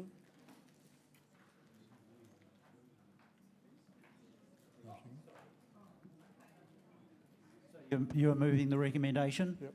Thank you. Do we have a seconder? Thank you, Pam. Open it for discussion. Okay. Sorry, I'll you just made read out my statement, sorry. do your preamble. I do seek your, got a hard act to follow, but I'm seeking your patience in presenting this as a prepared statement. But I want to do this to not only present to you a record of what is presented, but also to counter several fallacious allegations which have arisen from those who are opposed to this recommendation. Firstly, in contrary to the opinion of some, while I do wholeheartedly support the recommendation and have advocated for this to happen over the past 2 or 3 years, I am not the author of the current recommendation. I was actually, in fact, only made aware of it when the yearbook was published. Secondly, should this recommendation be supported, I am not campaigning for a position within any proposed Rallyo governance structure. I'm currently very privileged to be the EC's appointed Scent Work and Canine Good Citizens Committee Chairperson, and I can assure you that these positions require a considerable amount of constant time and effort and on their own without seeking any further appointments. Any request for an immediate appointment in the proposed Rallyo governance structure will be met with decline. I wish to use scent work and the Canine Good Citizen governance as an evidence to support this current recommendation, since they all follow a similar pathway. Scent work was initially, but very briefly placed under the governance of the Dog Training Committee, who had initially provided little support for this new venture. In November of 2019, the Dogs New Zealand EC, seeing the value of this new discipline, established Dogs New Zealand Scent Work Committee to promote and govern scent work as an independent code. Since then, Dogs New Zealand Scent Work has become the fastest growing discipline, with a registration of participants almost equal to that of dog obedience. It exceeds over 550. And increased the Dogs New Zealand membership with an estimate additional 72 members. That's over the last 3 years. This would not have been achievable if Dogs New Zealand Scent Work had not received the continued and considerable support and assistance of the Dogs New Zealand Executive Council as an independent committee with its own governing management. The Canine Good Citizen program was endorsed as a program by the New Zealand Kennel Club some 25 years ago as an outreach to the general dog owning public. While it was initially proposed that its governance be administered by the Dog Training Committee, the then Dog Obedience Committee, the proposal was declined by the Dog Training Committee chairperson before taking on the role of the Canine Good Citizen Committee chairperson herself. This may well have been the reason why the Canine Good Citizen program has erroneously become more identified as a division of obedience rather than the independent Dogs New Zealand Executive Council governed code. What resulted up till about 3 years ago was a languishing program that remained unaltered for 25 years with little direction. Not without substantial criticism from the old guard, considerable revamping of the Canine Good Citizen program has been occurring, including the modernising and making it consistent with today's demands and expectations. And again, this was only possible with a fresh, committed committee and a commitment to Dogs New Zealand Executive Council to maintain its autonomous governance. This brings us back to the recommendation before us, the recommendation that Rallyo become an independent government with its own elected committee. Rallyo was introduced into the New Zealand Kennel Club in 2009, endorsed as its newest and distinct discipline in 2010. This was not achievable without a considerable amount of opposition, which sadly persisted even up to the very present. Many of these same opponents are now opposing the current recommendations being made. Rallyo has been placed under the direct governance of the Dog Training Committee, who then in turn subjugated the management to that of a subcommittee. A subcommittee which I, as a Dog Obedience Committee member at the time, not only opposed but predicted would lead to the slow demise of the Rallyo, a prediction which sadly has become more proven than inaccurate. With a lacking desire to promote Rallyo administration, inadequacy, general mismanagement, Rallyo has initially become a growth phenomenon, or which had become a growth phenomenon throughout the South Island and the northern half of the North Island, became over the last 5 years, has been witnessing a decline of participation and become, particularly in the North Island, the object of substantive ridicule. The only way Rallyo is likely to be revived for it to be dissociated from its former governance and has offered, sorry, I'll read it again. The only way Rallyo is likely to be revised is for it to be dissociated from a form of governance that has offered little support and promotion for it, and being permitted to establish its own credibility through a proactive autonomy. In finishing my presentation, I want to make 2 further points. Straw polls conducted at Rallyo events have indicated 100% agreement from the participants that Rallyo should become autonomous. At a recent Obedience Judges Conference, 10 of the 15 Rallyo excellent judges attended. When asked if they supported the recommendation being presented at this ACOD, only 1 voiced their opinion. Your support for this recommendation is now earnestly sought for Rallyo to become a creditable Dog New Zealand code once again. Open for discussion.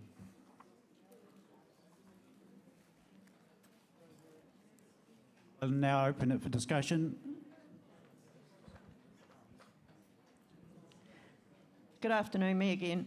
So I was very strongly involved with the segregation of agility and obedience all the years ago into its own separate subcommittee. When I first presented to EC at that time, I was told that I had to prove that we had the strength and agility to run ourselves, that we had the people willing to do the work, to put their hands up to make a difference for our sport. As I understand it, Rallyo has currently a North Island and a South Island representative and was unable to fill just those 2 positions this year.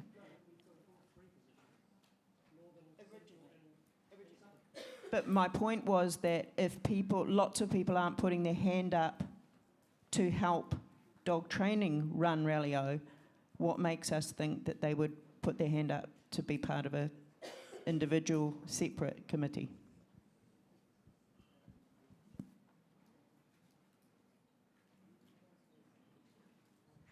I'd like to make comment, thank you.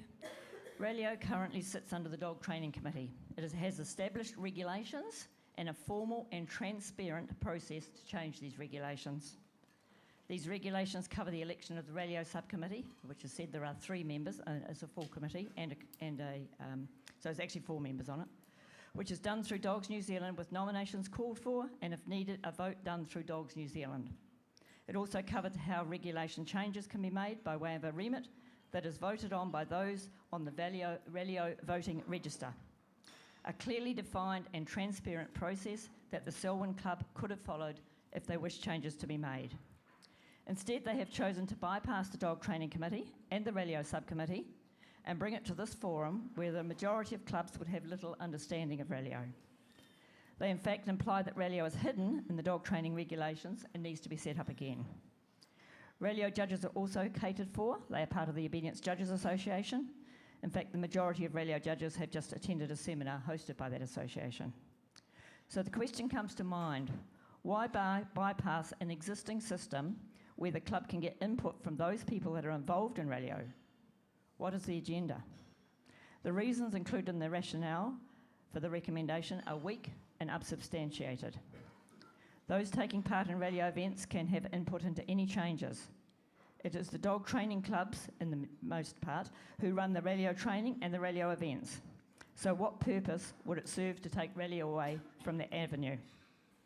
Do they want to set up a committee where those involved do not have a process for input into their chosen code? The only explanation I can see is that they're trying to manipulate your confirmation clubs to bypass the current system, which is clearly defined and transparent.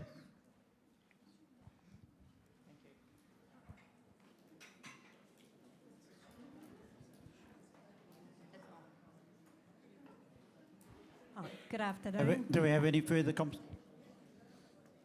sorry. Good afternoon, Bernadette Thompson, Southern Region Dog Training Rep. This is my first conference. Okay. I also oppose the recommendation. I think taking Rallyo away from dog training would be very damaging to our clubs. Rallyo is very strong in the South Island and is contributing greatly to the growth of our sport. We have 15 show weekends a year where obedience and rally are run as combined events. So that's 30 shows. Many competitors compete in both codes, and the combined shows give them a good reason to travel a lot further than they would otherwise. The dual shows are helping our dog training clubs to survive.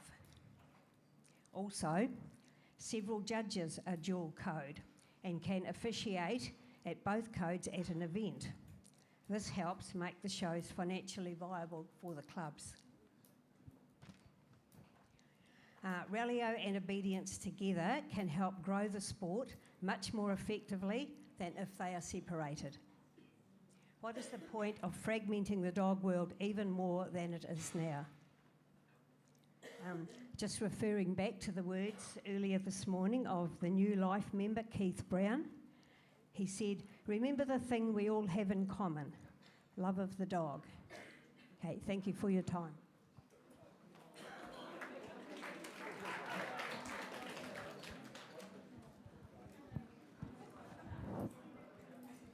All right, I'm conscious of the time, so if there's no... Okay.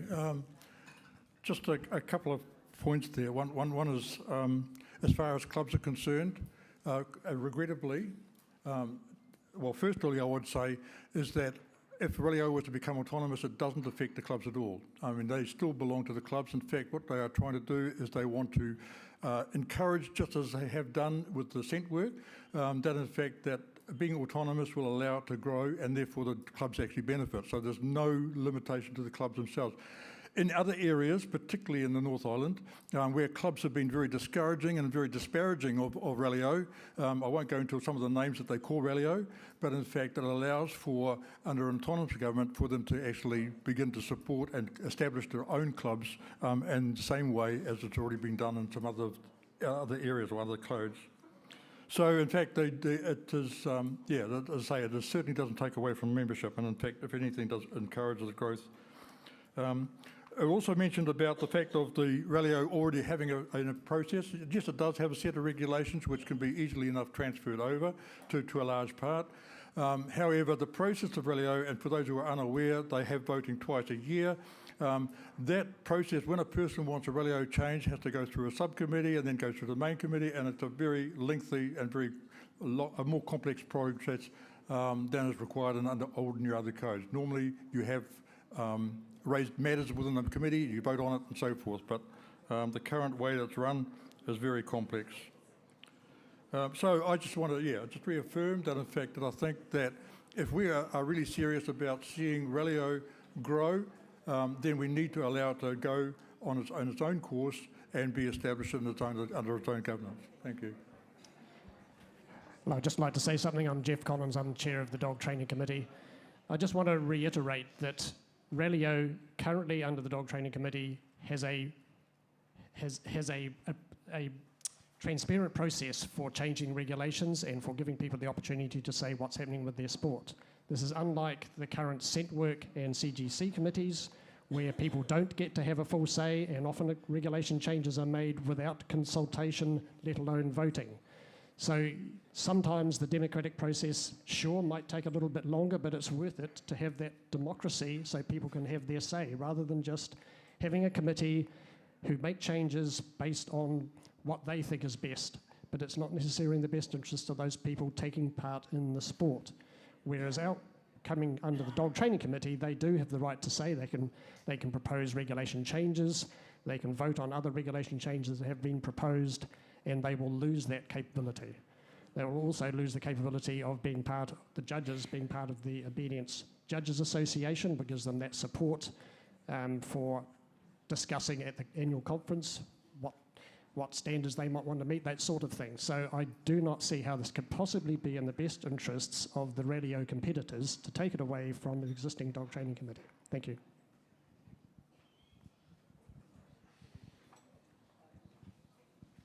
I'm going to put it to the vote. All those in favour that the New Zealand Kennel Club looks at the separation of Relio from dog training in the same format as dog training and agility, raise your green card. Separating it out. That's exactly what was promoted. All right. Those against? It's overwhelmingly lost. Thank you. I'm really conscious of time, ladies and gentlemen. We have to be finished by 4 o'clock.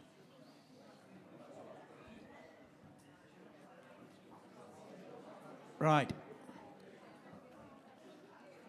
I'm going to move on to the confirmation of officers. Firstly, I want to acknowledge 2 executive councillors who stood down during the last term, Karen Sadler and Nigel Traynor.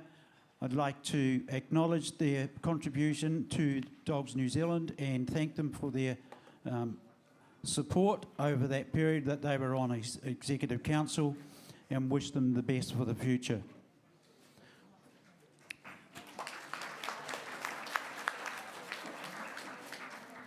Now, we had elections for the 2 North Island Executive Council positions, and elected unopposed were Fiona Hodgson and Stephen Meredith. for another 2-year term. For the South Island, there were also elections for 2 positions. Elected with 60 votes was Martin Hewitt, with Karen McIntyre getting 43 votes, both elected for a 2-year term. The other 2 candidates, who I thank sincerely for putting their names forward and look forward to working with them in other areas, Janine King with 27 votes and Susan van der Pol with 42.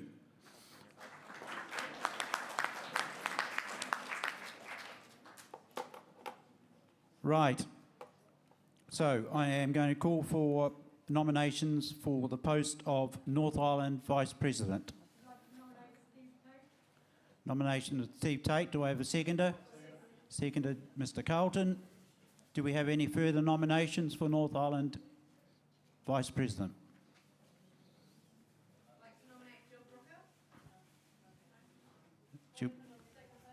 No, it's been declined.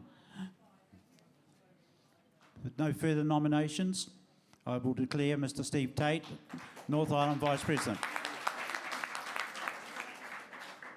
Nominations for South Island Vice President. I call for nominations.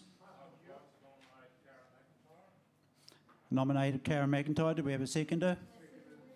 Thank you. Martin Slade. Do we have any other nominations?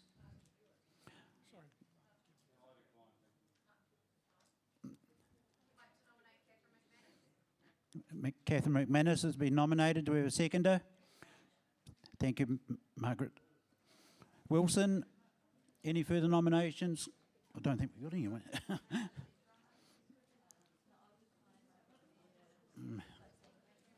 All right. So we have 2 nominations. You will need to use your form.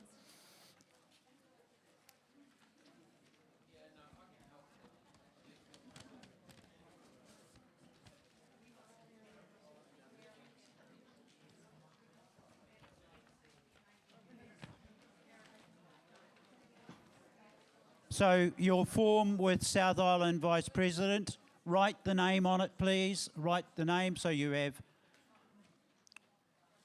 one name, yep, one name only. Catherine or Karen. Catherine or Karen.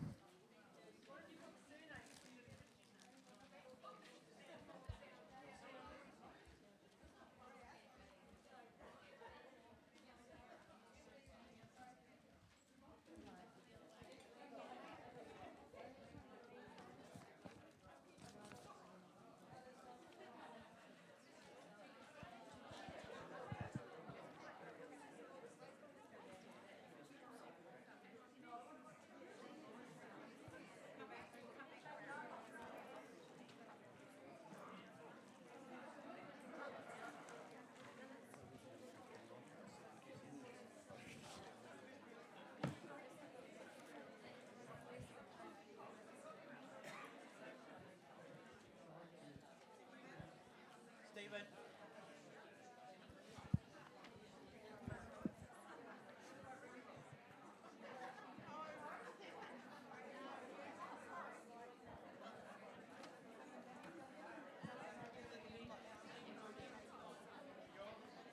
While the count is being made, I would like to make a few presentations. So firstly, I think so, yeah.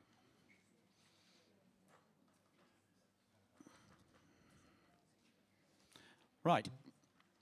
During the year, Agility sent forward their representative to Executive Council, and it's my great pleasure to ask Chris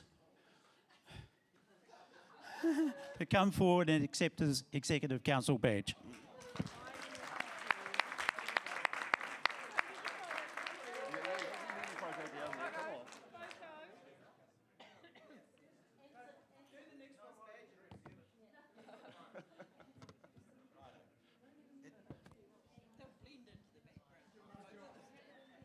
because I always listen to Agility, I will wait.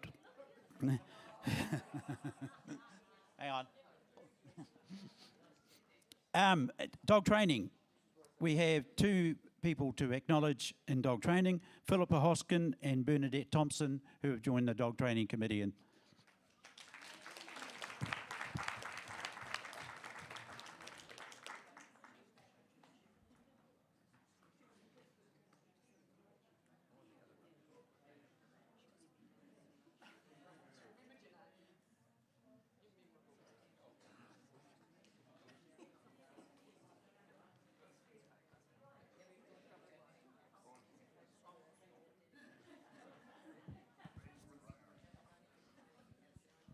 And we have one person who joined the Agility Committee this year.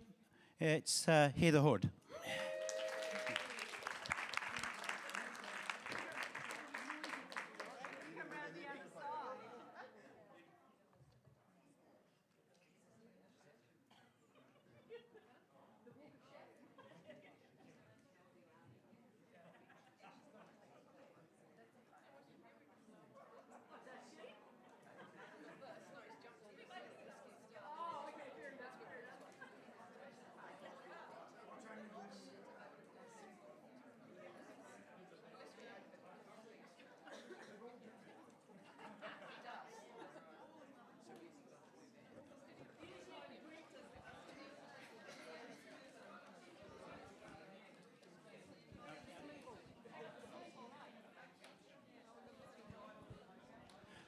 While we're waiting for the vote, can I seek a mover and a seconder that Deloitte's be reappointed as the New Zealand Kennel Club auditors for the current oncoming year?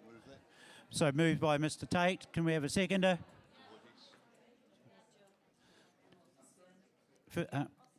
Jill Brooker, seconded. All those in favour? Opposed? Carried. Can I have a mover and a seconder that Gibson Sheep be reappointed as New Zealand Kennel Club solicitors? Thank you, Sonia. Seconded. Jill, all those in favour? Opposed? Carried.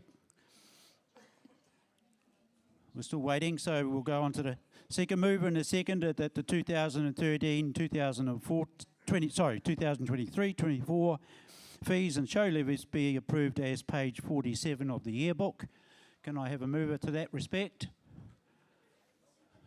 Thank you, Margaret Wilson. Do we have a seconder?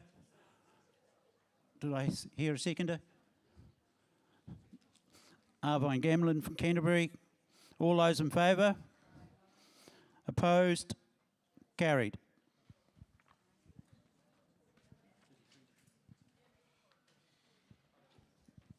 Right, I have the results of the vote for South Island Vice President, and to say it's extremely close is an understatement. Karen McIntyre scored 32 votes, Catherine McManus 33 votes. Catherine, congratulations, Catherine.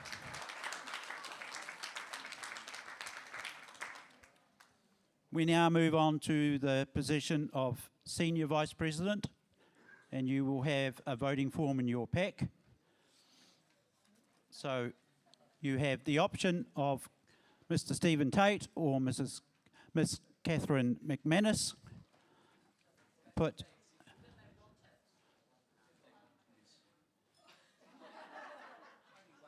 No? All right, Catherine has declined, so therefore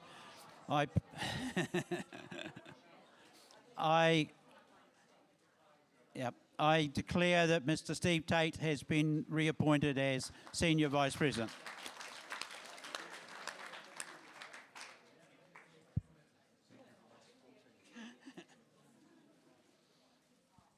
Moving on to item 11, the authority to borrow. This is the same one that we put up every year. Authority for Executive Council to borrow a maximum of $250,000 for the year ended 30th of June 2024 for the purposes, if needed, for the day-to-day running of the New Zealand Kennel Club. Can I seek a mover? Someone move that respect, please. Yep. Lindley Drummond, thank you, and Diane Rogers, seconded. All those in favour? Opposed? Carried. We're going to move on to our presentations. The first one we're going to do is from Paul Robinson and Lisa Slade. Thank you, Paul. Is that coming through the speaker? Can you turn the mic on? Thank you. Okay, ladies and gentlemen, I'm going to give you a presentation on Manfield and how it will work and what the facilities are. But before I do that, I just wanted to thank Lisa for her support as we built this proposal for Manfield that went to executive, and also all the other subcommittee members who put a huge amount of work into developing the 3 proposals that eventually went to Executive Council for their decision. So Bill Murdoch, Rob Ellis. But before I get underway, I'm not here to tell you why we are going to choose Manfield. That was a decision that Executive Council took. So if you've got any questions about why, take them away from me and give them to the executive. I'm going to tell you about what we've got, how it's going to work, and how it will affect you as a club when you went there or when you go there. How it all came about was I had some discussions with Lisa and I said, have we done a detailed evaluation of Manfield? And Lisa asked me if I would go and have a conversation with them. We'd done a little bit of preliminary work, but it hadn't been taken to any advanced stage. So I had some conversation with Manfield. I then went and met with the team at Manfield. I went back and met with them again. And then we subsequently had a visit where Lisa and I hosted Stephen Thompson, Brian Harris, and Steve Tate, and they all had a good look at the venue. At the same time, they looked at all the other proposals. So there was a lot of work that went on, and subsequent to that, there's been a hell of a lot of backwards and forwards as we established how it might actually work. So what I want to do is just take you through the format for today's presentation. So very shortly, I'll give you a venue flyby. For those of you who haven't seen it, it'll give you an appreciation of what it is that you will get when you go to Manfield. A lot of people in this room have been there, and I've had many people talk to me about how good it was when we held the National Dog Show there, and having seen the venue, and I was there at that dog show, and it certainly was a great venue, and I think Ashley would remember it very fondly, having won Best in Show with her St. Bernard. I was in the lineup and she got over me, so I'm dirty about it. So I'll take you through the venue flyby, then we'll talk about the subsidy and the facilities that'll be included. And it's really important to understand that the subsidy is Dogs New Zealand are picking up all the costs other than the costs that's been put out there that the club will have to pay, which has been linked to what it currently costs an all-breed club or an agility organisation to use the Ardmore facility. So it's exactly the same as that. Dogs New Zealand will pay the rest of the costs unless the user club determines that they want to take more than we have negotiated, and then they will pay for what they take. And I'll explain that as we get through. I'll talk you through the booking process and how it'll actually work. We'll have a little bit of a conversation about show dates and how group and specialty clubs can be accommodated. Then we'll talk about parking and motorhome facilities, and then we'll give you a bit of a general overview. So I've got a map, I can just point some things out. So firstly, I'll take you through the flyby.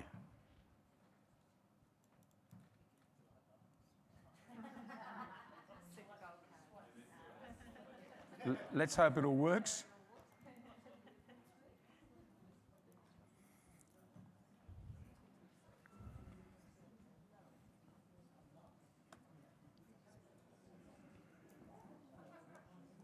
Excuse me while we get the tech right. I might need the tech man to assist me in a minute.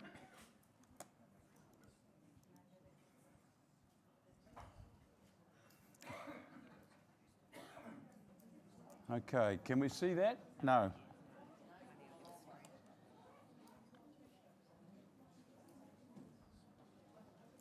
So I don't know why that's not showing.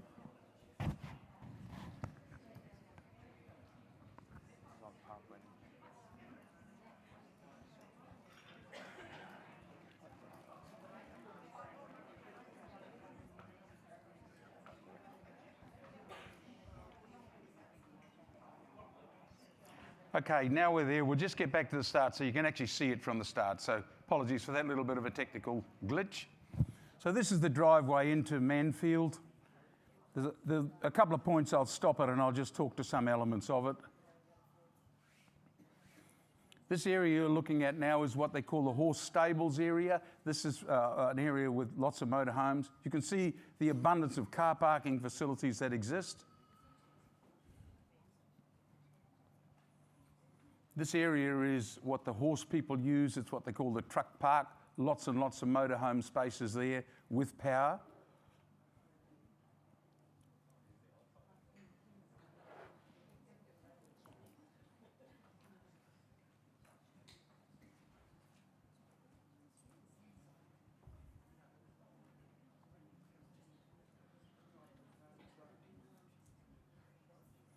So we're now moving inside the building. You can get an idea of the arena.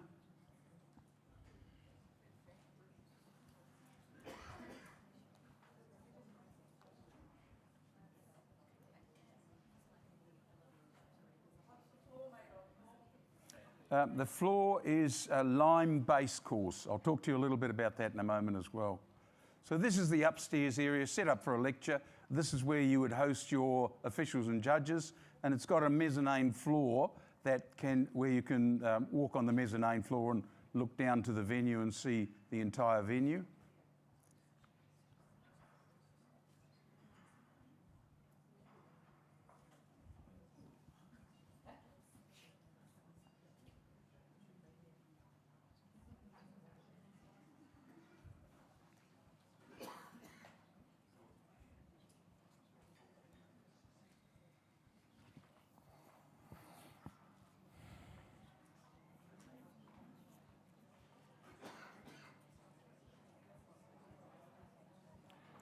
Okay, if I just stop it there, and I'll use my mouse to indicate, this area here is an area that Manfield have told us that they would be prepared to allow us to build our own facility if we get to the point that we want to decide that. And the reason that that area has some appeal is it's got its own separate roadway, so you don't have to come into the main complex. And the discussion was about using this area here for all of our parking and then building a standalone facility there if we ever got to the point we decided to do that.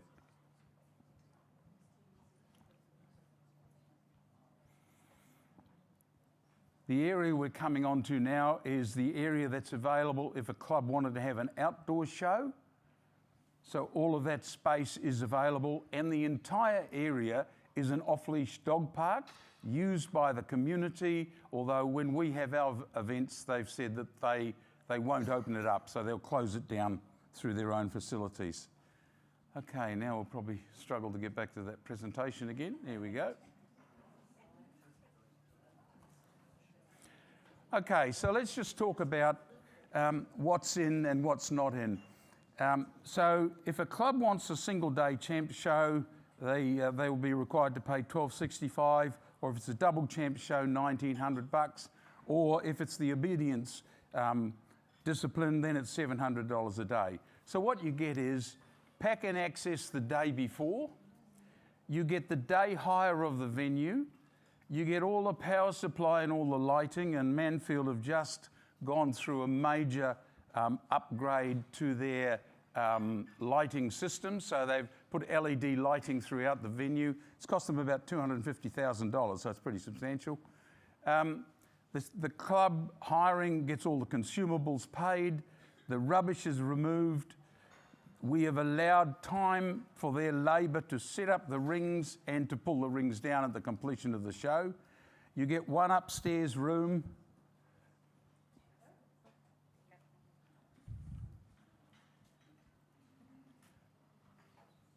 Okay, you get one upstairs room, which includes a hot water urn so you can make tea or coffee or whatever. If the club wishes to, they can have the commercial kitchen and the staff kitchen. You get use of the sound system for the venue and their cordless microphones. All the ring equipment, including two-way radios, so if you want to use two-way radios, that's available. You get access to Wi-Fi for club use, not for general use, but just for the club. and there are 28 indoor power points plus external all-weather points. So there's power supply much more readily available than we currently have at Ardmore. These items that I'm going to talk about now are not included. So there is an outside toilet facility there. If you want to put shower facilities available, the club can do that. You just have to pay. Currently, it's $30 per shower unit. So if a club says, hey, we're going to open up 4 units, I don't know how you're going to segregate the sexes and all that jazz, but they're available at $30 a shower. Toilets are included, so the outside toilets are included. There's tiered seating available with 1,183 seats. So if we wanted to run a venue and set up the seats, you can, but the setup labour is not included, so you'd have to pay Manfield. They'll hire your tablecloths if you want to use tablecloths. If you want to use full Wi-Fi, so you want to make their Wi-Fi available to everyone, there is a charge. It's currently $175 a day, so that'll be a club decision. If you decide you want to use Manfield labour, they currently charge $35 an hour. And if a club hires the facilities, you'll have the option to use the commercial kitchen if you want to use it. So that is, if you want to provide catering for the exhibitors and the patrons at the event, you can use the kitchen and you've got a facility to prepare it. If you want Manfield to organise for you external vendors, then they do that with their existing vendors. So you say, I want coffee, and you'll have some conversations with them about what sort of food offering you want and so forth. So that choice is the club's. And you can also operate, if you wanted to, without using the stadium suite. So if you didn't want to use the stadium suite, you can save yourself some money and host your judges in a gazebo in the main floor area, because there's lots of space there. So they're things that clubs will have the ability to think about. For the venue itself, we've drawn up a plan of how it looks. So the arena size, substantially bigger than Ardmore. That's the Ardmore venue size. So you will note there's 10 metres between the rings, and none of that indoor arena is where people will set up. So there's a concrete area all around the outside on 3 sides of the building and at the bottom of the building where you put all your floor mats. So there's a hell of a lot of space, and I just thought it might be useful to show you by comparison that I've just put in there, that's Ardmore. So that's what's available at Ardmore. So that'll, I hope, give you a sense of just how big this place is and how much room there is to operate. Okay, so the booking process is you work with Dogs New Zealand and you confirm your dates. Okay, so I know the Director Secretary has currently sent out correspondence to clubs to come and have a chat. Let's talk about what dates you might want to use.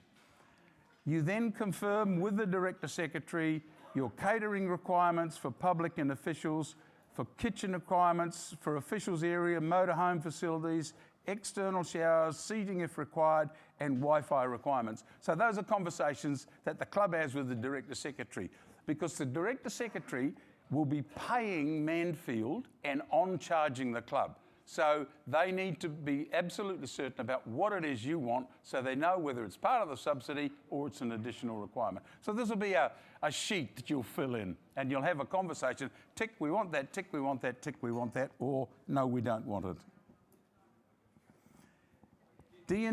Dogs New Zealand will then advise Manfield of the dates and give them the club contact person.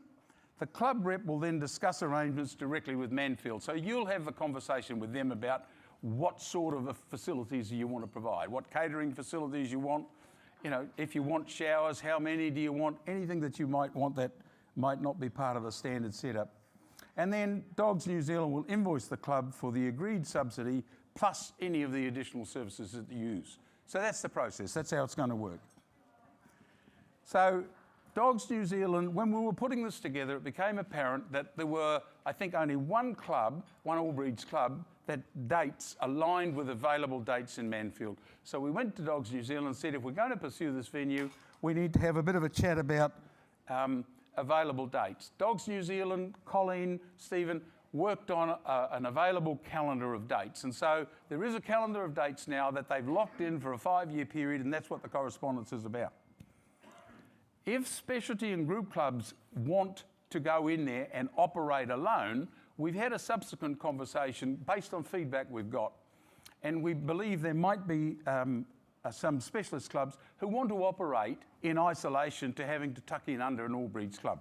So if you are part of an organisation that wants to do that, then you need to talk with the other specialty clubs in your area, get a group together and go to Dogs New Zealand, and then they will negotiate a date. So they talk to Manfield and say, hey, yes, we can do a date, and you want to do it in the middle of winter, righto, here's a date, 23rd of July, go off, and you pull all your clubs together and you go in there and operate. And that'll give Dogs New Zealand a contact person to discuss the arrangements with, and then the clubs would pay their percentage of costs that are outside the DNZ levy. So that if there were 6 clubs that went in there, then you would all pay $200 to have your championship show. So what the arrangement has tried to do is set it up based on some good feedback that we've got in discussion, so that if specialty clubs want to stand alone, there is the ability to do that.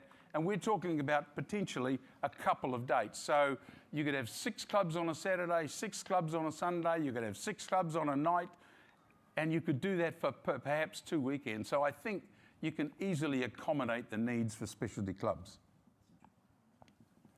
Okay, so parking and motorhomes.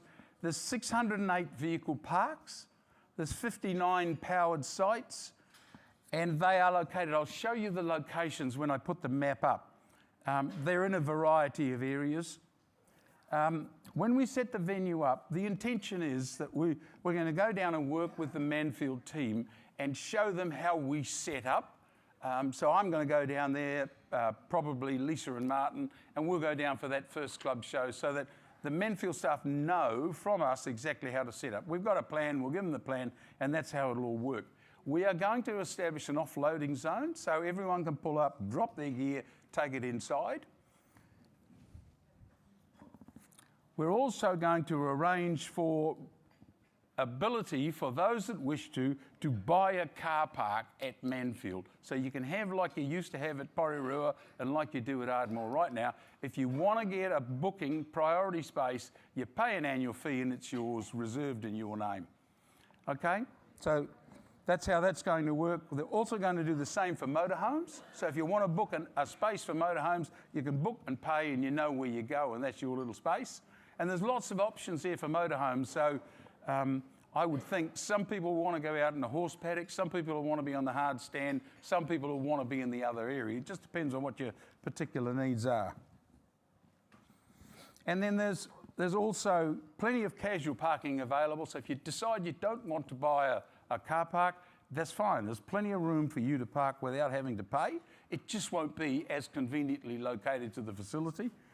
There's plenty of space also. If you don't want to lock into a motorhome arrangement, you can book casually. They will charge Dogs New Zealand $15 for every powered site and $10 for every unpowered site. So that's the costs that they have established. So the last area I just want to focus on was a little bit of a map. And if I show you this, I had a quick look at it, but the area where I'm moving my sort of cursor now, that's where all the horse floats go. There's big trees there. There's all sorts of lovely areas. So motorhomes and lots of PowerPoints. You see that space there which says truck parking? That's got What's that? Oh, okay. Do I need this other thing? Do I need a pointer thingy? Okay. Does that work? All right, if you look at the top there where number 6 is, number 6 is truck parking and there's a hard stand there and there's lots of space. Where it says yards, pipe yards, that's the area that all the horse people go to and there's lots of float space in there. And then you come further down and then there's that whole area is hard stand and it wraps right around the whole building. So there's tons of space there for motorhomes. That area right at the bottom end where it says Ahuri Road, that'll do, where it says yards, that's the space they have said that would be a space that we'd be quite happy for you to build there if you choose to. Okay, so that's really all I've got for you. I apologise for the technical stuff, but at least you got a chance to have a look at it and in a bit of a flyby. So quite happy now. If anybody's got any questions, I'm happy to answer them. Can we get the mic passed around so everyone can hear, please?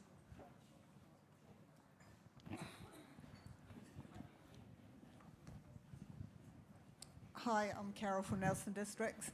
How far away is the parking from the actual building? So like if I come up with a dog trailer and I have to take dogs in and out of the trailer to get to the ring, what is the distance? It'll depend on which area. The intention is that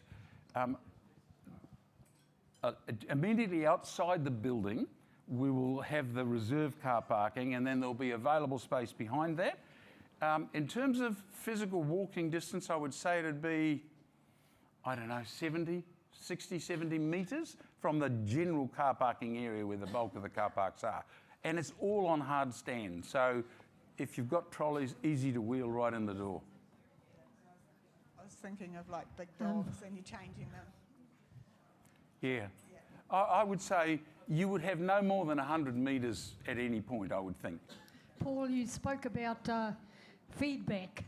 The clubs that I'm involved with are a little concerned as to why the general clubs down the lower North Island weren't kept involved in or kept up with what the play was for the last 2 years.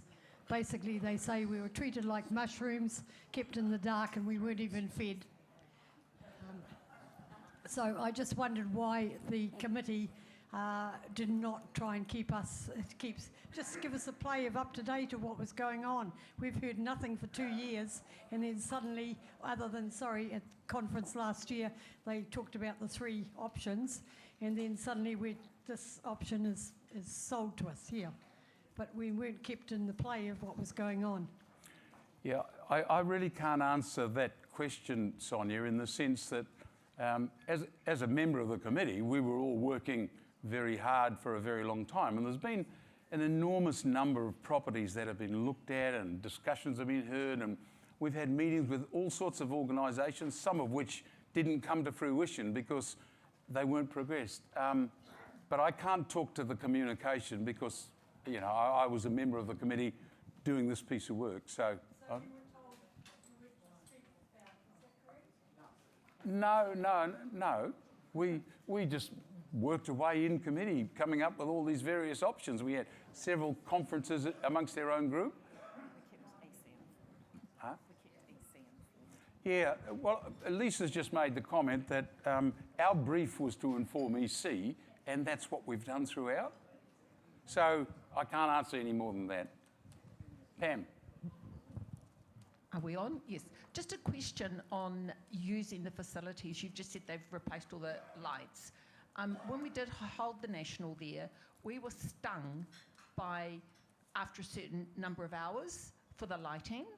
Have you got a period of time where clubs may use the building with lighting? All the costings that we've based on are based on a 9-hour day.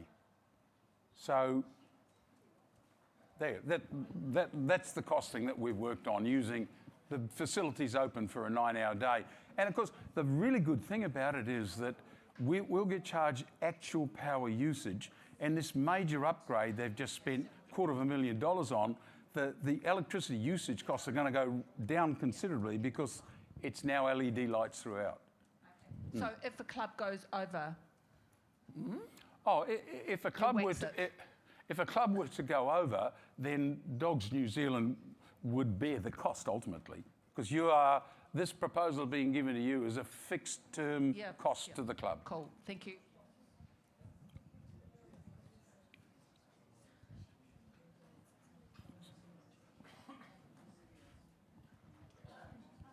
Thanks, guys. Just on your pricing structure there, and look, having gone through a pricing structure of Forrester Park, you know, it's the most difficult thing to ever do. So I'll just put that out there. You've got $1,200 and something for a breed club, and then $1,900 for a double day, which I presume means the weekend, and $700 for obedience. a day. Sorry? 1900. Okay, sorry, I read that as 1900 for a double day, a double show, which I thought was the weekend. Okay, so is that the cost to the club? Yes. Okay, so therefore, on top of that, the kennel club's going to top up whatever the rental is. That's right, yeah. And is the 700 for the obedience, are we paying Manfield exactly the same amount as for the breed? So therefore, is the subsidy we're giving to obedience higher than the breed clubs? That's a question I'd have to refer to Executive Council. Yes. Okay, and the other thing is we've talked to them about a set number of days. Are we liable for those days whether they're used or not? No. Okay. No, the agreement we have is a rental rate per day. So if we were to use 12 days, we pay it 12 times. If we use it one day, we use it one time. Yep. And if we said to them, here's our calendar with those set dates, I just worried they've got a view that we might use all those days. Is there any sort of notice period that we're not going to use it? Yeah, sure. Nigel, just what we've done with Manfield is we have what's called in the venue trade pencil bookings. So Colleen and I sat down and had a look at the show calendar, where all the breed and dog training and agility clubs were holding their shows and what dates in the lower North Island. And then we matched that with the Manfield date availability book. So we work quite closely with Julia at Manfield, who controls the booking schedules. So what we've done is we've put 5 years of pencil bookings. We wanted to be able to go back to the clubs and say, these are your dates for the next 5 years, because we've gone back to a 5-year show calendar and we wanted to try and match it. If you want to take up the option of booking Manfield. So that's the discussion we're having with the clubs at the moment. So they're only pencil bookings. They're not a firm contract to book the venue. It's up for the clubs to come back to the office and confirm whether they want to take up those dates for 2024. And then that's when we turn them into a confirmed booking with Manfield, and that's when venue contracts and all the contractual arrangements then get set into place. So just, sorry to labour the point, I'm thinking of exposure to the kennel club in terms of risk. So what I'm hearing is if no one uses it, we have no exposure. We have, absolutely.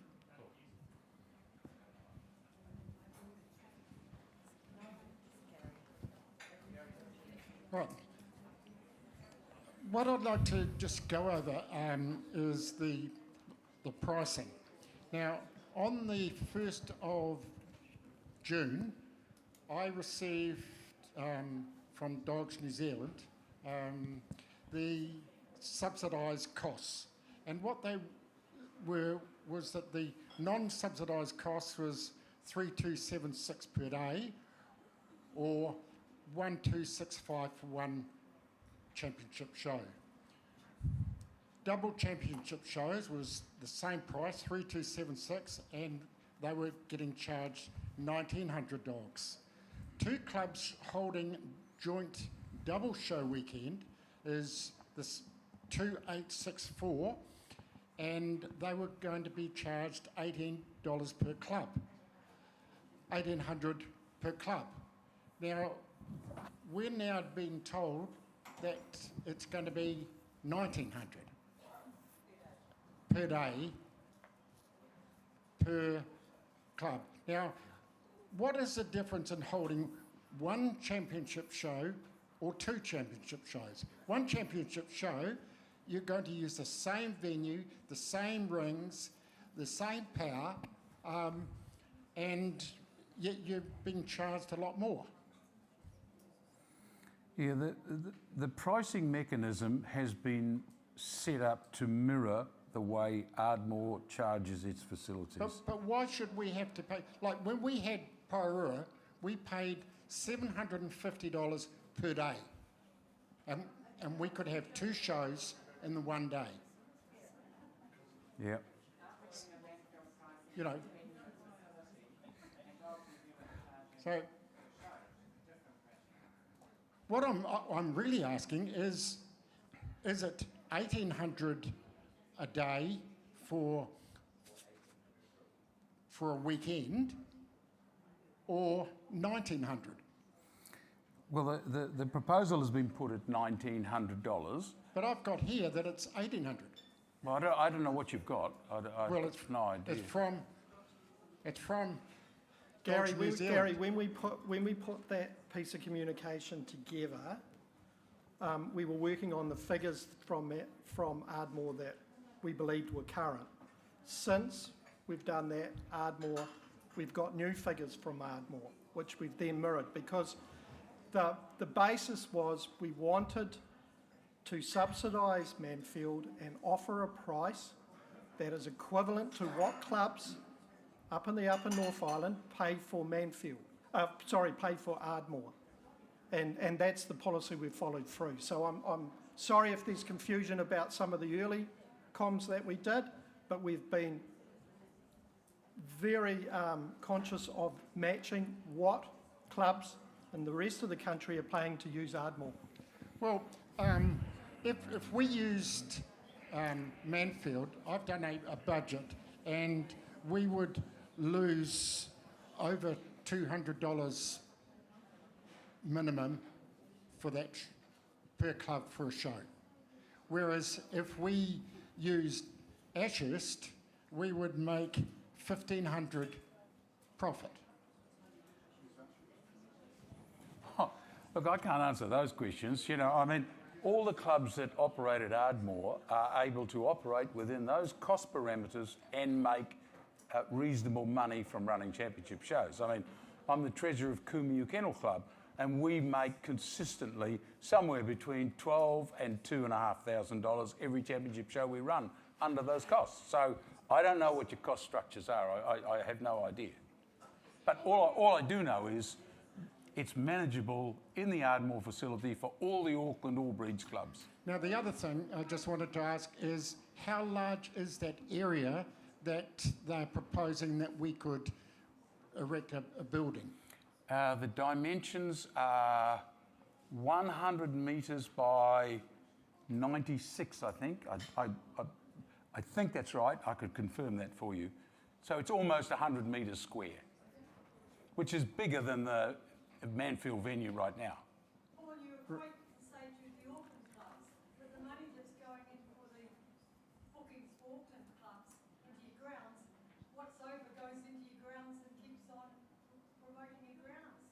What the clubs down here feel is that by paying Manfield and not pushing for a venue, that we just keep money.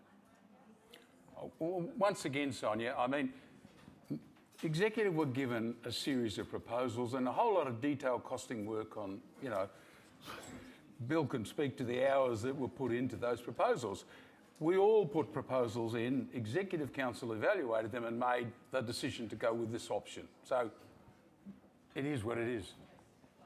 Can I just wrap up? Yeah. Thanks, Paul. Thank you, Paul. Look, just from my position as chair on this working committee, I'd really like, we've spent a long time trying to put this together for EC to make a decision. And the members within this working committee, Paul, Bill, Geraldine, Rosemary Cleater, Terence Lomax, Mark Jury, Martin Slade, and Rob Ellis, myself, have put multiple venues up for that actually met the brief in the majority of cases for them to make a decision. So I'd just like to, as this is a bit of a wrap-up from us, a bit of an appreciation to that group for all the hard work that they've done over the last couple of years. Thank you, Lisa. Thank you. I'm just going to say something. Nigel, there's a QA. Sorry. Oh, we're not out of jail yet. Sorry, Nigel. Okay, my question is it working? Yeah? Okay, my question is in relation to what was said about the 5-year calendar, and it's a little bit off topic, but it's still really relevant to every club in this room that's North Island based anyway. We've got clubs that are trying to maintain and go back into a full calendar of 2 shows each year, and we're all trying to get shows in the calendar for next year and find judges and dates and everything. When is this calendar going to be released so that we're not contracting to have a show in Auckland when a big show's on in Manfield and we've already booked a judge and etc. So when are we going to have this new calendar? We would like to be able to have the discussion with the clubs and confirmed whether they are going to book at Manfield or not, and it's each club's personal decision. We would like to have that wrapped up in the next month or so, ideally. I'd just like to speak to the elephant in the room. The elephant in the room is that the members want their own facility, and they want a facility that is on land that is owned by the Kennel Club, and they want that facility to be developed with eventually having a hall on it. Now, that is what we've got in Ardmore, and it is our number 1 asset. That is what we had in Prosser Street, which was arguably our number 2 asset, which we've converted to cash. The Kennel Club did really well out of Prosser Street over time. We bought that building, we sweated it, we never put anything back into it, and we sold it for a good profit. Now, this option here is an intermediary. I think what the Executive Council's been looking for is to give the clubs in this area somewhere that they can go if they choose to go there. So we've got to keep in the back of our minds that this is just an intermediary, and it's completely up to you whether you use it or not. And as we know, there are other outdoor venues, Carterton and Ashurst and the other one up the road somewhere. Foxton. But what we need to impress on the executive is the vision is still to own our own facility, including the land. That is the premise of which we sold Prosser Street, and that is the premise of which we will hold the executive to account. We may not do it tomorrow, it might take a year or 2, but that's our vision, and that is the legacy that we can leave. That's the best legacy we can all leave as we age to our future dog sports people. So that's all I want to say. So I think guys, you've done a great job of getting an intermediary. Clubs can choose to use it or not, but you've got something there. But let's start putting our vision on the bigger goal.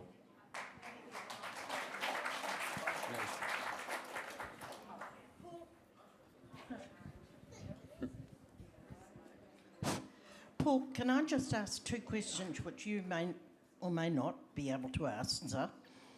Why is the Obedience Clubs being charged $700? I can't answer that. I don't know the answer.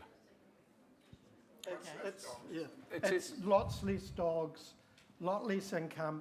First rule in venues is you must charge a venue hire fee that is in proportion to the revenue of the event. Otherwise, it's just unsustainable. And because of the nature of those events, we are always subsidising dog training and agility events in all our venues. They're never going to pay the full rate that breed clubs do. Okay, well that leads me on to my second question is, what cost centre is this subsidy coming from?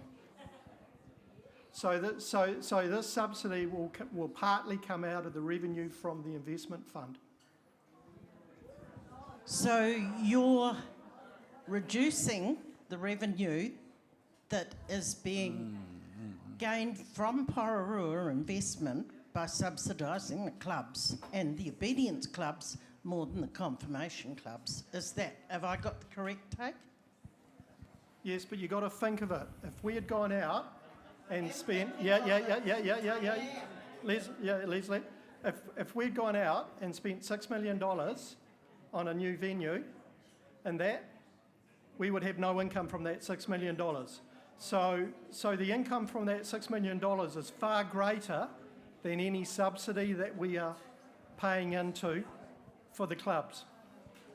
As I recall, though, Stephen, that wasn't the decision that the ACOD made 3 years ago, was it, or 2 years? Yes, but Leslie, you've got to remember that the investment fund is greater than the net proceeds from Pairua. So the excess of it can easily cover this. Well, Stephen, what you need to do is go back to an ACOD and ask them to change that ruling.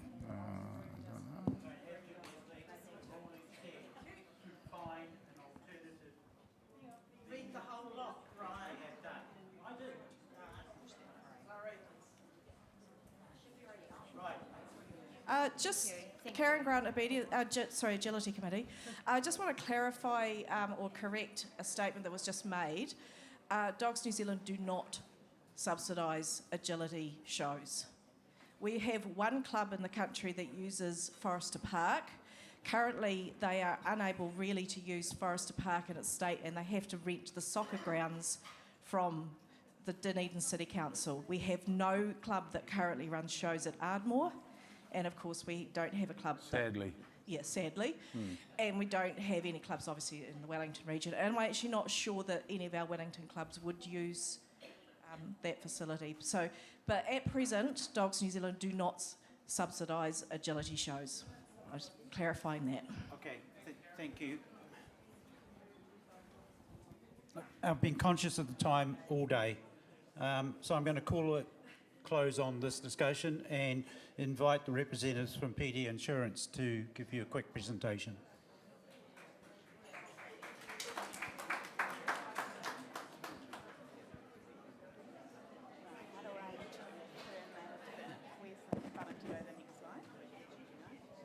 Oh.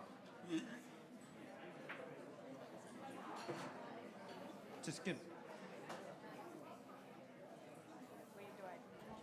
I think that.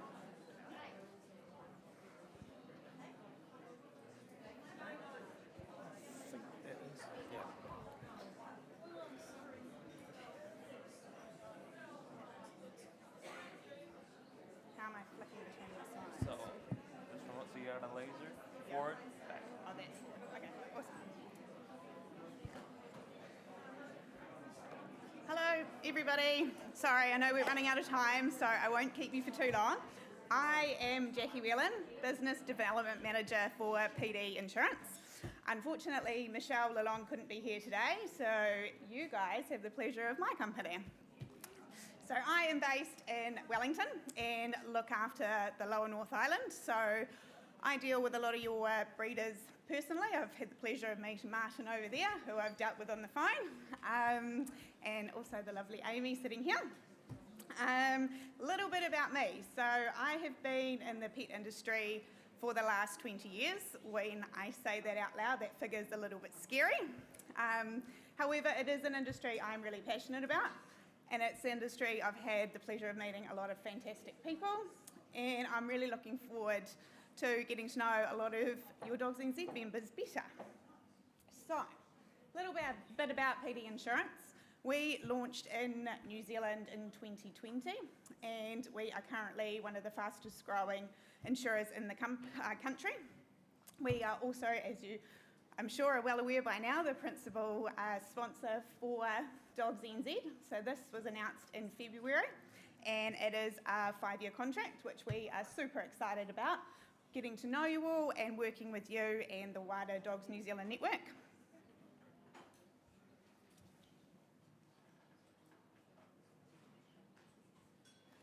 Cool, so PD Insurance is now award-winning insurer. Last year we won a CanStar Award for Most Satisfied Pet Insurance, and we are crossing our fingers that we win the 2023 award also. We have also most recently won the Money Hub Award for 2023, which is really exciting news.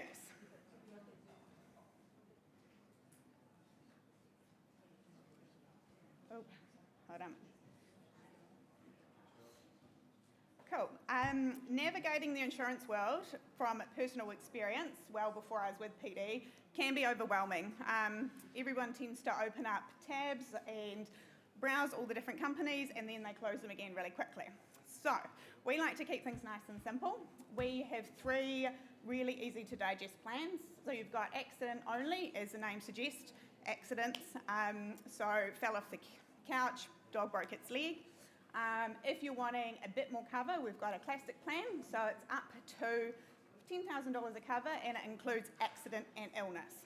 So this is our most popular plan for people who want a good level of cover. However, if you were looking for a higher dollar figure, the deluxe plan is where you want to be sitting, and that's up to $20,000 of cover per year. Big differences between PD and other insurances on the market. I think the one I get the most feedback on is we operate month-to-month contracts. So you're not locked in at any time. Most of the other insurers are a 12-month contract. So that means if your circumstances change, you can cancel and you don't have any break fees or are not locked in. Multi-pet discount, so 1 or more pets in the household, 2 or more pets in the household, you will qualify for a 5% multi-pet discount. And you have the ability to choose any vet you like. So if you end up at the after hours on a Saturday night, no problem with claiming. Also, if you're travelling around the country for a dog show and you end up at a totally different vet, that is no problem either. We currently have a 2-day business turnaround time for claims. We are aiming to get that down to same day. So this is something that we're working really hard on, and it's always lovely to get feedback. Like I was talking to Amy earlier, and she said that claims were paid really quickly, so it's always lovely to hear that feedback. So local support. I obviously, as I said, am based in Wellington, and we have Julie down in Christchurch and also Danielle in Auckland. So between the 3 of us, we have the country covered. If you guys need help, support from us, we are here and we can walk you through the process. And we like to make switching easy. So if someone is currently insured with another company, we will help with any break fees that they have if they want to switch over to PD. Cool, so why Dogs NZ? This is in large part due to our alignment of our mission. So we want to inform, educate and raise awareness for responsible dog ownership in New Zealand. We know there's many layers to owning a dog.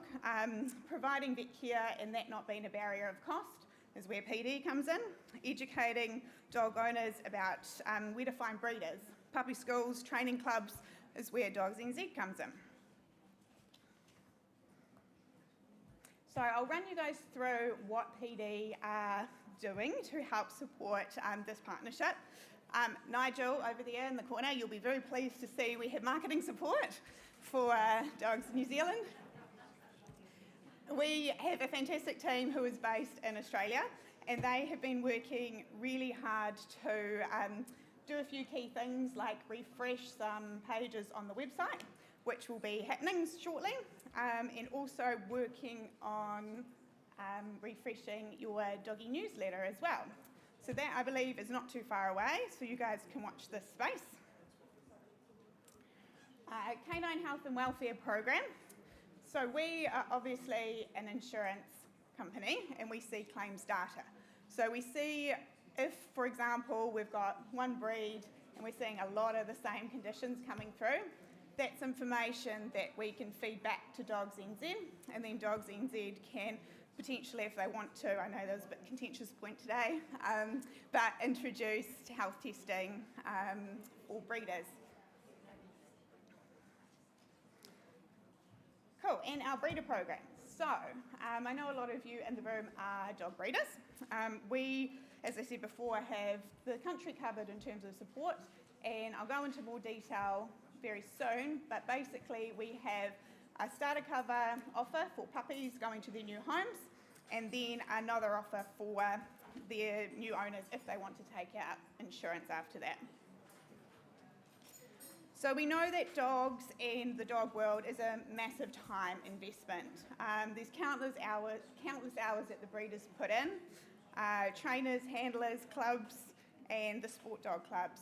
We're seeing a huge increase of people wanting to protect their assets. You've invested so much time into these dogs that you want to make sure that vet care isn't a barrier for them. I think I've obviously been in the pet industry a while. I've seen things change with insurance. Back in the day, 10, 15 years ago, insurance was a foreign concept for people. You were weird if you had pet insurance. However, the conversation has shifted a lot. There is still a large portion of people who don't see value in insurance, those who haven't really thought about it, those who never actually had someone talk to them about insurance anywhere along their dog journey. And then you've got the next group who is all sorted, you know, before they've got their puppy from their breeder, they've gone out and got all their insurance sorted. Cool, so breeder program, as I spoke about before, referring puppies to go home with our insurance. So we have two offers for the Dogs NZ breeders.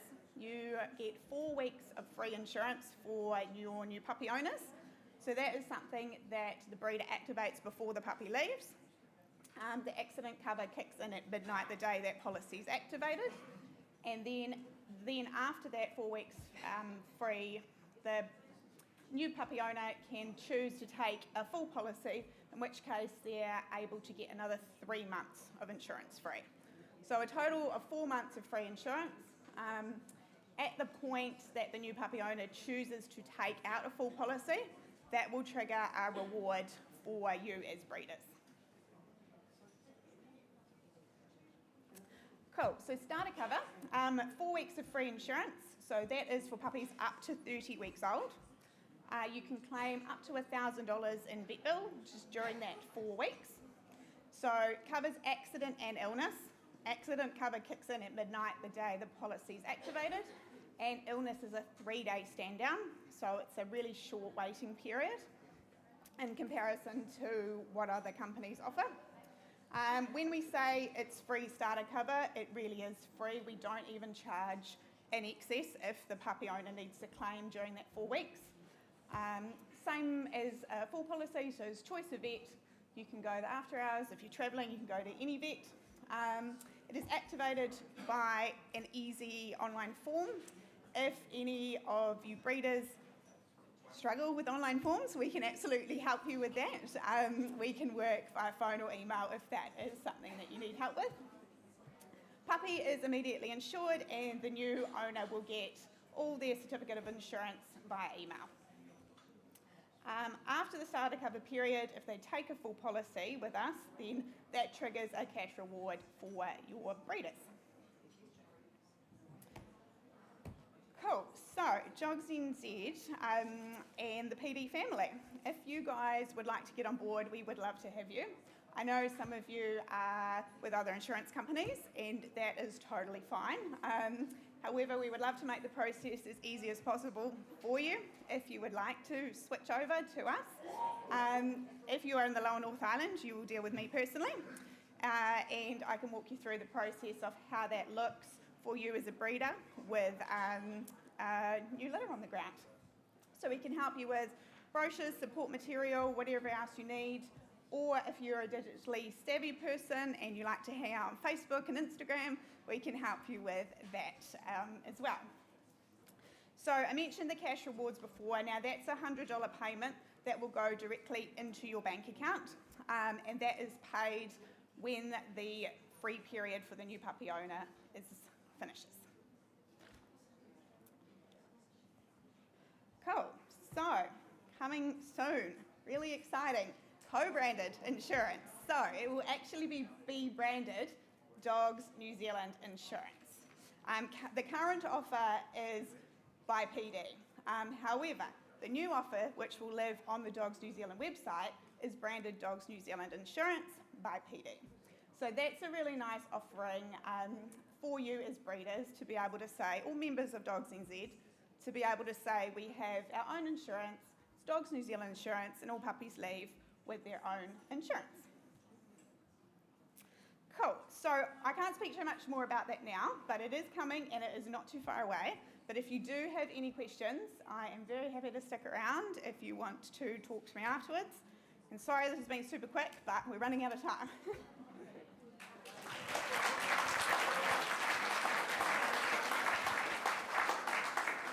Thank you very, very much indeed. That was very enlightening. So, ladies and gentlemen, we've reached the conclusion, apart from general business. Is there any general business that we haven't discussed already? Sorry? Oh.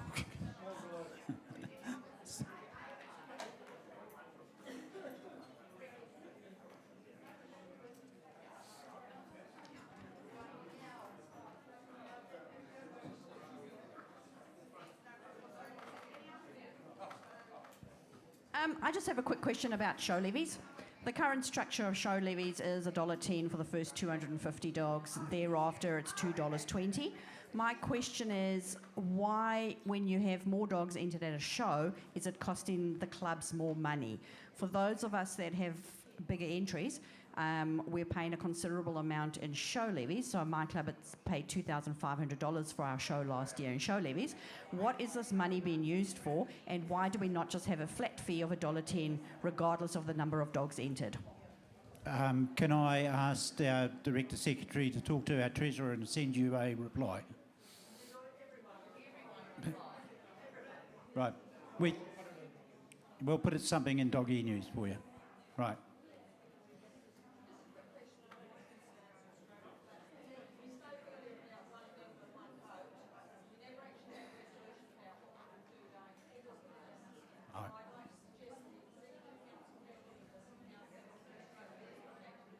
We actually spoke about this on Friday. I'm losing track of the days. Friday, and we are looking at the whole governance of Dogs NZ going forward. We will do our utmost to keep you informed. You're welcome. If there's nothing else, yes, Bernard.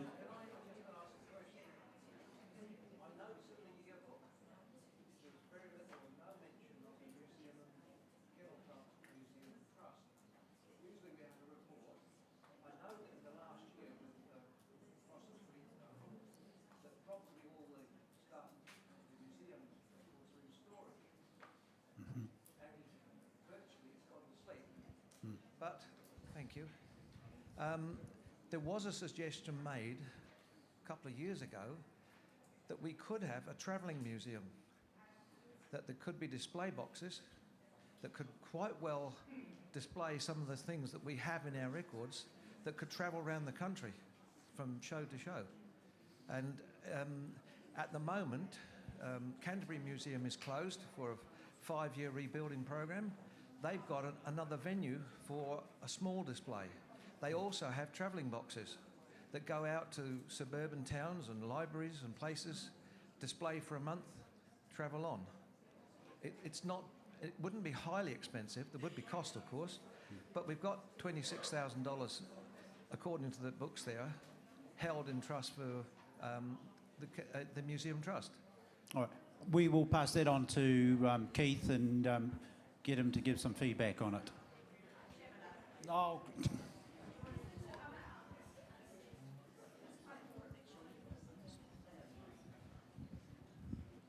Something I just found out this week, I have a lifelong stud lease agreement on a dog, and I found out now that supposedly these leases do not cover frozen semen. So it means the owner of the dog can go and collect frozen semen and sell it. Secondly, it has also been brought to our attention, also with regarding frozen semen, that the rules seem to be changing regularly. We now, if you collect a dog over multiple collections 5 days in a row, you are paying 5 registration fees. Why are we paying 5 registration fees?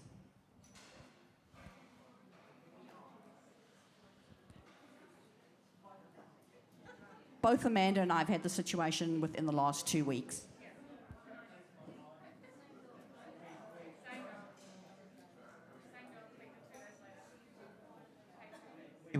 We will look at that and come back with an answer on that as well. All right. Look, I'm really conscious of time. There are people desperate to get to the airport. There are some taxi vans out the front waiting now. So thank you very, very much, ladies and gentlemen, for your input today. And I look forward to meeting up with you during the next 12 months. Thank you very much indeed. Those that are looking for a taxi van to the airport, we have 4:20 and we have one at 4:45 leaving from outside the front.